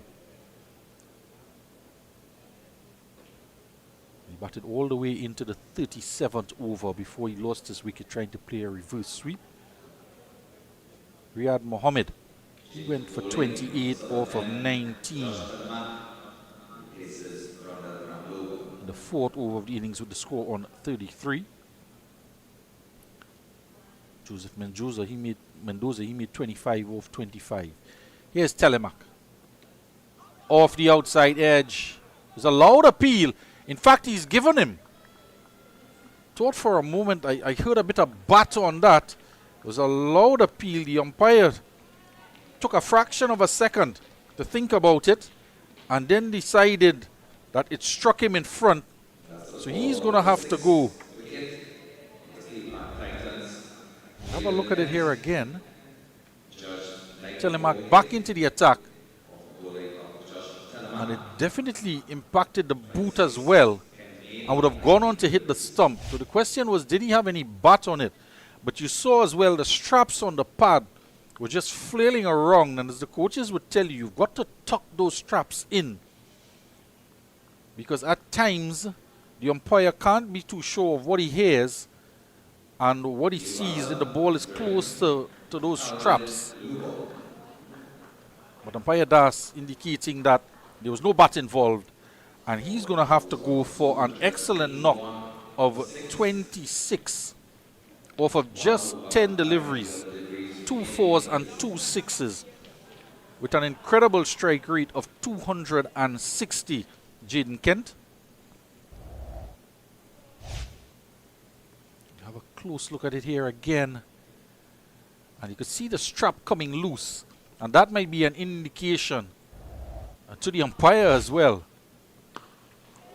The new man is out there lifting it down. It's Ali under it. And he takes the catch. The good news for him, he's taken the catch. The bad news for his team is that he stepped over the ropes and it's gone for 6. So his catching has improved. Telemark is not amused. And he couldn't parry it back.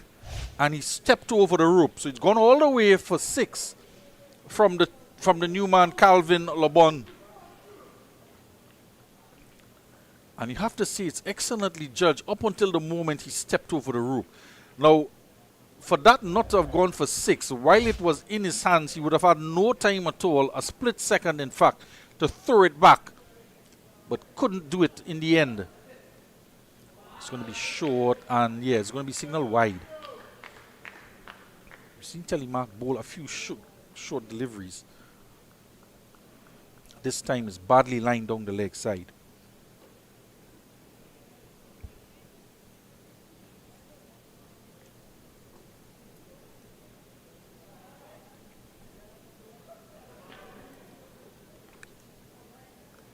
288 for 6 with that wide.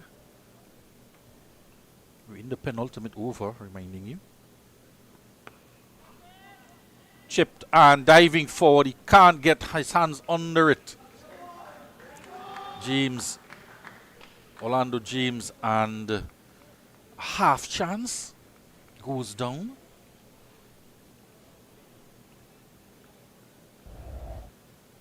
So Calvin Lubon, the new man, and Agard out there in the middle. Agard, who struck a 4 off of the first delivery he faced, and just couldn't get his fingers under it. They do run through for the single.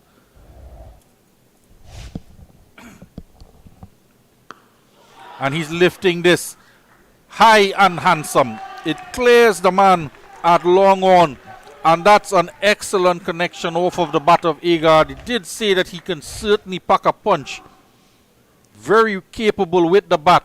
Clears the front leg and lifts it down the ground almost effortlessly. Travels all the way for 6. So now it's a very expensive over from Telemac. He's been hit for 2 sixes in this over.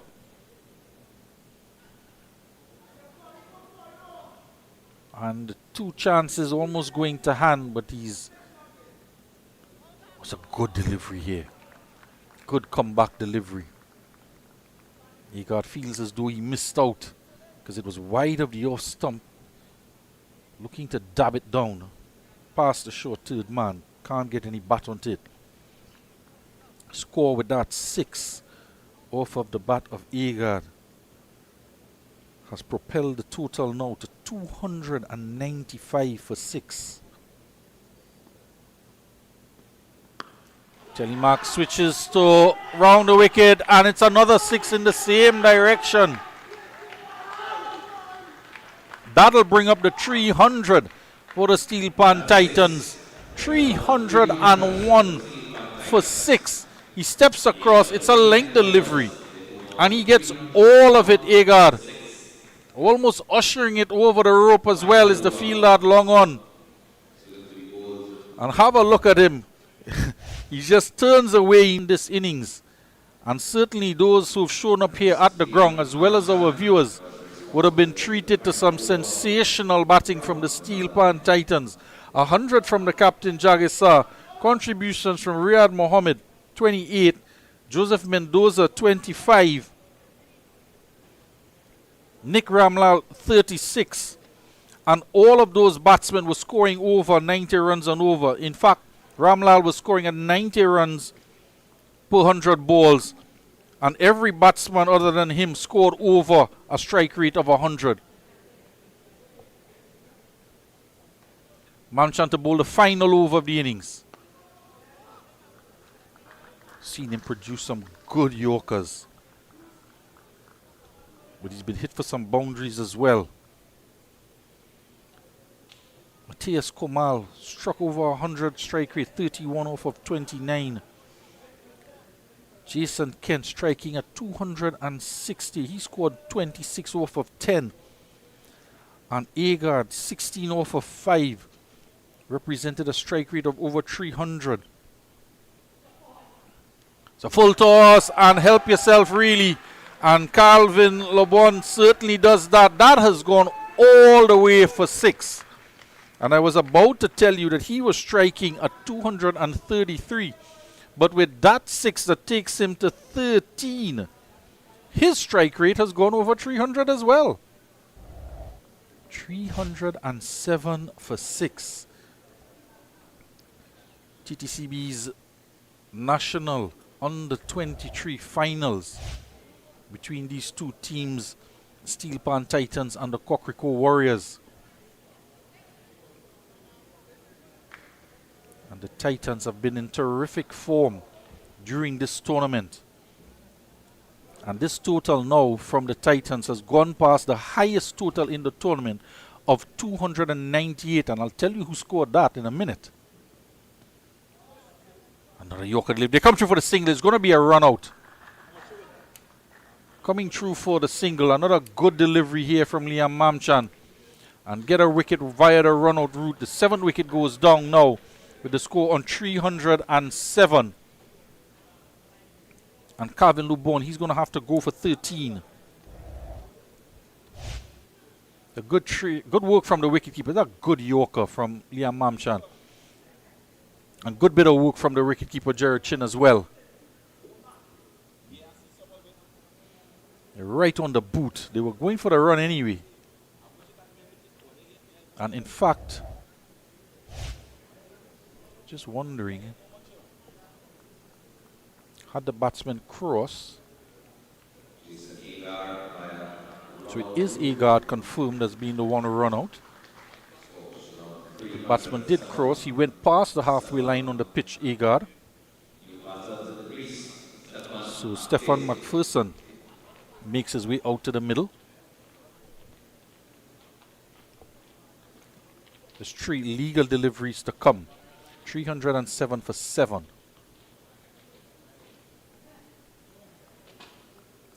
So they've gone past the highest total in the tournament of 298 for 10. And that total was posted by the Cocrico Warriors. So Captain Christian Rampasad might just want to be telling his players that they, in a previous game, they got close to 300 runs. Can they do it and cross 300 to chase this total down?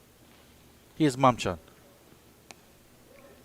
In a portion of the bat, they're going to get 1. And in that case, every run would be valuable. They scored 298. Khalil Mohammed scored 77. Jared Chin 55. Orlando James 63. And 31 from Rondell Ramlogan in that total of 298. And they did it in 45.2 overs. So they might just want to think back to that innings in that match. Looking at this total over 300 here now. So it's in the air, out to mid-wicket, and it lands in front of mid-wicket. And they come through for 2.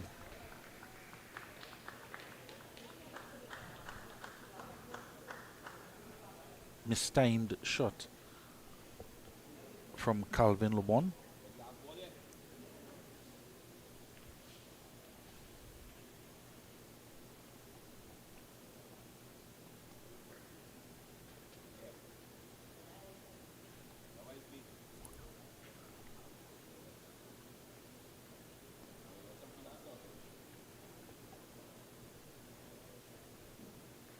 Steps across, plays and miss. They come through for the single. Gonna get a bye, and he's run out. Yes, final delivery of the innings, a run out. They had to run for everything. Chin threw it to the non-strikers in, and Liam Mamchan does the business, runs out Stefan McPherson. So the innings will close after 40 overs. 310 for 7. The Steelpan Titans being put into bat. And that will be the figure that the Cocrico Warriors need to overhaul. With a run rate of 7.75. Century to the captain, Justin Jagasa. Excellent chance, 31. Jaden Kent, 26. Jason Agard, 16. Calvin Lobon, 15.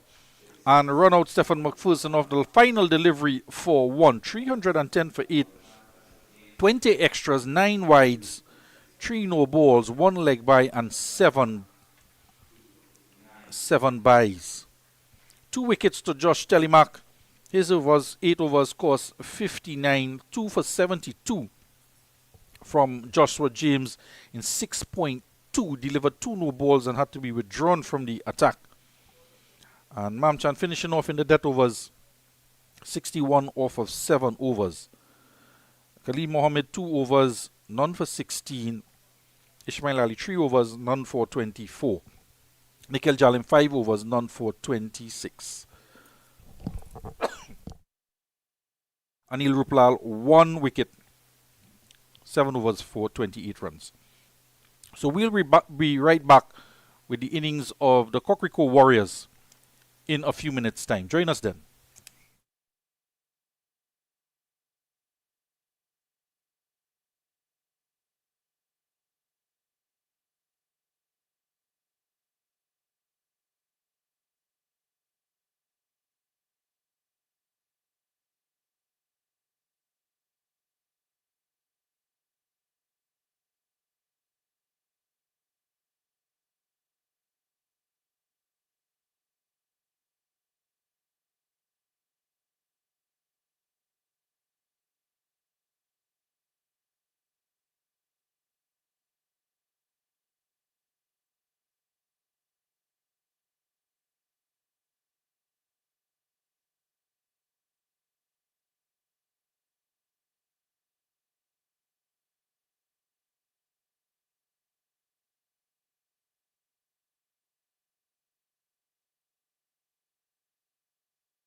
Welcome back to the Brian Lara Cricket Academy.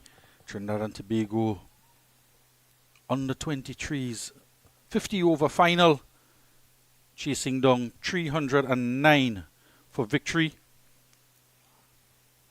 Opening batsman out there, Gerard Trin at the top of the order, and a surprise, Josh Telemack is his partner. Opening the bowling, Jason Agard, the left-arm speedster. A first slip and a third slip in place. And two fielders out in the deep are, there's a fine leg and the backward square on the boundary. So already on the attack with the new ball, Agard and Justin Jagassar was a first slip in place, and might be tempted to say that Jagassar is in a gully position, but looks more of a fourth slip really.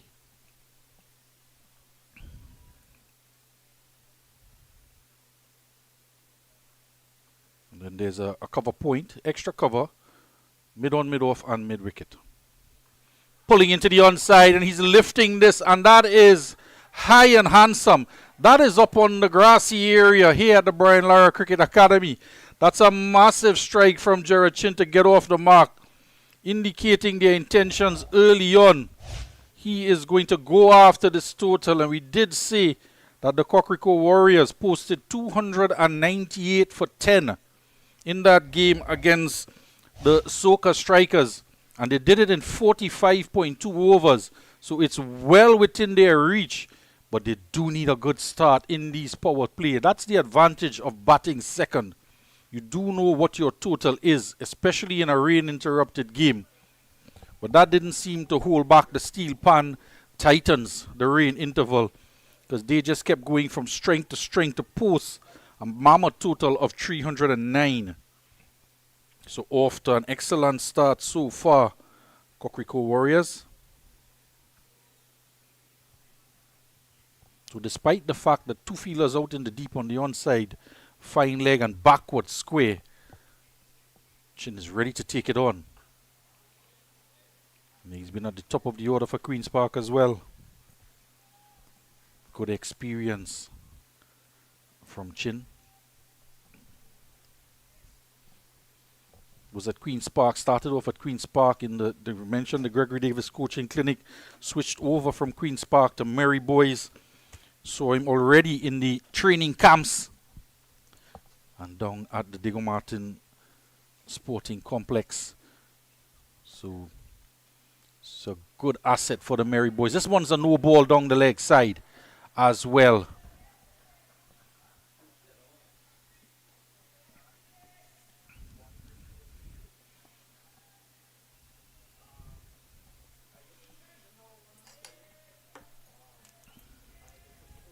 So this is going to be a free hit early on.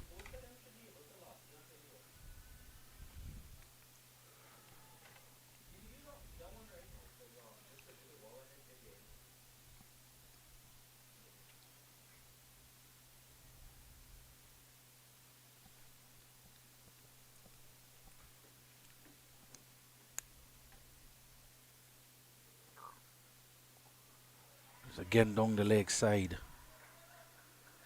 So the fourth slip has come out, and Jagassar has placed himself at backward point. So just one slip in place in that ring on the offside. Point, cover point, extra cover, who's on the 30-yard circle, Nick Ramlal, and Mendoza at mid-off.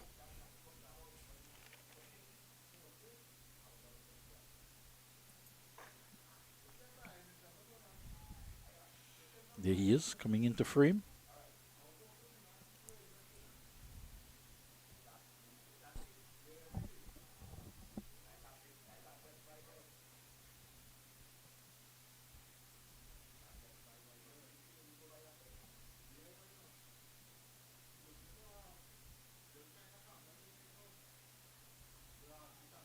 Another field change here now. The fine leg comes in and a man drops back to the point boundary. So out in the deep, the two fielders in this first power play are deep square leg and backward point, sweeping. Jagasa, he now moves into a gully with that field change on the offside. So it's a one slip and a gully. Oh, that's a good delivery there. Goes past Chin. It's a conversation between the two.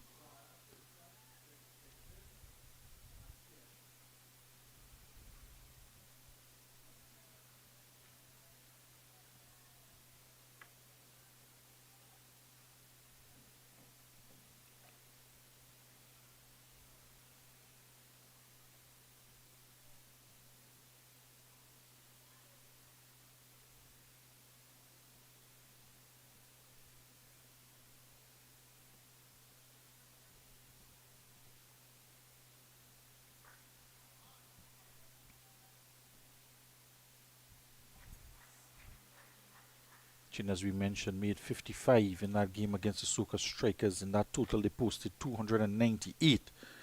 And he's given them a good start here after the first over. 9 without loss. He's off the mark with a 6. Batting out the first over. So not a bad start here for the Warriors.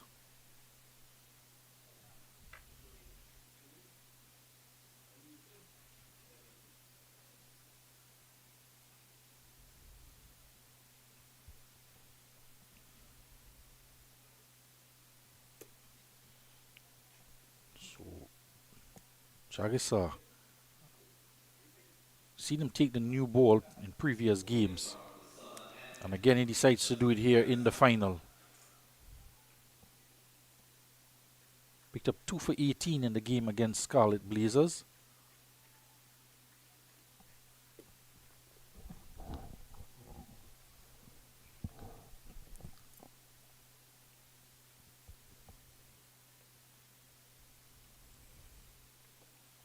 And a change at the top of the order with Telemac coming in.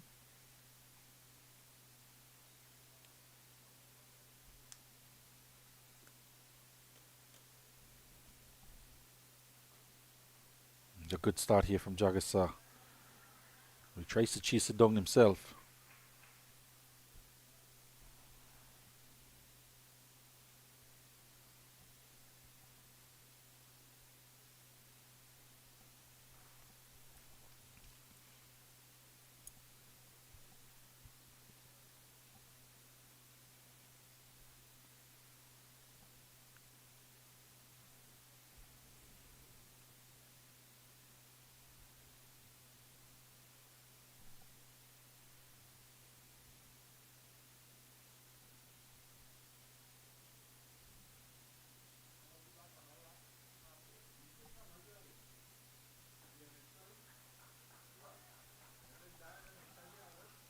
So Jagasa using right arm around the wicket, try to tuck up Chin, not give him any room.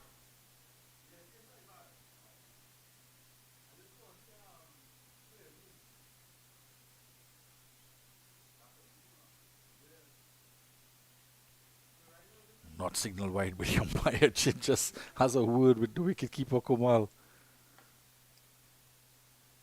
Having a little chat about that delivery. Just exactly how wide it was.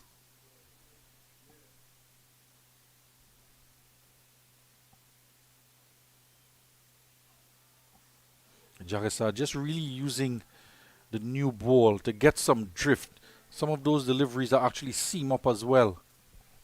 Getting it to move across the right-hander. See his grip there. That index finger is what really controls the ball.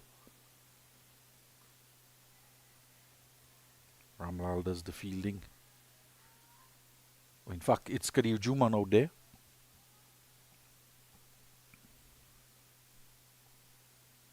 He does have a slip in place. Riyad Mohammed is at first slip. It's a bit wide and he's there that wide, controlling it with the index finger to get the one to go straight on and drift into right-handers. Jagisa is just trying to do the opposite from round the wicket.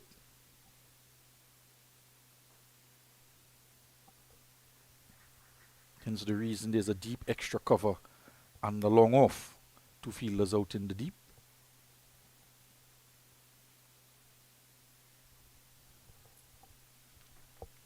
The end of the second over, and the Cocrico Warriors, in reply to the Steelpan Titans are 11 without loss.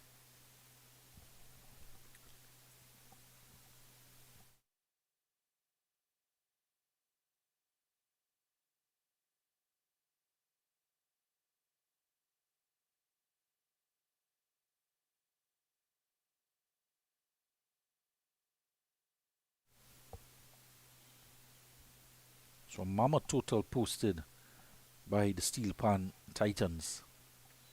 Century to the captain Jagisa, and excellent contributions all down the order. Agard is going to continue. Well, a couple of wides in his first over.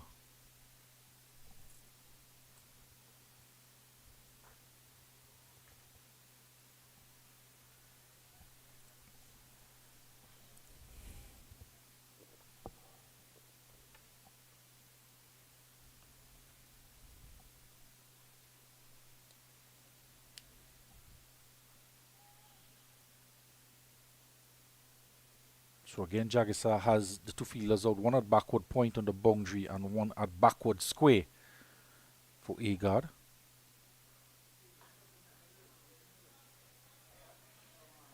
So he's adjusted his length. Agard, one short delivery, tried to bounce Jared Chin and he hit him out the ground. And he's been pitching up since. I'm trying to go across, starting on around about a middle and leg line.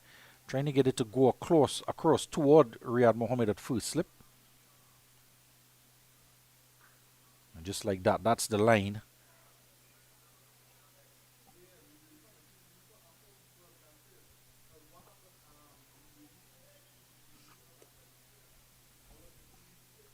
Telemark at the top of the order. Change in the lineup.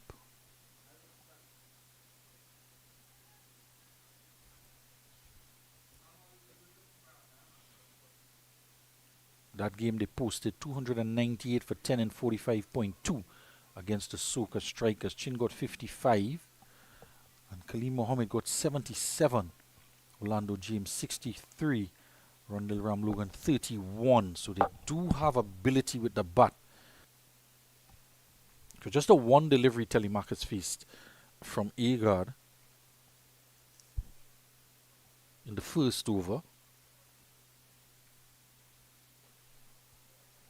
Just three on the onside. You want to stay away from that line. Telemark just stepped across his stump and tucked it into the onside. Particularly for the left-hander coming over the wicket to him. Left-hand batsman. Anything on or wrong off stump, angling into him, he's going to work it into the onside. And with just three fielders on the onside, just have to start a bit wider, Agard.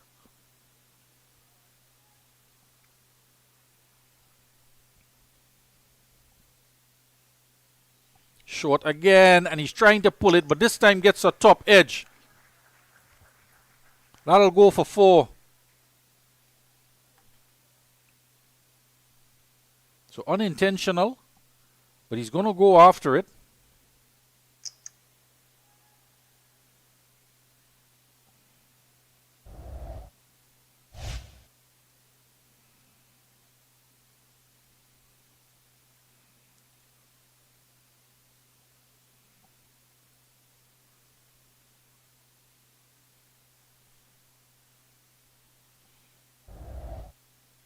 Just coming off the top edge. Ballooning over slip and into the boundary for 4. Takes a total on to 17.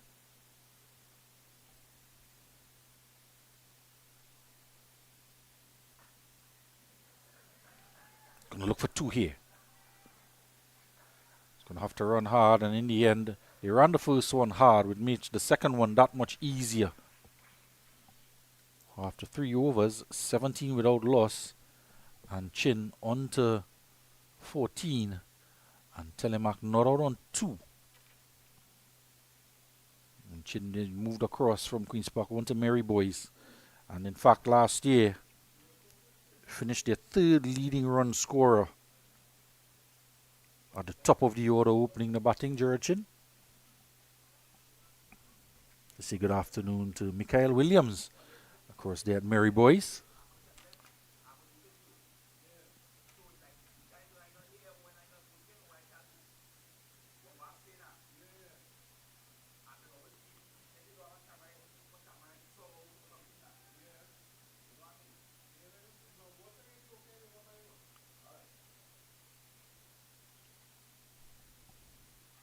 Was a loud appeal from Jagesa, but hitting down the leg side, says umpire Das.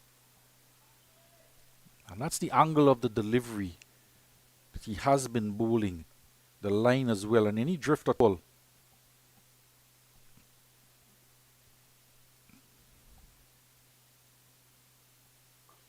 A little bit of flight this time.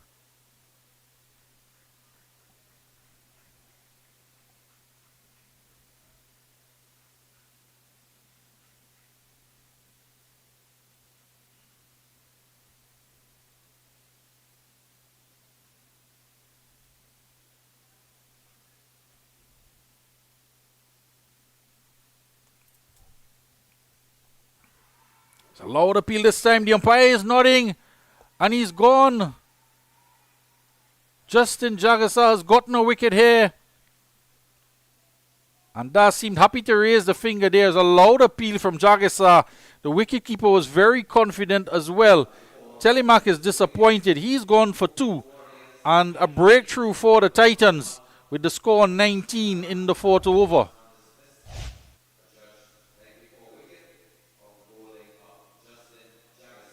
Pitching just outside the off stump. And he struck on the knee roll. He was jumping in the air.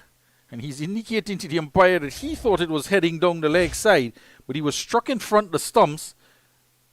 Might have been an issue of height as he was jumping in the air. But very confident of the decision was Handras Das, as well as Jagesa and the Titan players. So they've gotten an early breakthrough here in this finals.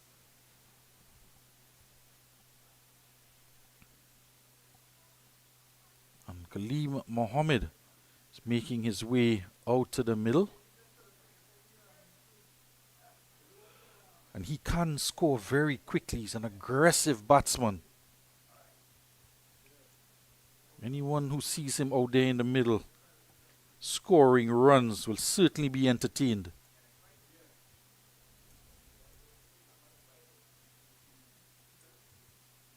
The Chin, who's on 14, the score on 19. Trying to chase down this mammoth total. You're going to have to buckle down, Jared Chin, and play one of those innings that he's grown accustomed, or we've grown accustomed to seeing him play. To bat long, but you'll also have to score quickly. It's just 40 overs, remind you.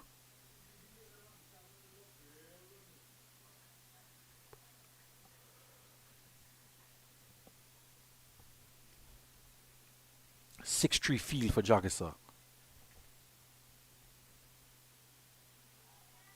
Angling into the pads. Hands on head. Tasers. He'll be keen to get another one here.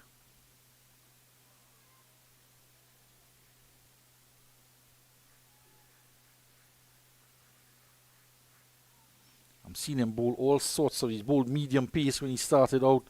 He switched to leg spin when he went to club cricket. And now he is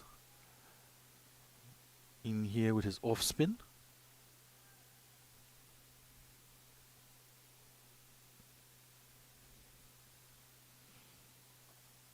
Getting some drift there as well as he switches to over the wicket. Just as a change up for the final delivery of the 4th over. 19 for 1, the Cocrico Warriors. Another 290 runs adrift.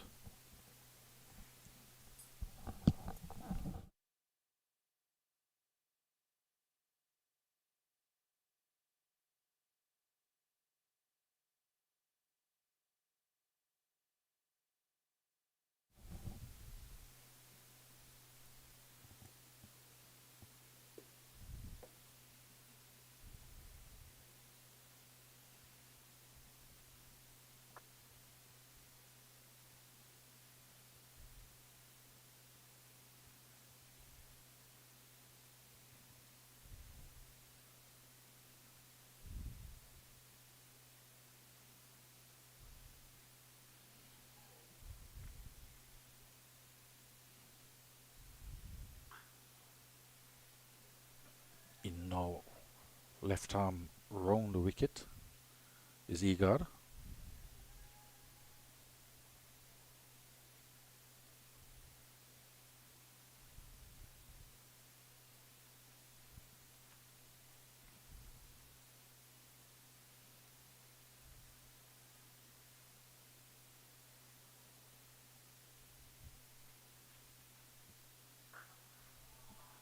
Nice sound off the bat as he punches it and bisects the gap in the point region. It goes for 4. Wit on offer from Igor. And bread and butter for Gerard Chin. Gets another boundary.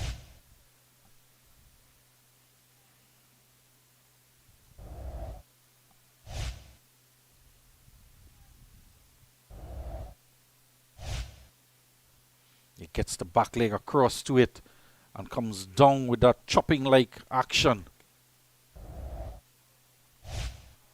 Straight out of the Colin Cowdrey Book of Batsmanship.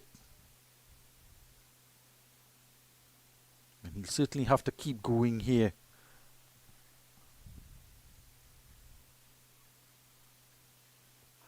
Tighten up. And the Titans certainly don't want to let them in the slightest. They want to keep taking wickets. It's very important that Gerard Chin stays there for as long as possible.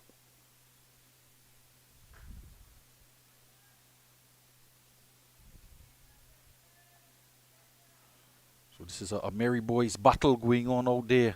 Igor against Chin.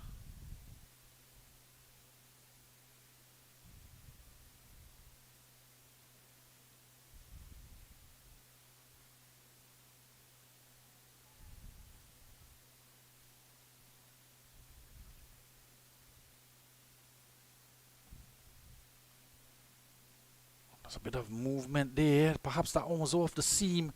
He'll come through for a single. Beat the outside edge. The umpire is going to signal by. So he just moved away a fraction. Past the outside edge of Chin. Moral victory there for Igor on that occasion as they steal a bye.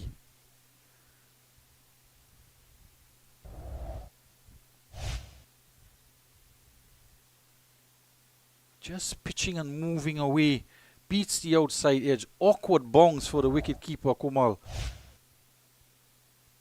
Landing well in front of him. And Riyad Mohammed having to do the clean-up job.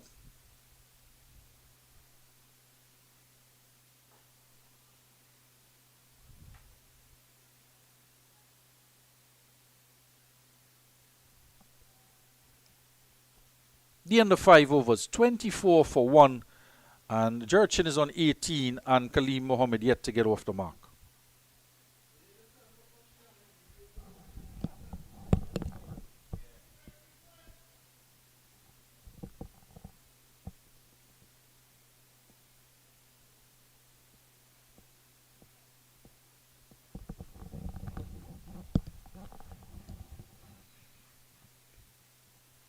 Jagisata continues. Bowled 2 overs for 2 runs and a wicket.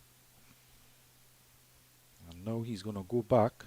Well, he's been right arm round the wicket for Chin. Went just for 1 delivery to Kaleem Mohammed over the wicket, but he's back round the wicket for Chin.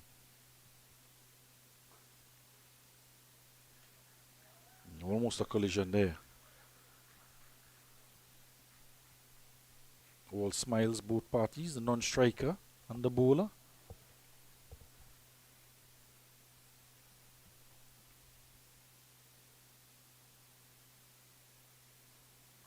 Short, and he's pulling it into the onside. Was wondering about this 3rd over. He smacked away for 4. I could just change the momentum. Bit too short. Quick to pounce on it was Chin. It's just 3 fielders on the onside. He'll definitely not want to be too short.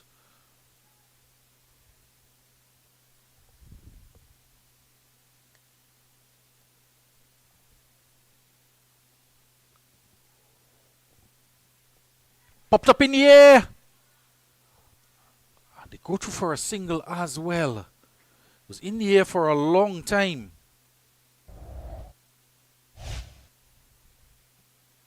Trying to turn it on the onside. Jagisar giving chase. Couldn't hold it in. And again he's trying to exploit the three fielders on the onside. But that ball is drifting across him. China got a leading edge. Mohammed on strike now. Short, and he's whipping it into the onside. But it's to the left of Egard, stronger side. Knocks it down. Good bit of fielding from the young fast bowler. Had that gone past him, could have been a boundary.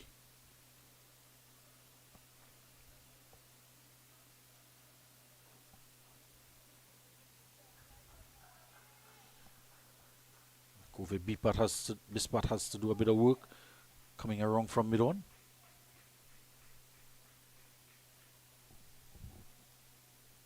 One boundary in the over, 2 deliveries to come. Chin back on strike, he's on 23. 30 for 1. He'll certainly be thinking about that onside again, trying to take advantage of this final delivery to come in this Jagisar over. 1 delivery to come. 6 runs in the over so far. Yeah, he's pulling it into the onside, you know. He's going to go for 4. He's not going to miss out. He's going to seize every opportunity to score with 3 fielders on the onside.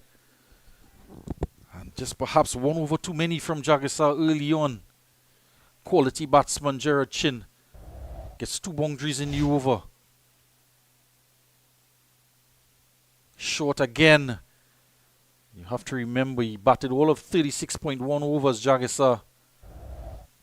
Coming to open the bowling as well. A lot of work from the young man. And Chin maximizing on a couple loose deliveries in the over. He's on to 27. 34 for 1 after 6 overs. See, both opening bowlers, they're producing 24 dot balls in total. Out of 3. Might be a bowling change here.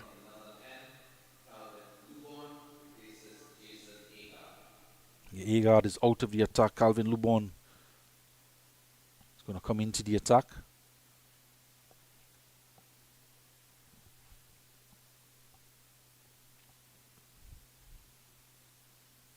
Picked up 2 for 27 against the Scarlet Blazers, but got 4 for 24 against the Soca Strikers. He's having a good tournament with the ball.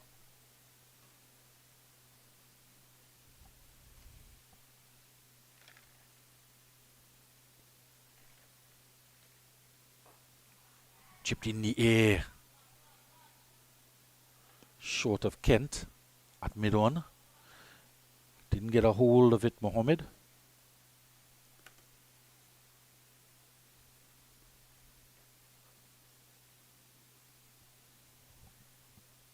So 3 overs for 21 runs from Egard. 12 dot deliveries.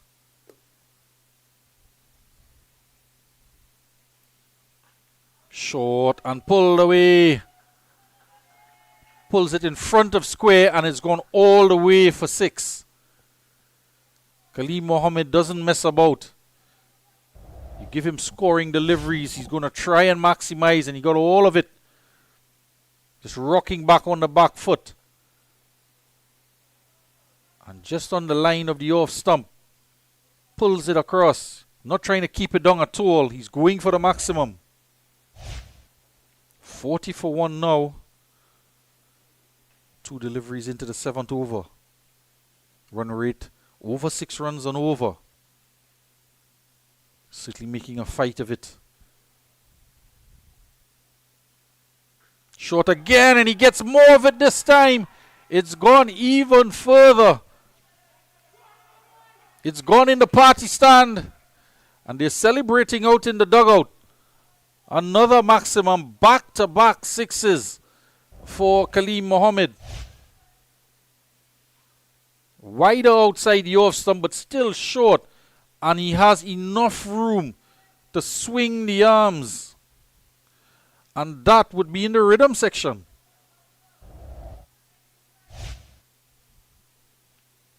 Come CPL time, it'll be smack in the middle of the rhythm section. But it's the Steelpan Titans who are in for some blues now.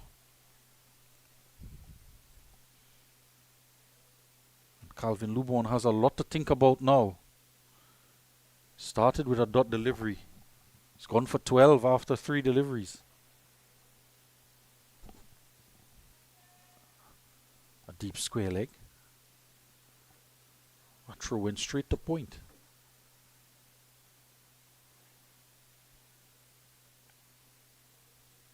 There's good batting here from Mohammed as well.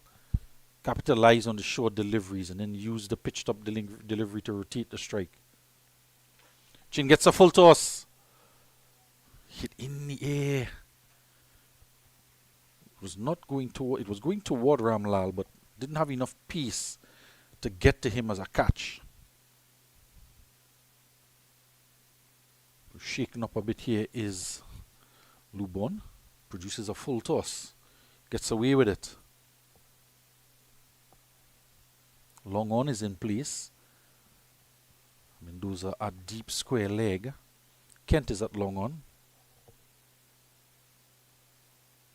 Those are the two fielders out in the deep. It's going to be signal wide.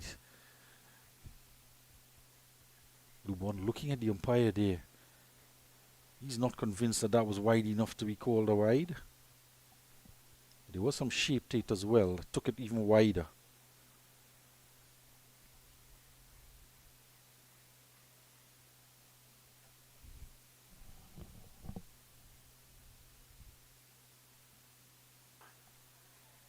Driven again to Ramlal. They take a quick single. Throws to the keeper's end. Wide of the stumps, however. Bats right-handed, but throws left and bowls left-handed. Does Ramlal. That's something they have to be aware of, the batsman. That he, in the field, his left hand is his throwing arm. 49 for 1 after 7. 30-run partnership of 21 deliveries. So not bad going from the pair. And helped out by those back-to-back sixes from Kaleem Mohammed in the last over.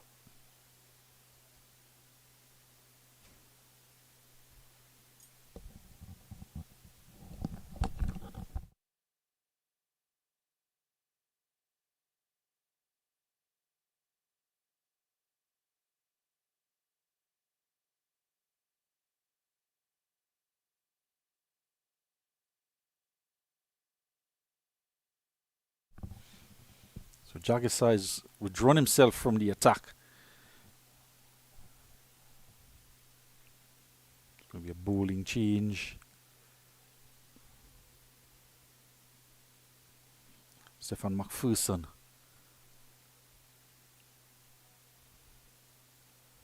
It's been brought in. So Jagisa went for 12 runs. 8 McPherson had.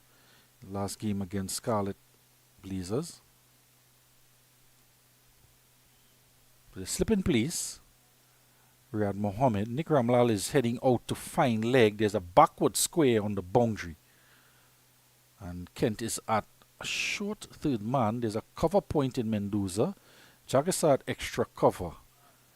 And Lubon at mid-off. There's a mid-on and a mid-wicket as well on the onside. Short and pulled away as if they didn't see this young man play this shot handsomely on 2 occasions. Delivers another short pitch delivery and we get another opportunity to see a finely executed pull shot off of the bat of Gerard Chin. That one hammered away to the boundary. It's gone for 4. That shot brings up the 50.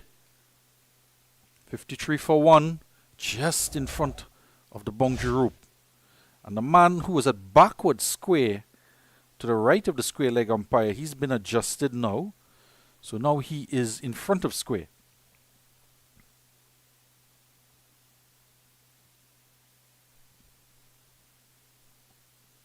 Short again, and he's pulling. This time he doesn't get all of it. Cramped a bit.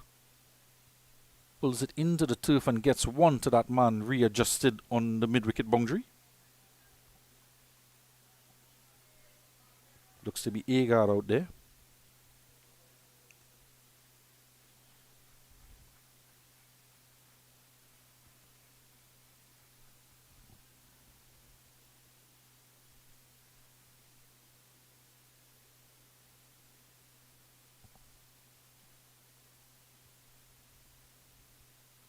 Oh, he's fishing at it. That's a peach of a delivery from the young man.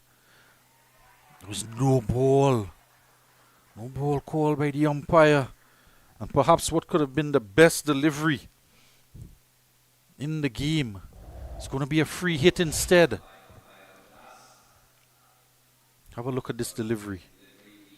Angling in, pitching and leaving Kaleem Mohammed. It drew him into the shot and then he was reaching for it. It's going to be a free hit instead.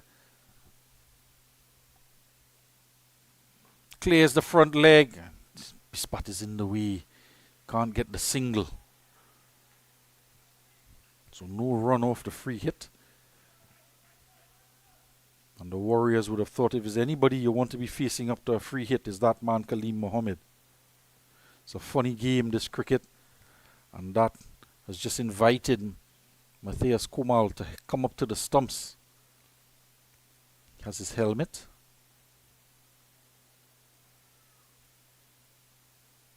This should make just the single. 3 players converging on it.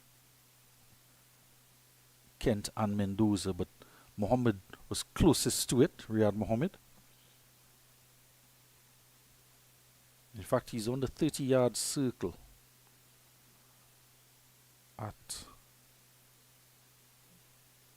It's a very fine third man.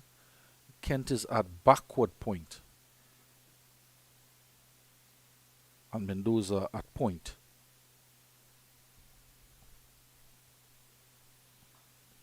Again into the body, tugs it around the corner. Agar does well.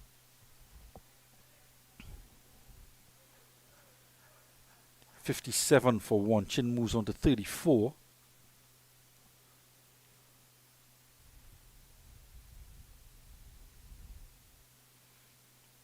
Kaleem Mohammed, despite the 2 sixes, the back-to-back sixes of the short deliveries, and one that he turned into the onside, he's still trying to search for a bit of touch in the inning so far.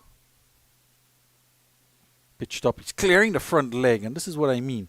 He's looking to go hard, and really, I don't want to say he only knows one way to bat, but he can strike the ball very impressively. 8 overs gone, 57 for 1.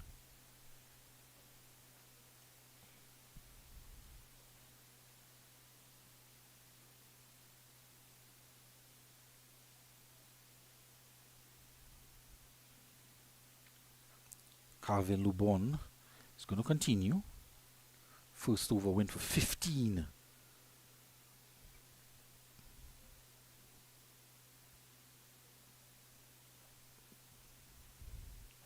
.13 of which came off of the bat of Mohammed. So they're going to be able to relax the field a little bit as the first period of power play after 8 overs comes to an end. 40 overs, remind you. The next power play number 2, 24 overs. So Jaggers are initiating some changes. There's a long off and a deep cover heading out toward the boundary and a deep square leg. The ball is a quick delivery. It's an appeal, and the appeal came from point. Down the leg side and a good take from Kumal. So him come up to the stumps in the last over. And he came up to McPherson, who was swinging the ball away from the right-hand batsman. So very interesting that he would come up to the stumps, particularly for Mohammed, who was looking to wide outside the off stump. Too wide for Chin to reach.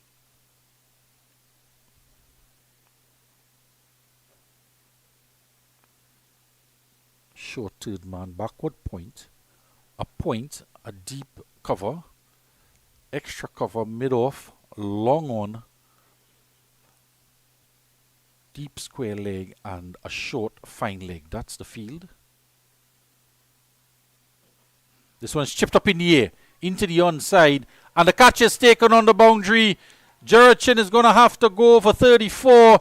He chipped it in the air. Mendoza is racing across to Calvin Lubon. Actually, he's racing across to usher Gerard Chin off the field. He certainly enjoyed taking that wicket. Mendoza taking the catch. In fact, he probably enjoyed that catch more than Calvin Lubon enjoyed taking the wicket. First wicket falls with the score on 58 in the 9th over. Gerard Chin gone for 34.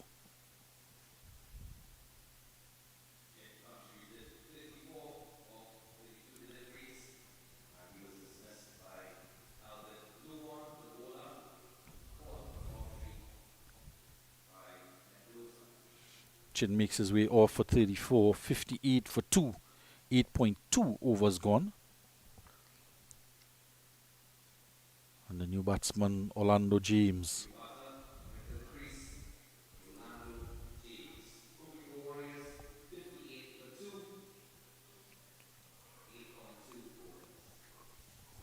So with the loss of that wicket of Gerard Chin,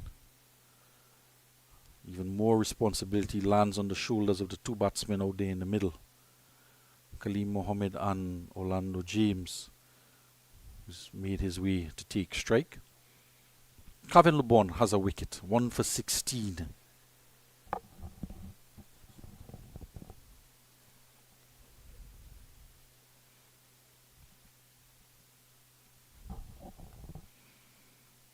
And Jakisa has put the first slip back in place now, with the new batter coming out.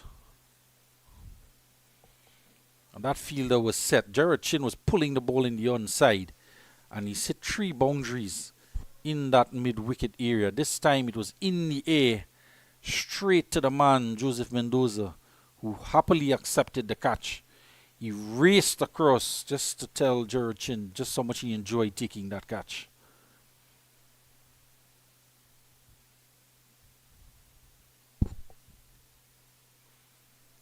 A good delivery here and a good tumbling half stop, backward point. Mohammed does the cleaning up. Riyad Mohammed, that is. Egad was the man sliding across, losing his footing a bit there at backward point.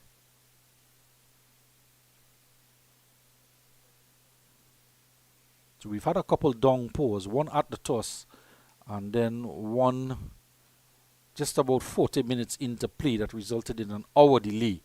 The game had to be reduced. It was initially reduced to 46 overs, had to be further reduced to 40 overs. That did not discourage the Steelpan Titans, as they went on to post 309 in their 40 overs.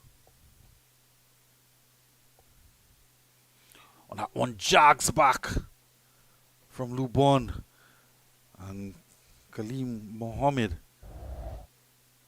having a good long look at where it pitched and where it ended up. It's just pulling down on the seam and ripping back in. And I tell you what, Mateus Kumal, that is a brilliant take behind the stumps, standing up to the stumps. That amount of exaggerated movement.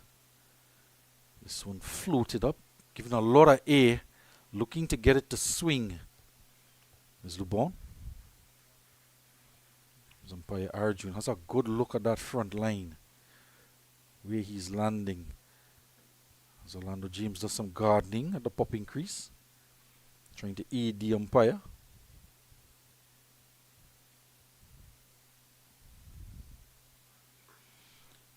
This one hurries on to Mohammed. Comes off the splice of the bat. No power in the shot at all. And a successful over, an excellent comeback over from Calvin Lubon. 1 wide, 1 single and a wicket. Picked up the wicket of Gerard Chin and finished off the over quite superbly to Kaleem Mohammed. After 9 overs, 59 for 2, the Cocrico Warriors in reply to 309 from the Steelpan Titans.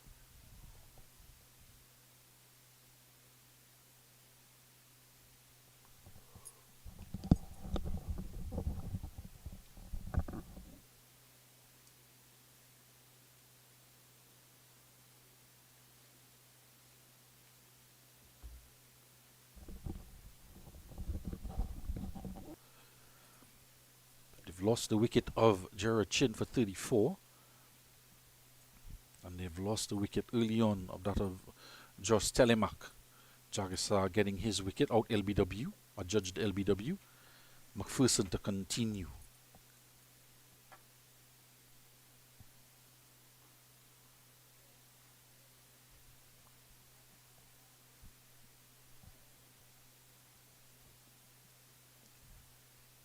McPherson has been getting the ball to move around.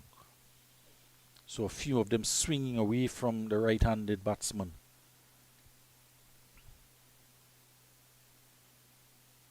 This one just holding the line with the angle. Heading into the off stump of Orlando James.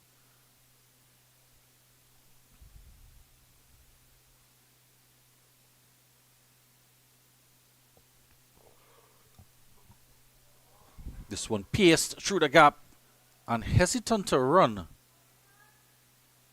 was James. It's chased down by Mendoza. Just a one run in the end.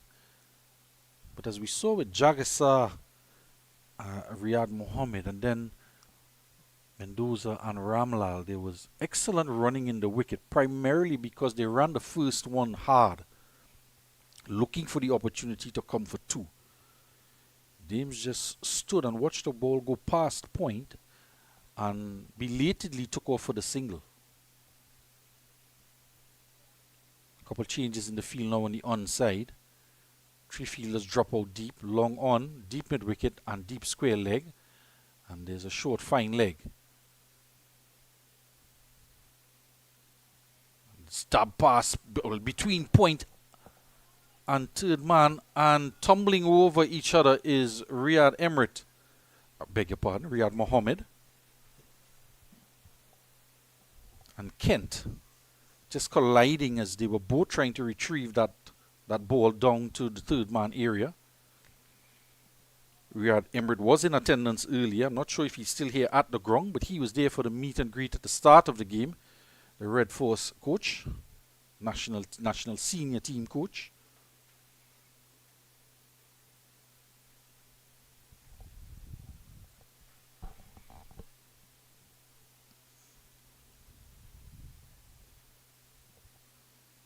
Losing his run there.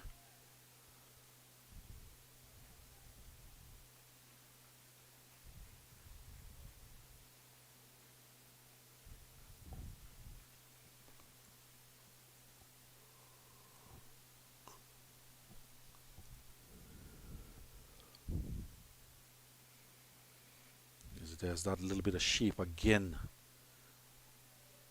from McPherson.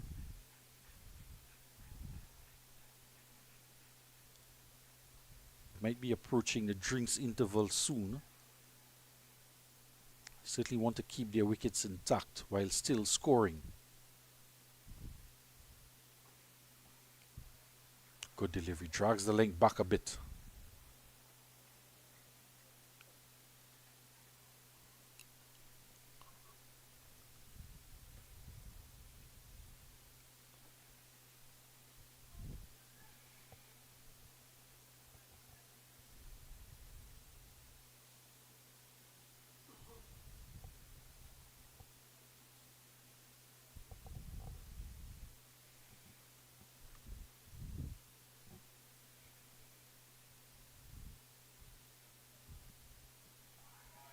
Struck on the pad, heading down the leg side, but he's out of his crease. And he has to remember, Kaleem Mohammed, that Mates Kumal, he's up to the stumps and he was quickly after it. Kumal diving away to retrieve and had the opportunity to shy at the stumps. And that's the completion of 10 overs, 62 for 2. with Kaleem Mohammed on 17 and Orlando James on 2.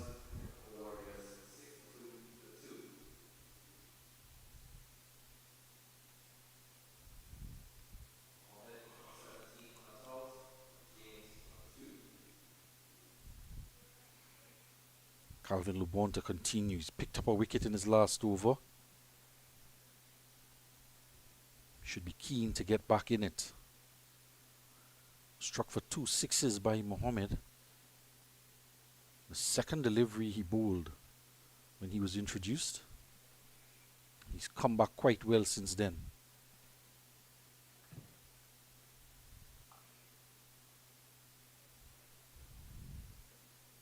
So interesting that Matthias Kamal decides to stay up. He was up initially for Kaleem Mohammed. He stayed up to the stumps for Orlando James.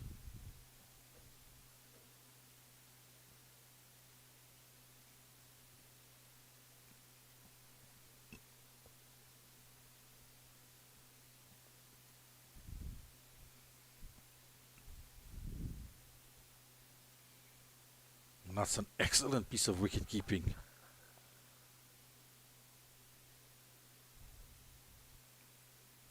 Saw some keeping from Alex Carey in that Ashes Test match up to the stumps.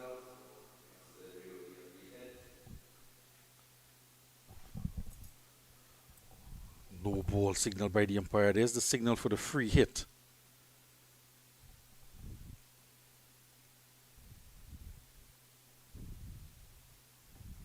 This time we've seen Lubon produce a delivery that gets an additional amount of lift off the surface. Firstly was Kaleem Mohammed, hit high up on the splice of the bat. And now this time for the free hit to James. Surprised him a bit.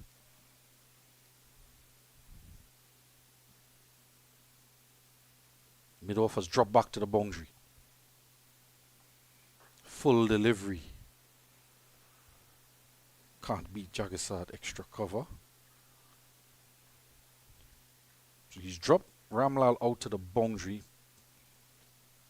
knowing that he was going to pitch up a full one.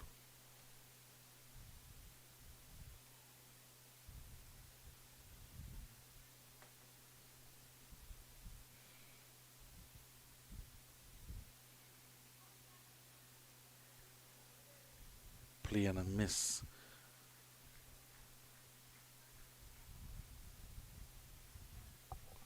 So Mohammed being kept in check for the last over or so.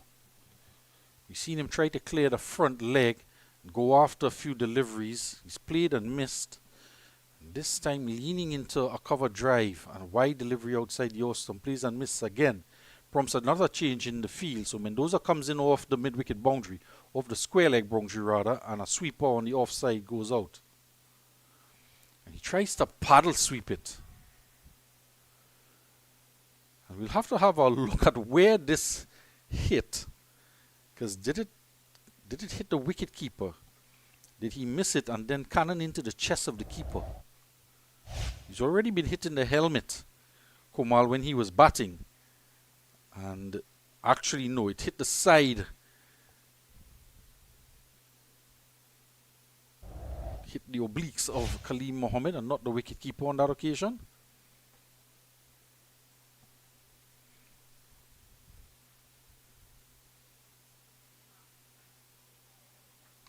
Another good delivery and an excellent take from Matthias Komal behind the stumps. He made that one look so easy, and quite a few dot deliveries to finish off the 11th over from Calvin Lubon. He's bowled 3 overs, 1 for 19.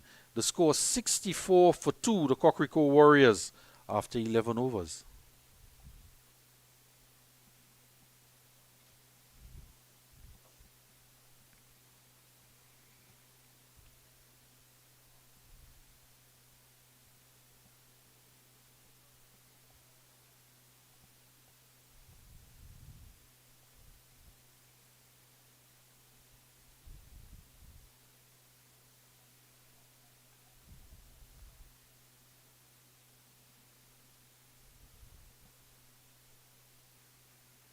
It's a wide signal by the umpire. McPherson continues. He's getting a bit of exaggerated swing here. Ball moving in the air. I haven't seen too many bowlers get the ball to move around. He certainly is getting the ball to move. One coming off the glove of the keeper, parried away to Riyad Mohammed, who's at a short, really a fly first slip position.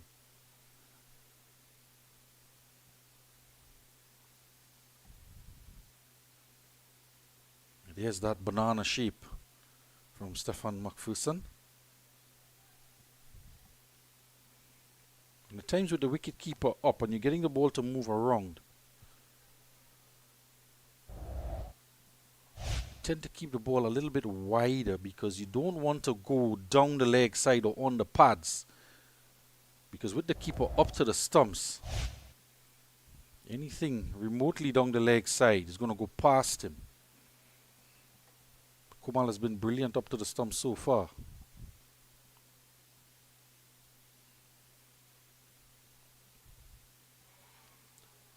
Excellent delivery, matched by the keeping skills of Kumar. It just moved away in the air, and this is the point I wanted to get at, because you want to bowl really on around middle and off, or even an off stump line to get that ball to swing away. And that one is angling into an off stump and then starts to straighten and beats the outside edge, beats the off stump, and a good take from the keeper. Now the difficulty with the keeper standing up is if he does get the edge, it becomes a very difficult take for the wicketkeeper. This one lifted in the air and is going to go into the boundary. 4 runs in fact. Over pitch delivery, and with the angle of the delivery and the movement, he decides to go aerial. Orlando James with the swing, gets it over point. Coming off of the outer portion of the bat, but getting enough of it. And a couple bounces into the rope at backward point. He's rehearsing to go over extra cover, but with the movement McPherson is getting, certainly going to come more of the outer portion of the bat. Jagasar just dropping Riyad Mohammed now from that fly slip position to a short third man on the ring itself, on the 30-yard ring. That's an excellent delivery again. Exaggerated movement here from McPherson. It's been a good over so far. He didn't deserve to get put away for that 4. But that is the risk reward you're going to have to take as a batsman in this situation. You want to counter-attack good bowling. James is trying to do just that. Riyad Mohammed out on the third man boundary with this movement that McPherson is getting. There it is again, and that's another excellent take. I'm tempted to call him Alex Carey at the moment. Matthew Komal. Exceptional work behind the stumps. That can certainly make the highlight reel. There's a good look at Riyad Mohammed, who's been dropped out to that third man boundary. And Calvin Lubon has been brought in from fine leg. So that's the change in the field. This type of movement that McPherson is getting.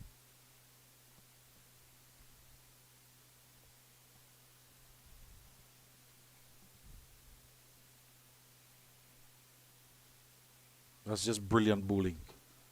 Brilliant bowling for no reward. He was struck for a boundary in the over. And an excellent over comes to an end. And they have this Cocrico Warriors batting lineup just pinned down at the moment. 69 for 2 after 12 overs.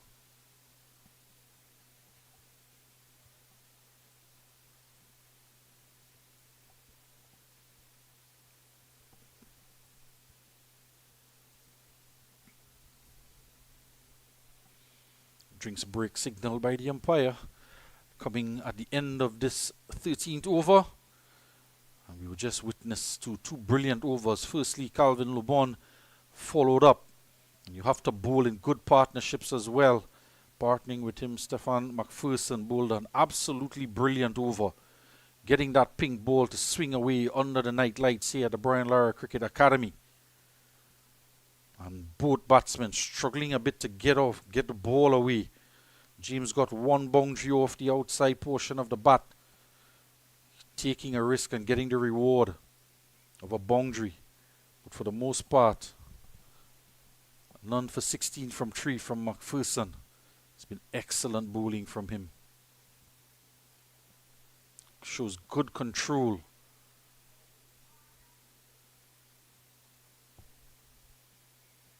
Going to see a bowling change now.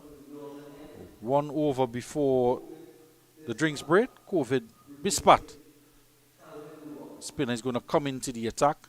So Calvin Lubon, who initially was heading up to bowl, and they decided against it.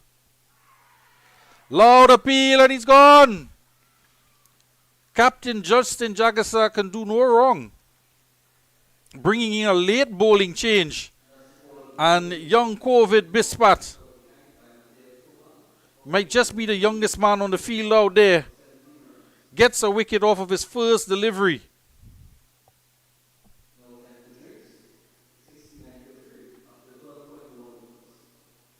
And Kaleem Mohammed was 9 for 3. 1 ball into the 13 over, and we are going to take a drinks break. We'll get another opportunity to have a look at the dismissal. Short and wide. It didn't get up at all. And off the outside edge.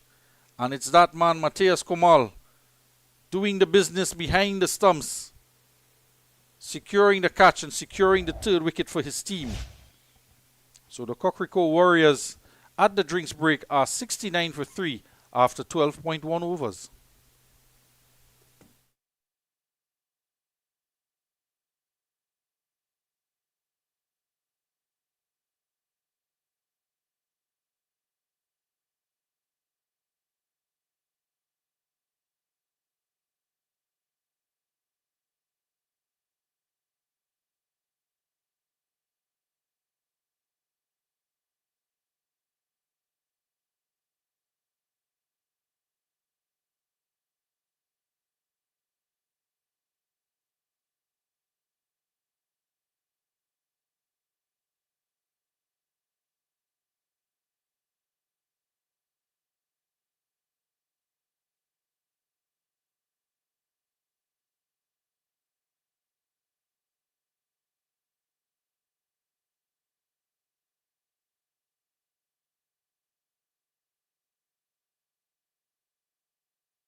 Back after the drinks break.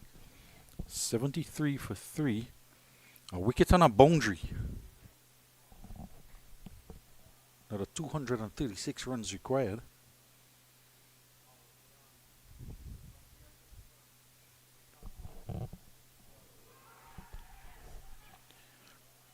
Not a loud appeal.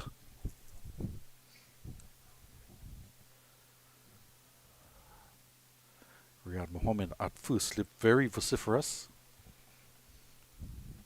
If he's at first slip, you will expect that you're going to get a loud appeal. Oh, it's a good delivery here from Bispat. Angling in. Drifting in.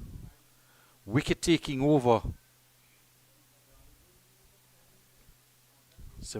73 for 3 after 13 overs.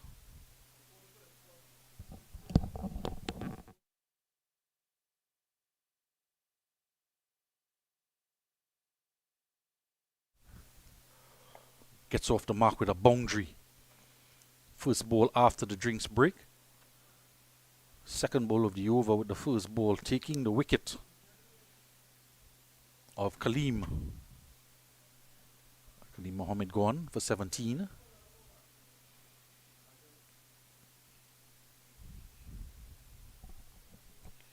A bit of an interesting situation here now because McPherson is going to continue and wicketkeeper stays up to the stumps. With Orlando James on strike, he's on 7.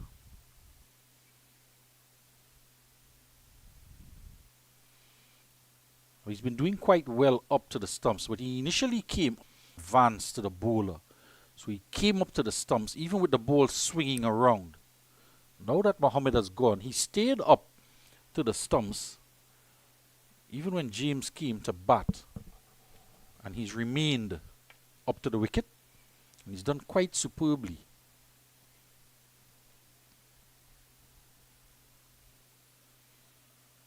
Just like that. It's really quite impressive to watch.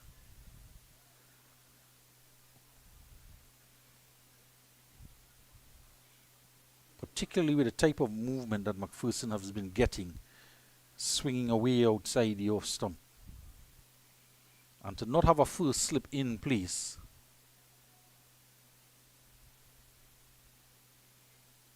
And there's been a change in personnel down at that third man boundary. Kent is there replacing Riyad Mohammed, who was there initially. And it's dabbed down to that man Kent, a third man. So Riyad Mohammed was initially in the first slip position, then dropped off to a short third man, went into a fly slip position, and then Jagisar sent him all the way out to the boundary in the previous over for McPherson.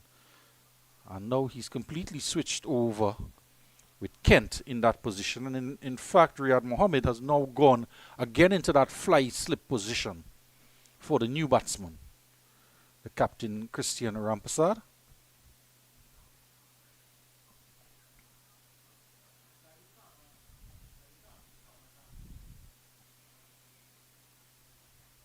And he's there for that. Exactly that. And it lands just in front of Riyad Mohammed. And he's asking his captain, he says, Skip, I want to be up in the slip position, not in the fly slip position. And he certainly feel that one.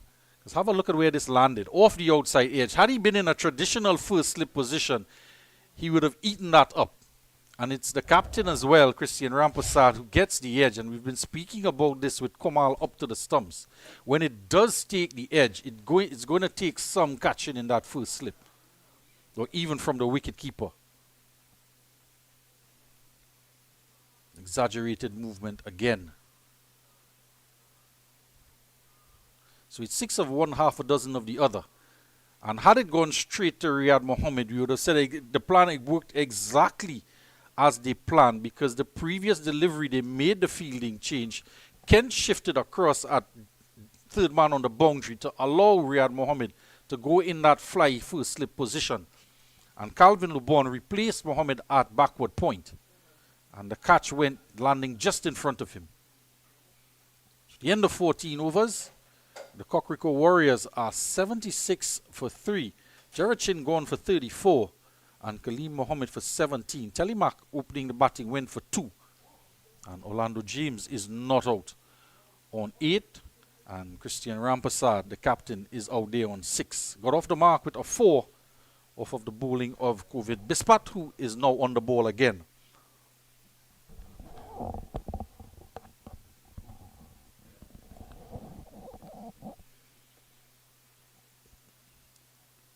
You can see Riyad Mohammed there. He just pulled the pant leg up just to inspect where the ball struck him.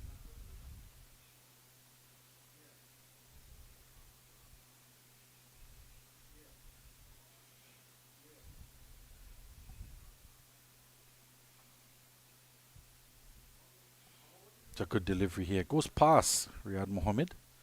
Cartwheels across. Can't stop it.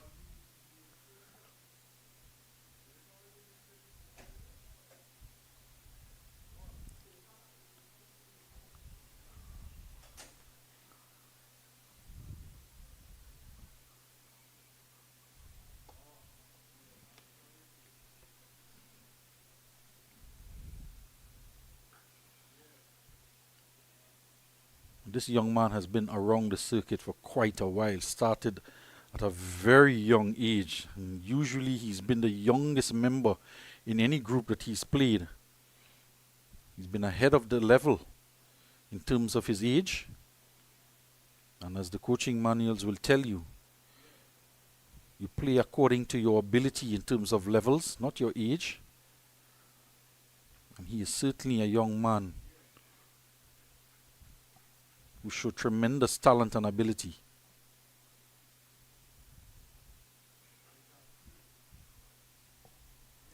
They're going to look for 2 here. Mendoza is on it, and they are going to get 2 comfortably in the end. Having to come around from deep square leg to in front of mid-wicket. A long chase for him, couldn't prevent 2. 79 for 3.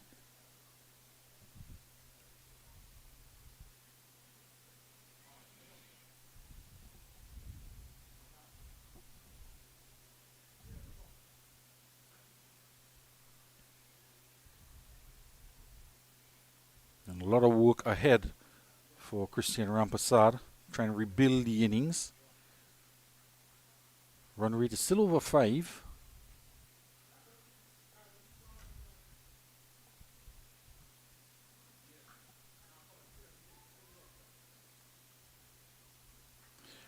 Man, so deliveries that are pitching short-ish, you tend to think would be short and you can get on the back foot easily because the ball is going to rise. But that trajectory that he's angling it in from, it doesn't get a lot of lift even though the ball is short. And you have to be very careful not to be caught out playing on the back foot, when you might as just well be playing that shortest delivery off the front foot.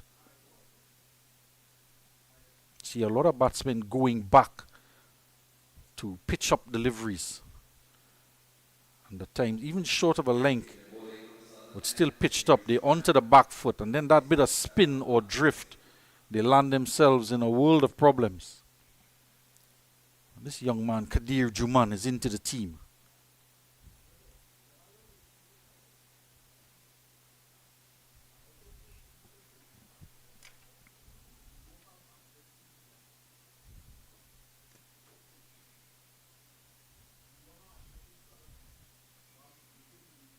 Comes from the Hillview College in the East Zone.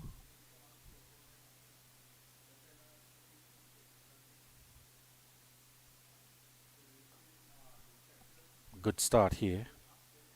Full outside the off stump. Field is set with the man sweeping.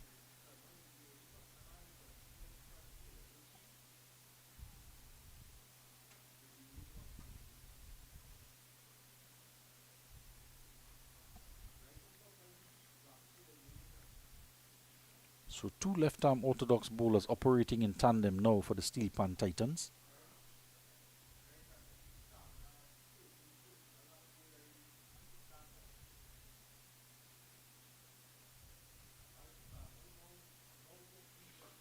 Flighted and lifted down the ground. And has that gone all the way? The umpire says yes. Umpire Hansraj Das, not for the first time, indicating another one has gone over the boundary. Flighted this time, given air, and a tad bit over pitched. And confident enough is Orlando James to go downtown.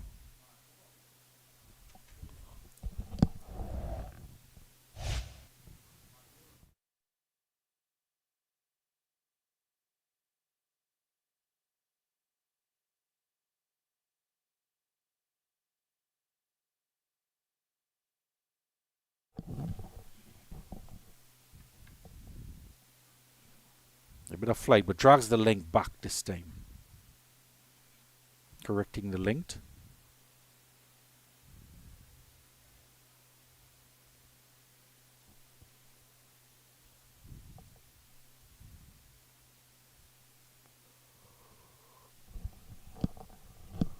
To throw the ball, to toss it up in the air.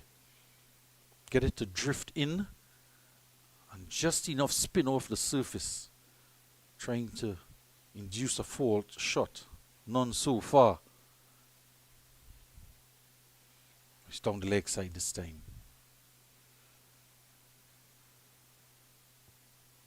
Try to go a bit faster. Just pushing it down the leg side. Good stop from keeper Komal. That's a good delivery again, and it's a sharp single. And the throw from Lubon to the keeper's end, a bit wayward. I just thought for a moment he wanted to throw at the non-striker's end, which he was closer to. Could have been interesting.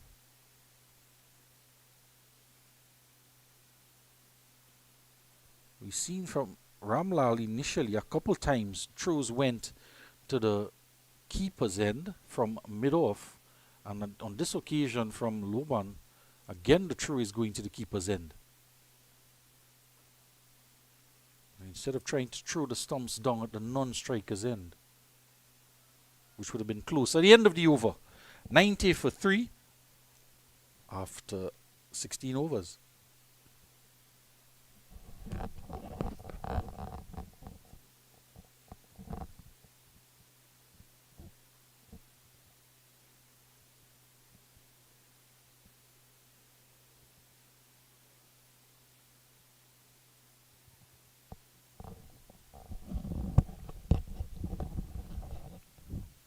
Required run rate just creeps up to over 9 or 9.13 required.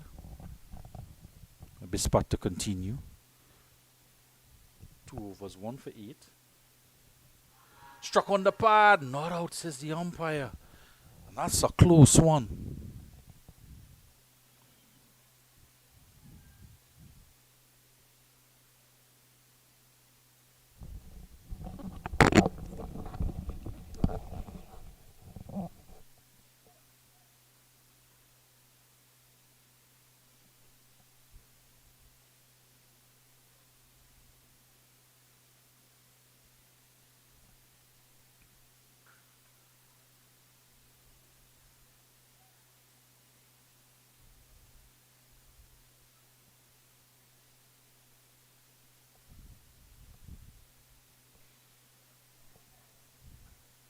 Very interesting field change taking place. And Rampasad was on strike. Mid-off and long off and long on rather came into the 30-yard circle. They've retreated now for Orlando James. For Bispat as well, when James is on strike.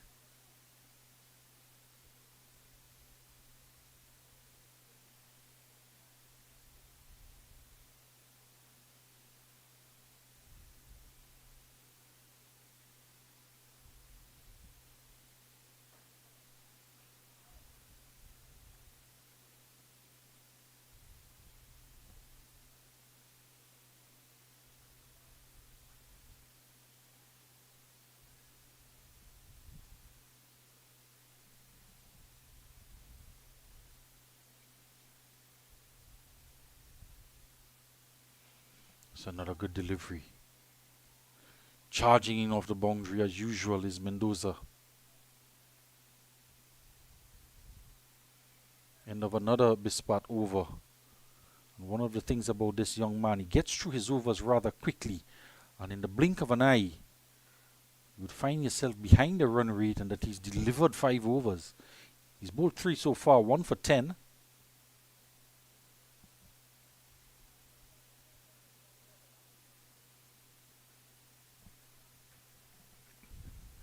I make it just about 9 of these players together from both of the teams that would have played with each other at the Trinidad under 19 level. And they might be on opposite sides on this occasion, but they do know each other's strengths and weaknesses inside out. And so far, it seems as though the Steelpan Titans are the one taking advantage of that bit of knowledge. Behind the 8 ball a bit, the Cocrico Warriors.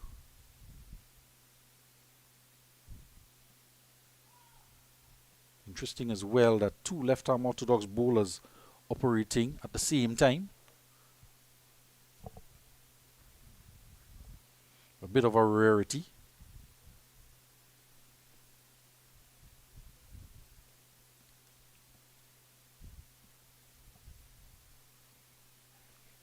And that has just barely missed the leg stump. It was a big heave-ho. Gone past the wicket-keeper as well. Did he get an inside edge? It seems as though he did, because no signal from the umpire. So I thought for a moment it beat everything. It was angling in from Juman. 2 runs to the total, so it seems as though Orlando James did get an inside edge onto it. Took it past the leg stump and the keeper.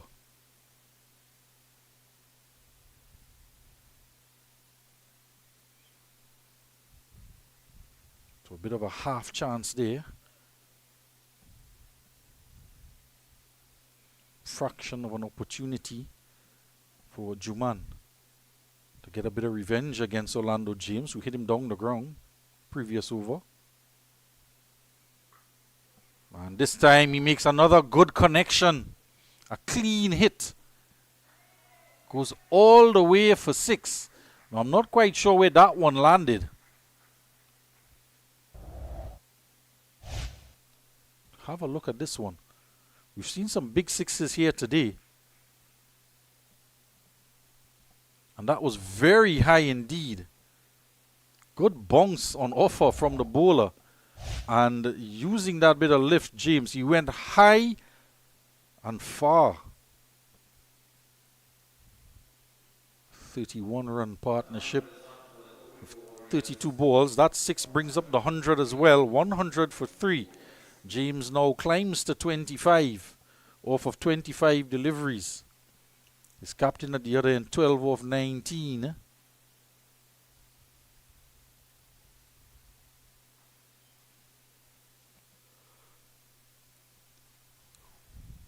Young Juman is not afraid to flight the ball, but a couple times he's overpitched it, and every time he's done so against James, James has lifted him over the boundary. Faster delivery, lower trajectory, and they squeeze a single. Egard opts not to throw.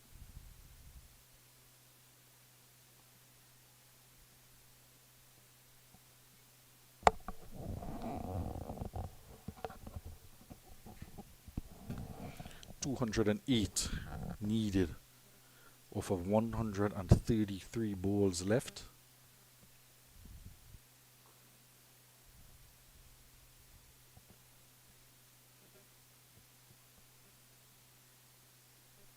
End of the Juman over. 9 runs conceded in that over. He's conceded 19 in total off of 2. So McPherson 4 overs, 15 dot balls, 19 runs, was withdrawn from the attack. And COVID, who's been keeping things quiet on the other end. But Juman just struck for a couple boundaries. Just keeping the Cocrico Warriors in with a glimmer of hope. Required run rate now 9.45. And they're currently operating at 5.61 per over.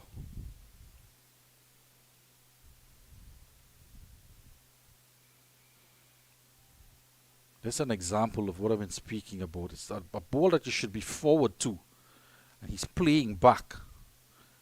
And that ball just drifting into the off stump. You want to be very edge. Juman is giving chase as they come for two. But that one certainly spun.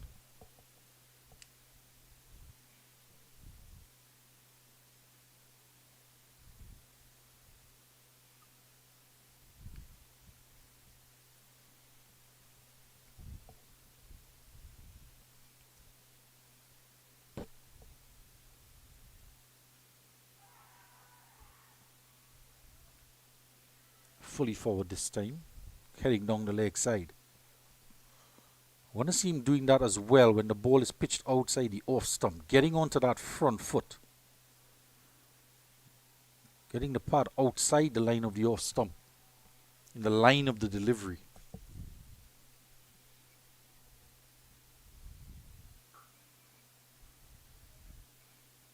Testing over here from Bispat.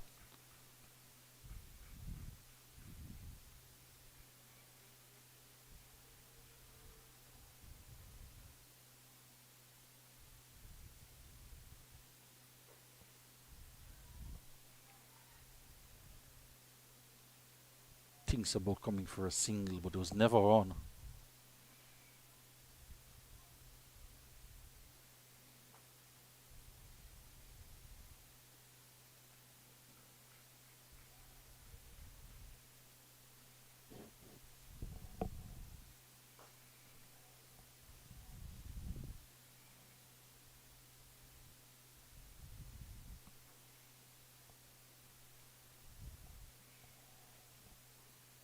And in the blink of an eye, another COVID Bispat over comes to a conclusion.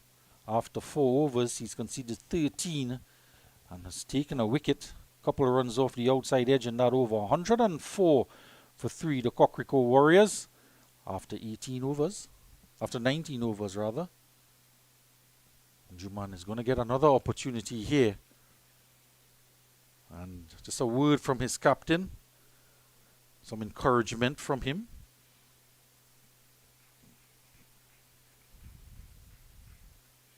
And it's important for the bowlers as well to know that they have the backing of their captain. Couple loose deliveries, but you still want to have that encouragement. This one down the leg side and swept away. It's gone for 4. Badly lined down the leg side. We've seen every over a couple loose deliveries from Juman. This time angling down the leg side. He's trying for that delivery where he got the inside edge of Orlando James's bat and went past the leg stump. He's searching for that delivery again on that occasion. But it was too far down the leg side, and a well-executed sweep shot from Orlando James takes him on to 33. Pitched up again, flight on offer. But it's not quite there as in the previous deliveries. Doesn't get all of it on this occasion.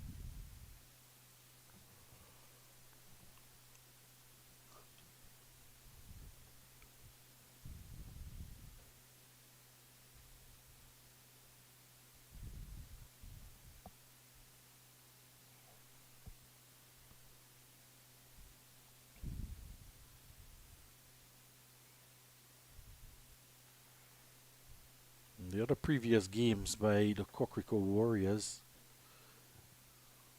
was 1-0 result against Scarlet Blazers, a game that only went to 33.1 overs before the rain intervened, and Scarlet Ibis were batting at that time 163.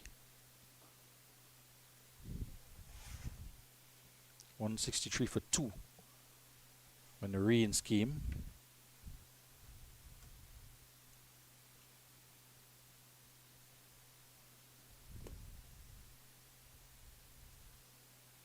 And the one game they did play was against the Soca Strikers.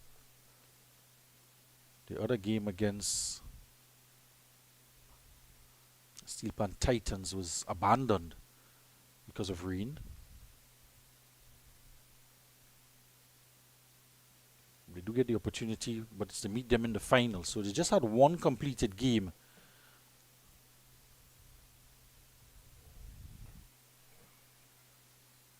And he's held out. Juman gets his man, angling into the pads of James. Tries to go again into the onside to go big, and can only hold out. Looks like Ramlal, the man taking the catch there at mid-wicket. And James has to go for 34 off of 36 deliveries. And Kadir Juman, he gets his first wicket. And 110 for 4 now. Look at it, he tucked him up a bit for room. And a well-taken catch from Ramlal. Just having to make a couple steps to his right. Losing their 4th wicket. Need another 199 runs as Ismail Ali makes his way out to the middle. 120 balls remaining in the innings.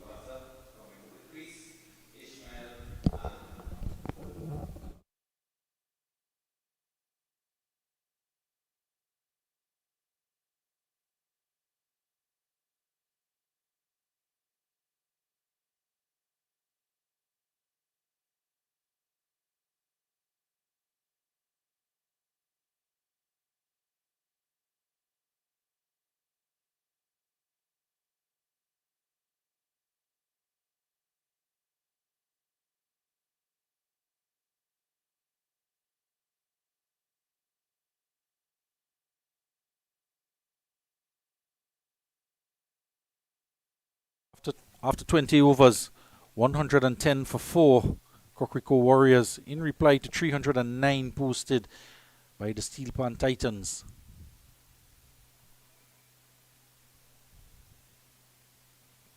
Covid Bispat into his 5th over now.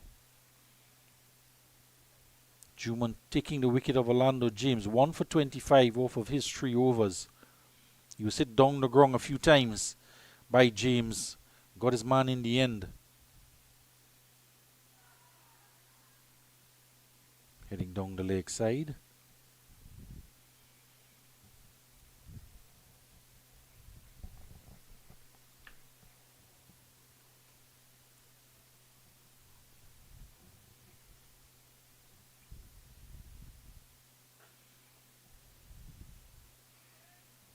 You mentioned 2 left-arm orthodox bowlers bowling in tandem, but they're certainly not the same type of bowlers. Bispat coming from a much lower trajectory, different release point, as opposed to the much taller Juman.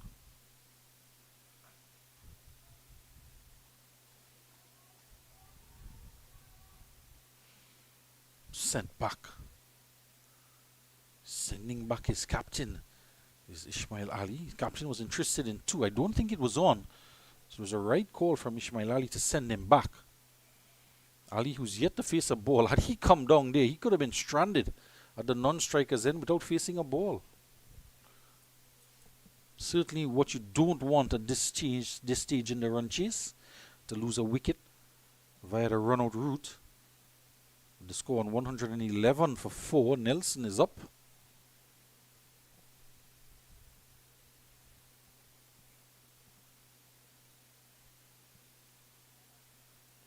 Well flighted and dipping late.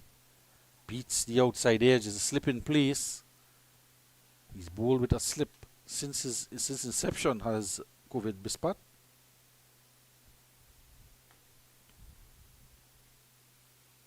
Oh, he struck in front. Yes, he's going to be given out. Wicket falls on the score. Nelson 111 now for 5. And prodding forward, dragging the front leg back and struck in front. And out for no score. Ismail Ali.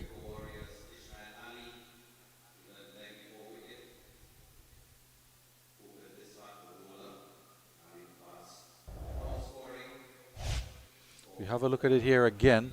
He's not stretching forward, and that's what I've been speaking about. Now, where the pad ended up after he was struck, you've got to get that front pad outside the line of the off stump where the ball is pitched. It's a half prod forward, and you're going onto the back foot and straightening that front leg, dragging it back. And when the ball does spin, misses the bat and strikes the pad dead in front. You've got to get that front pad out to the pitch of the delivery. It would have been outside the off stump. And if you're struck outside the off stump playing a shot, you're not going to be given out or shouldn't be given out. But on that occasion, not getting fully forward, not staying forward, and getting struck in line, he has to go for no score. 1-1-1 for 5.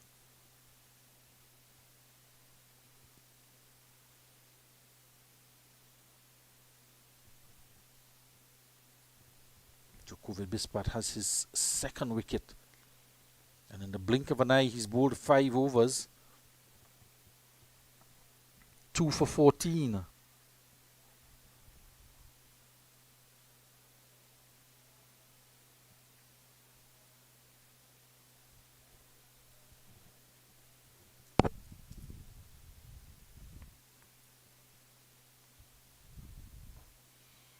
Lifting in the air.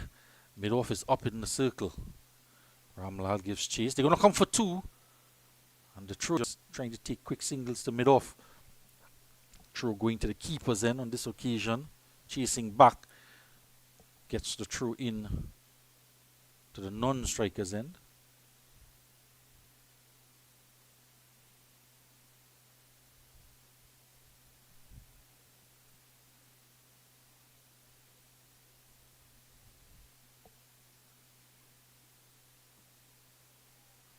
This ball not getting up. The captain is out there. He's on 16 off of 27 deliveries.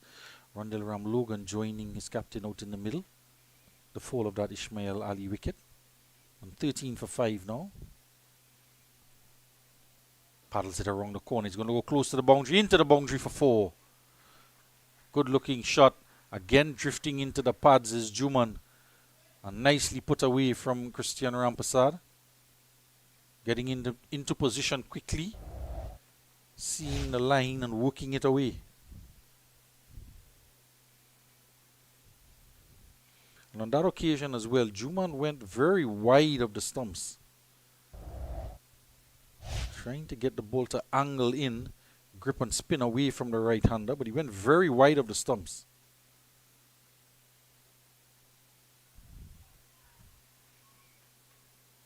Quick single, loud appeal, direct hit.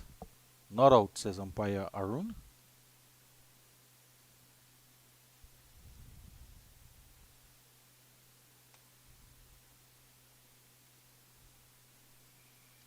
$117, 118 for 5.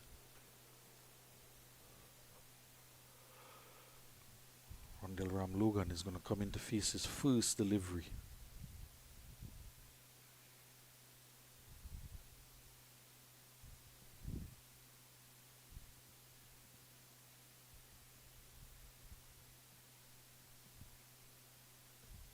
They're going to bring a second slip in now.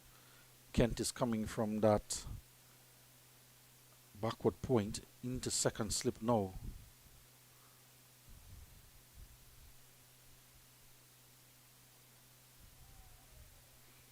The ball gets to him. He's more in a gully position. With Riyad Mohammed at a wide, basically a second slip position is Riyad Mohammed, standing very wide.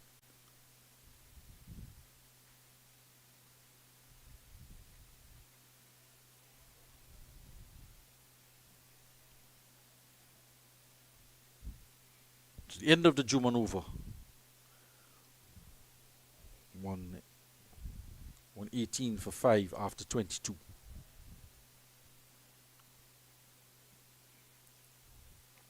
That over had a boundary, a 2, and another quick single through the stumps down. A very eventful over, and the reason I say that is that over 2 minutes and 50 seconds to complete.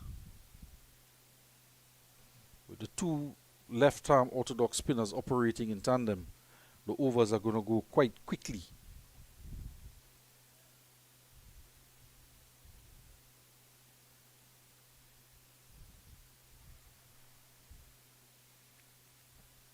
Matthias Komal has been quite exceptional behind the stumps today, off of both the spin and the seamers, particularly the seamers standing up to the stumps.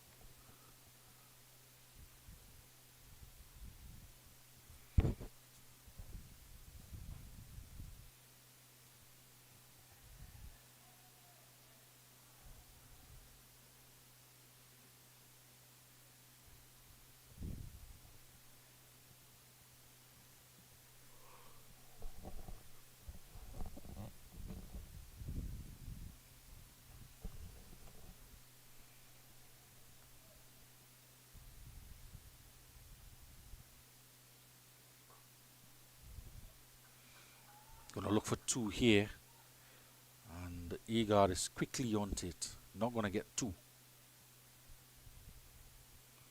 but they're gonna need more than just quick singles and twos. They're gonna need some boundaries as the required run rate approaches 11 runs and over.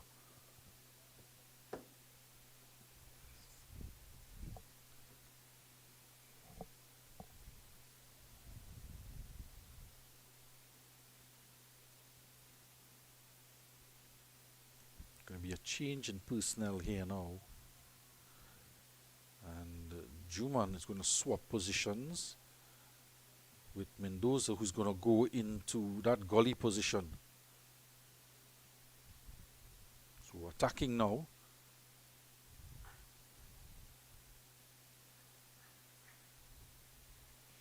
And it's good to see from Jagisa as well. He's not just sitting back.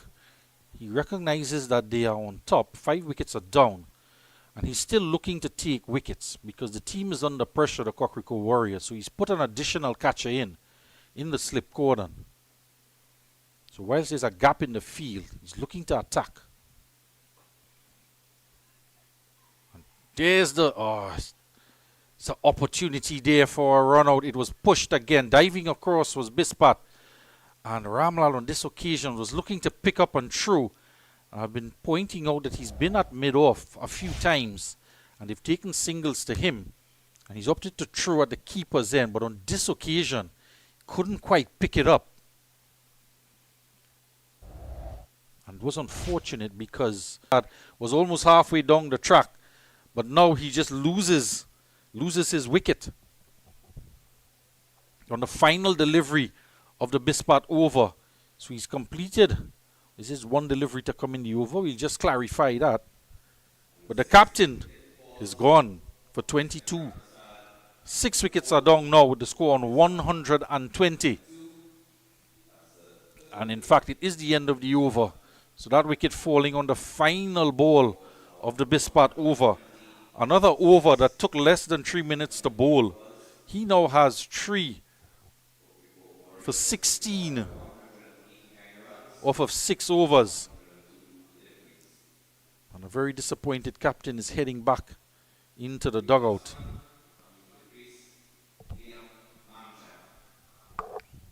Liam Mamchan makes his way out to the middle with another 189 runs required.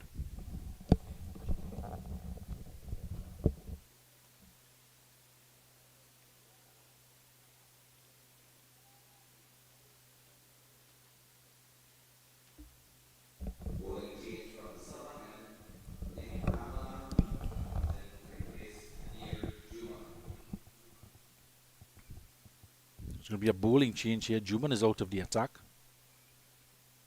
Struck for a boundary in the last over. Has 1 for 32 in his 4 overs. Nick Ramlal, left arm, back of the arm bowler, into the attack. Can bowl the Chinaman as well.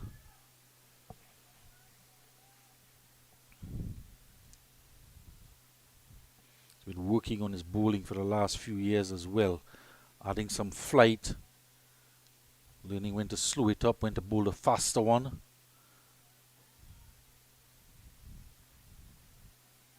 Difficult to read at times.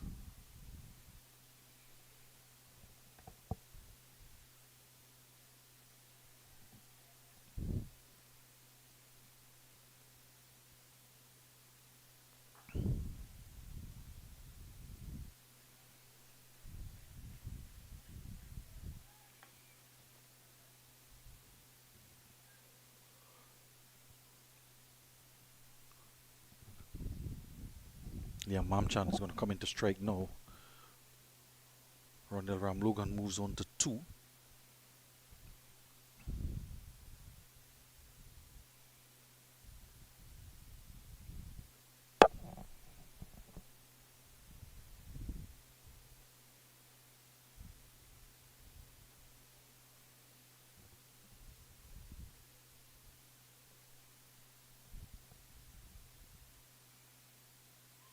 He's bowled him. Cannons into the off stump, going completely across the line of the delivery. Trying to play with the turn. Pitched outside the off stump. Spun back in. Hit the off stump. And Liam has to go for no score. The 7th wicket goes down now. 121 for 7 in the 24th over.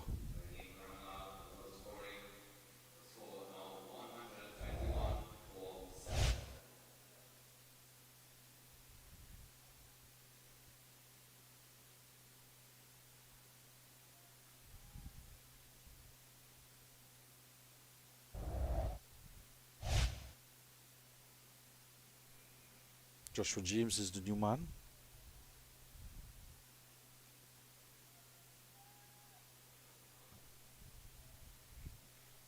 And not for the first time, Jagisa makes a change and picks up a wicket immediately with his new bowler into the attack. So Bispat coming in and taking a wicket off of his first delivery. Now Ramlal into the attack, another left-arm bowler. Gets a wicket on his 4th delivery.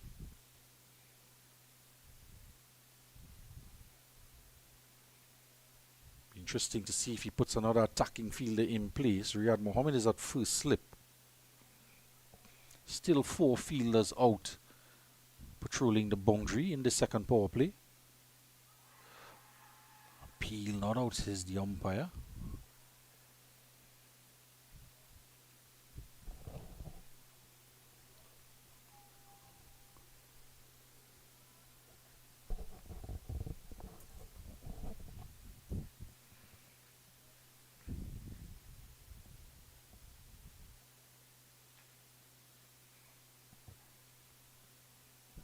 Hit upishly out to mid-wicket. Gets off the mark.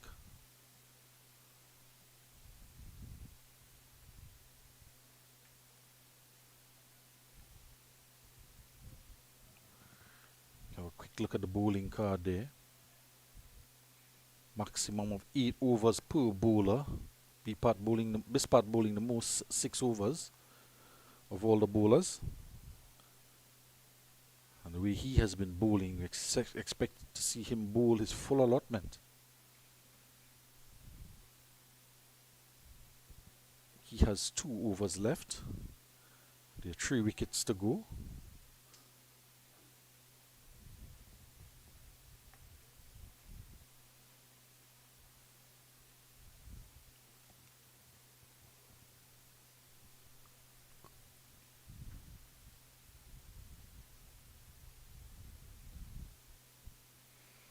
It is that second catcher going in place in the slip cordon.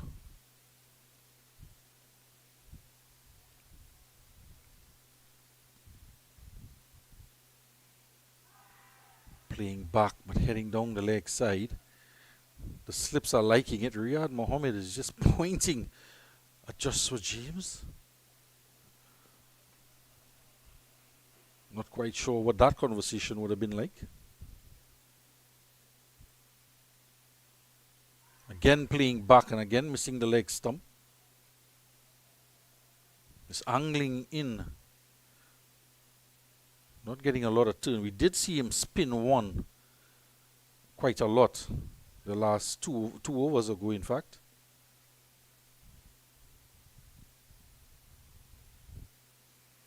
He's leaving this one alone. He's mixing it up here.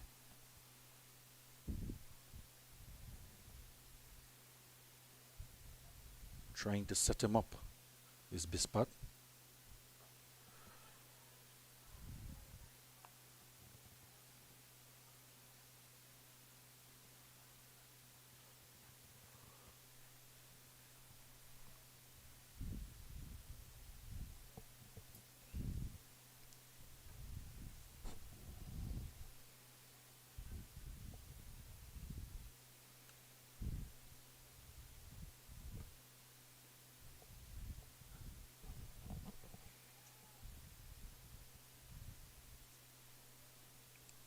Final delivery to come in the over. You see the first 3 deliveries angled into the pads.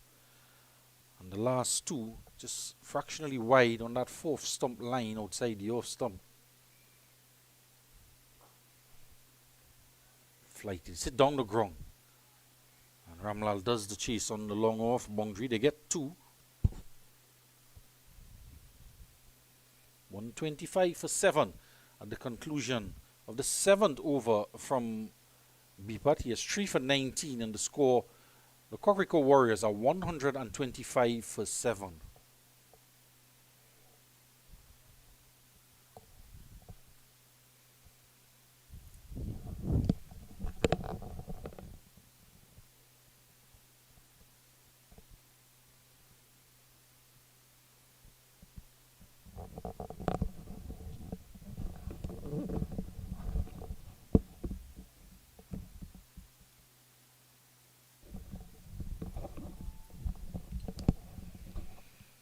So Nick Ramlal is going to continue. So already picked up a wicket in his first over.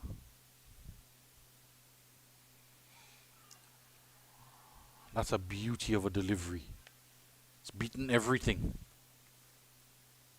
No pad, no outside edge. Misses the off stump, not by much.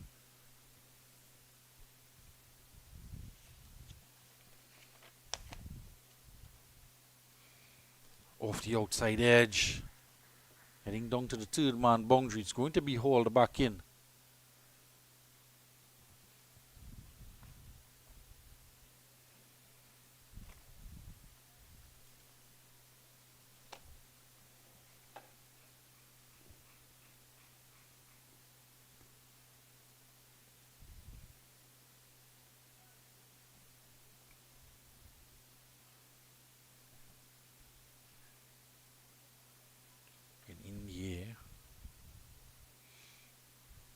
Getting that ball to spin away from the right-hand batsman.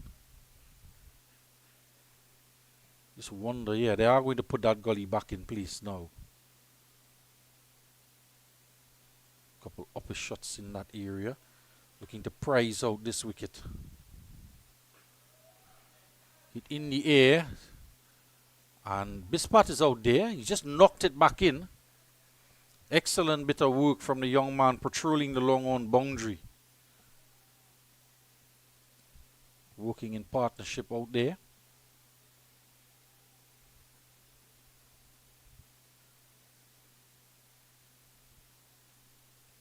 So with Ram Logan back on strike, they've taken away the second slip.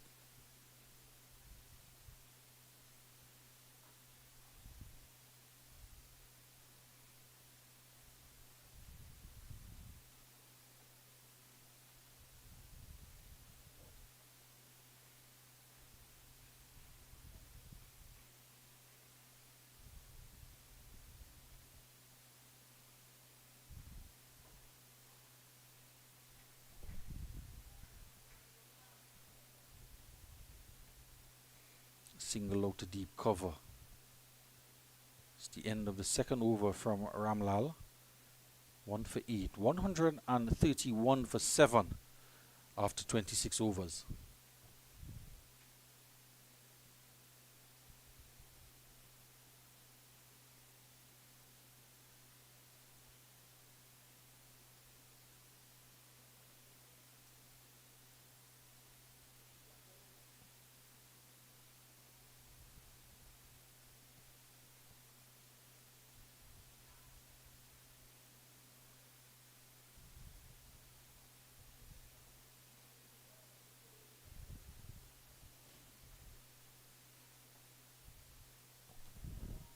So Bipat is going to finish off his allotment.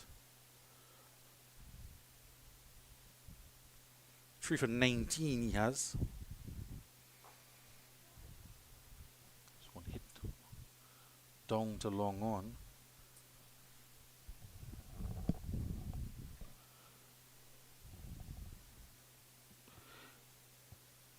Trying to hit some lusty blows, but don't seem to be connecting them with too much or sufficient timing to get it over the boundary. Can't seem to beat the inner ring either. Very tight bit of bowling from Bispat.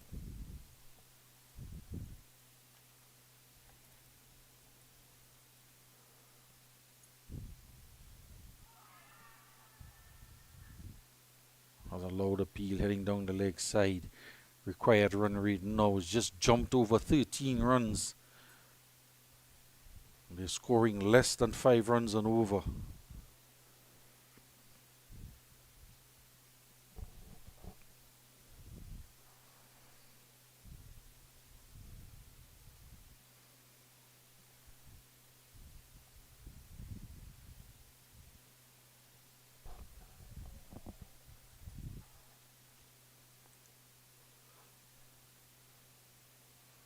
Not for want of trying, Joshua James. He's trying to score boundaries, but can't seem to get it off the middle of the bat.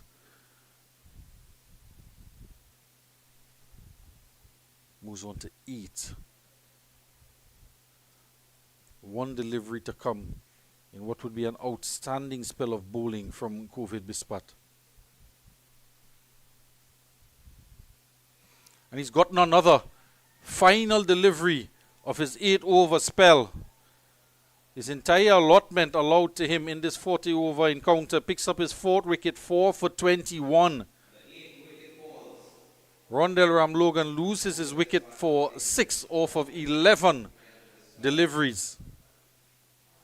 And just Nikhil Jalim and Anil Ruplal to come. Have another look at it here again. Pitched up this time. Trying to go across the line of it. And between bats and pad.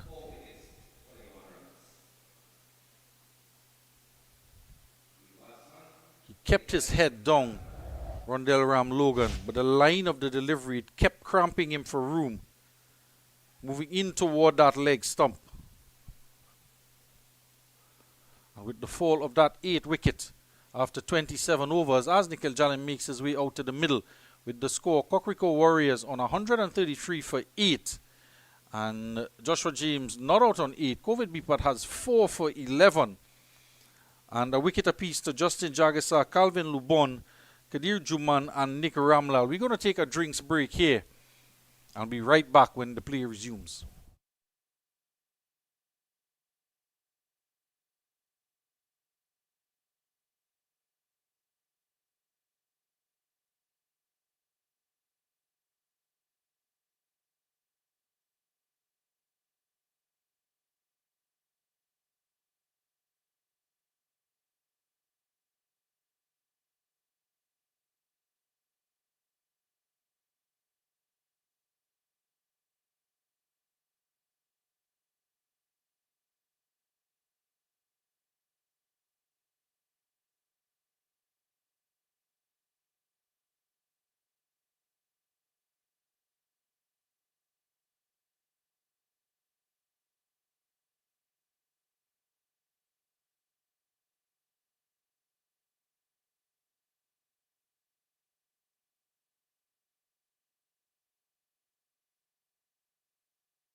Welcome back to the Brian Lara Cricket Academy.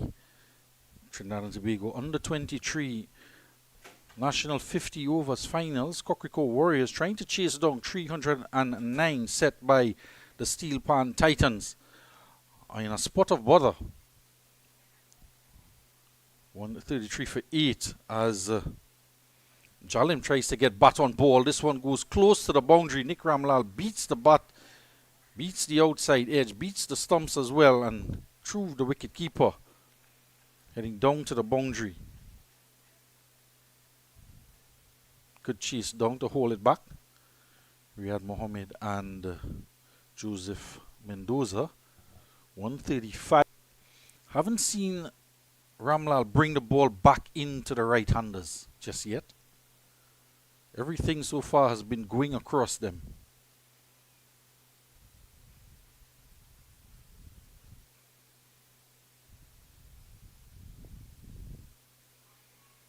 And some of them have gone past the outside edge.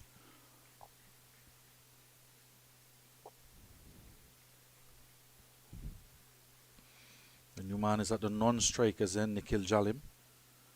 Joshua James not out on 10. 10 extras in the innings as well in this total of 135. Now this one is in the air. And Kent can't quite get to it. Can't quite knock it down either. He's just receiving some banter from Riyad Mohammed and Mendoza. Couldn't hold that one back in.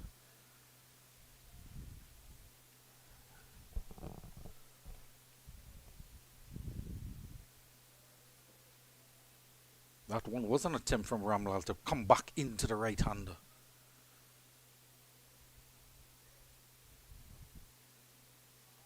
Again, just going across him.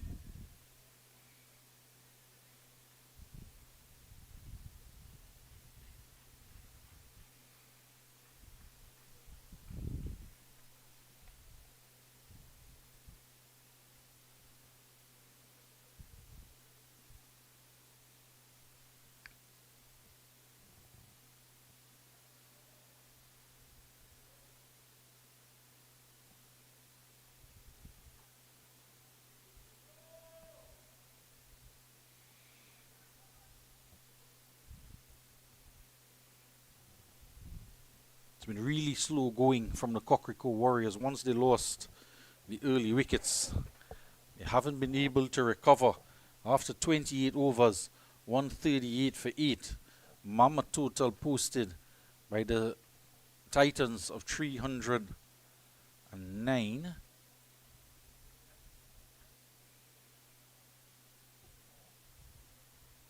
Another 171 required off of 72 deliveries. Just a correction on the score. Total made was 309.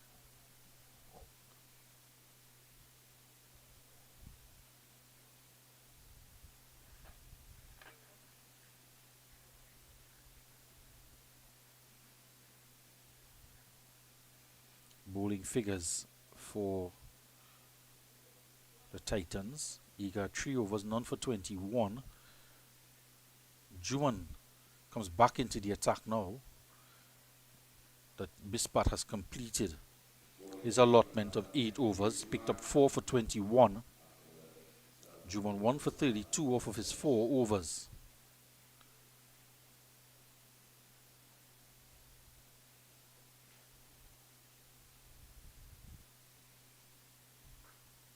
Just wondering if Jagasa would have brought back his front line pieces.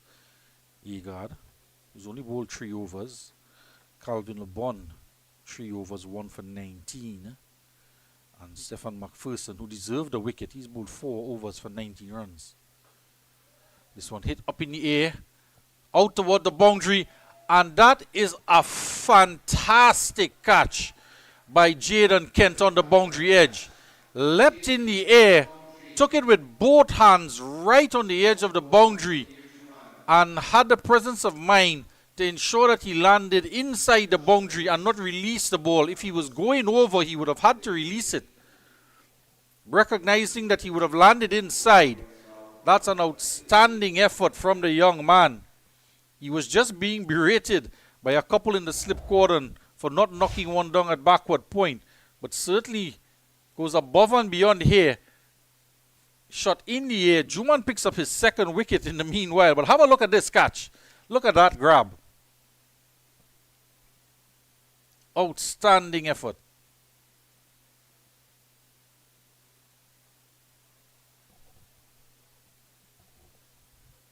And have a look at the reaction.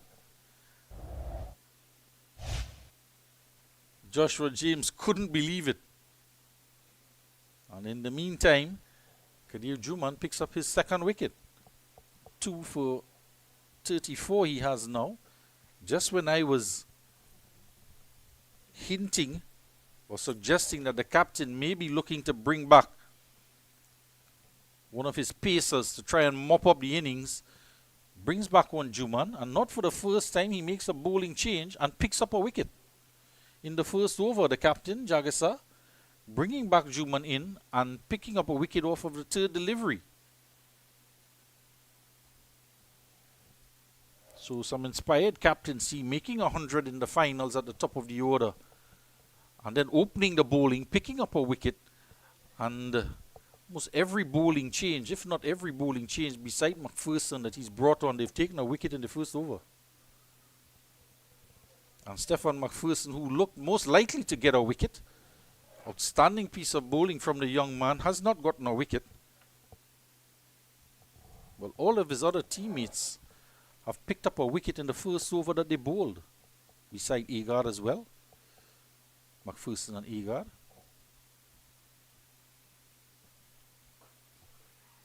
Chipped in the air, and that is... Has he taken it? Oh, it's gone over his head. He was pedaling backward. It's gone for 4. And for a moment, I thought Nick Ramlal had it in his grasp, in his left hand. Have a look at this here. He's leaping in the air. Oh, it's well over him.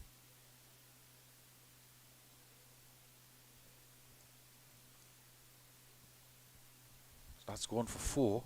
Ruplal out there, gets off the mark with a boundary. Looking to take on Juman. Ramlal now is just 3/4 way to the boundary. At long on, Kent is at long off, where he just took that outstanding catch. Seems to be limbering up as well to bowl. Again, it's hit out to Ramlal, and it's straight to him. And he's backpedaling, and he does manage to stop inches from the rope. And that will be the final wicket with the score on 142. Victory to the Steelpan Titans, who cupped this year's title of National Under-23 winners in the 50 overs. It's been a good tournament here for the youngsters to display their talents. The Trinidad and Tobago Cricket Board National Under-23 50 overs. And the team Steelpan Titans, who've been the most victorious team in the tournament. Couple games rained out and abandoned, and this is how the final wicket fell. Anil Ruplal, after having just struck a 4, holds out to Ramlal, who was pushed back on the boundary. Subsequent to that 4 being struck over his head, secures the final wicket. And Juman will finish with figures of 3 for 36 off of his 5 overs. And that'll wrap up this game here. Congratulations goes out to the Steelpan Titans for a well-deserved victory.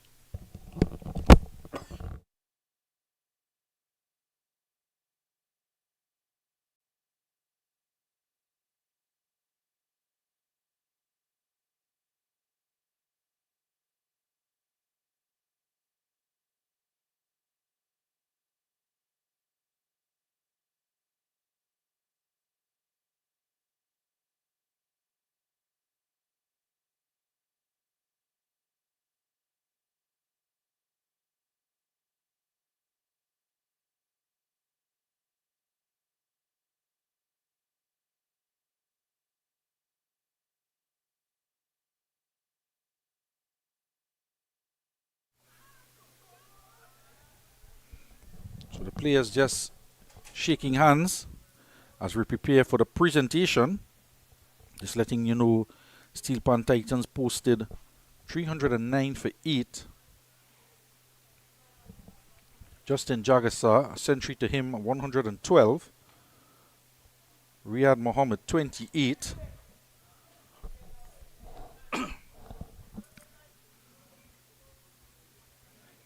Joseph Mendoza, 25. Nick Ramlal, 36. And Mateus Komal, 31. Jaden Ken, 26. Jason Egard, 16. Calvin Lubon, 15. And Stefan McPherson, 1. 20 extras in that total. 2 wickets to Joshua James. 2 wickets to Josh Telemak. And 1 wicket apiece to Anil Ruplal and Rondell Ram Logan.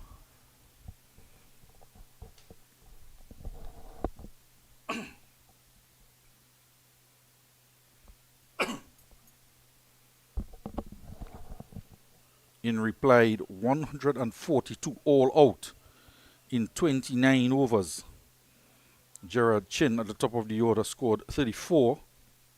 Josh Telemak opening the innings with Chin made 2. Kaleem Mohammed 17, Orlando James 34. Christian Rampasad went for 22. No score for Ismail Ali. Rondell Ram Logan 6. No score Liam Mamchan. Joshua James out for 13. And Anil Ruplal, the final wicket to fall. He made 4, 10 extras in the innings. 4 for 21 for Covid Bispat off of his 8 overs. 3 for 36 off of 5 for Kadir Juman. A wicket apiece for Jagisa, Calvin Lubon, and Nick Ramlal.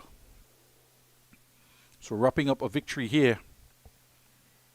Steelpan Titans defeating the Cocrico Warriors in this national 50 overs under 23. We'll be back in a few minutes' time for the presentation.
Good afternoon again to everyone, and welcome to the post-match presentation for the Cricket West Indies and Trinidad and Tobago Cricket Board's Under-23 Cup finals. This match was played between the Steelpan Titans and the Cocrico Warriors. The Steelpan Titans claiming victory in the end. Let's get a lusty round of applause for the Steelpan Titans, all of the players, all of the staff. And now we'd like to go into a short presentation of award ceremony. Firstly, for the umpire tokens, I'd like to ask Mr. Mitra Ragunanan, executive member of the Ttcb, to come and present these awards. I'd like to ask the following umpires to come and collect their awards. Firstly, Mr. Simon Arun.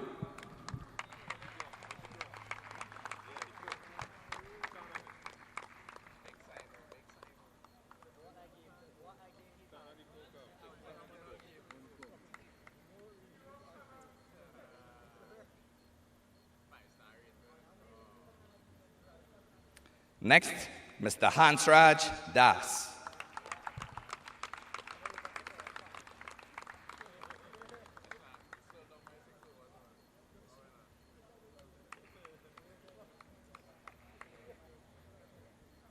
And next, Mr. Denzel James.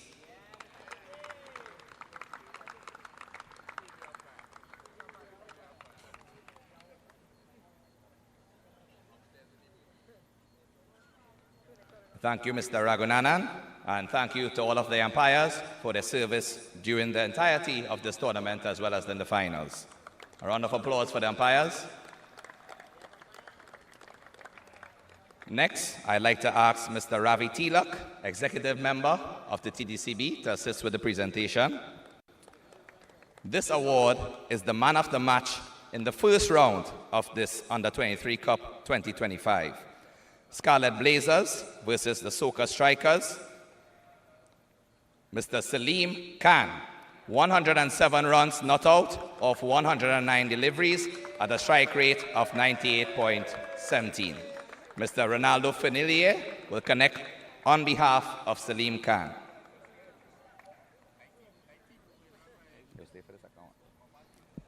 Next award, man of the match for round 2.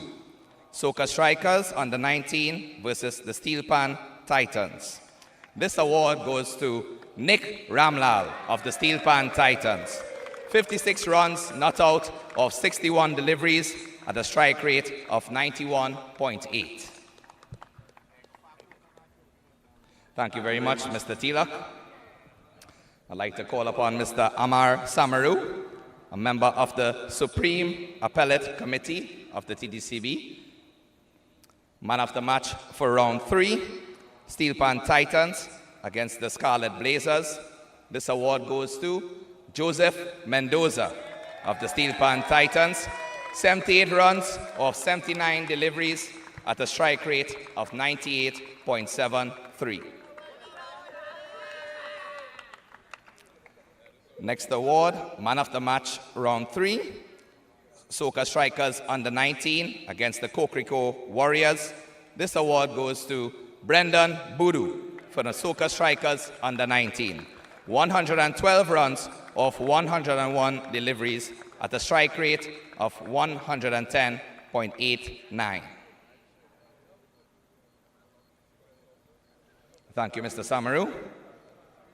I'd like to ask Mr. Zaid Mohammed, Administrative Manager of the Ttcb, to assist with this next award. Most wickets taken in one match. Prize monies of $700. And this award goes to Brendan Boodoo. 5 wickets for 21 runs against the Scarlet Blazers.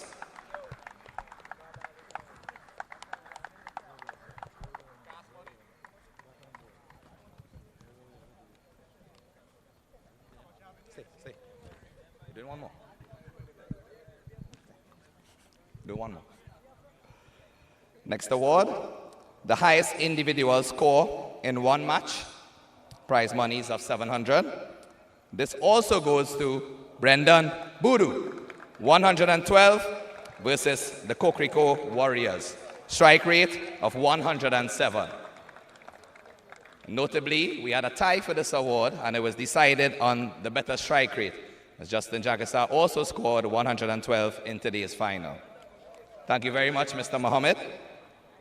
Next, I'd like to ask Mr. Henry Chase, the General Secretary of the TTCB, to present the following two awards. The award for the bowler with the most wickets. Prize monies of $700. And if you can guess from the last two awards, this goes to Brendan Boodoo. 8 wickets at an average of 15.25, economy rate of 5.55. Congrats to you, Brendan. Excellent performances with bat and ball. Next award, batsman with the most runs. This award goes to Salim Khan. I'd like to ask Mr. Fornillier to collect. Salim amassed a total of 162 runs, an average of 81.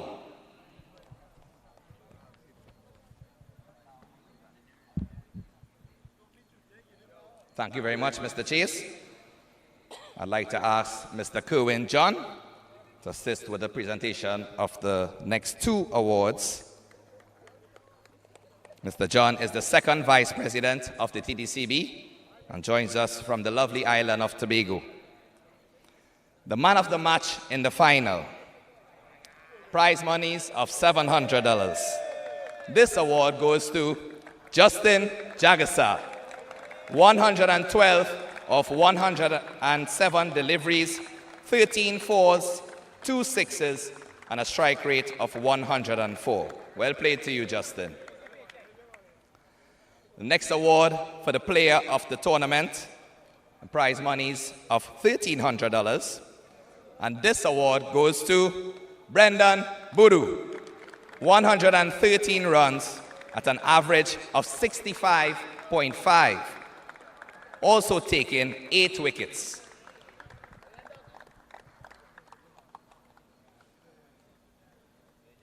Thank you very much, Mr. John. I'd like to ask Mr. Altaf Baksh, the first Vice President of the TTCB, to present the next two awards. This set of medals goes to the runner-up, and I'd like to ask the captain of the team to come and collect on behalf of the rest of the players. Cocrico Warriors, Captain Christian Rampasad, and he will collect silver medals for the runner-up in this 2025 final.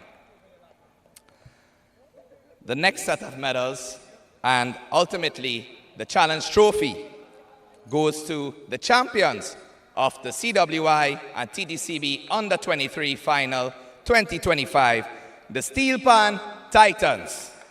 I'd like to ask Mr. Justin Jagassar, the captain, to collect the challenge trophy and medals on behalf of his team.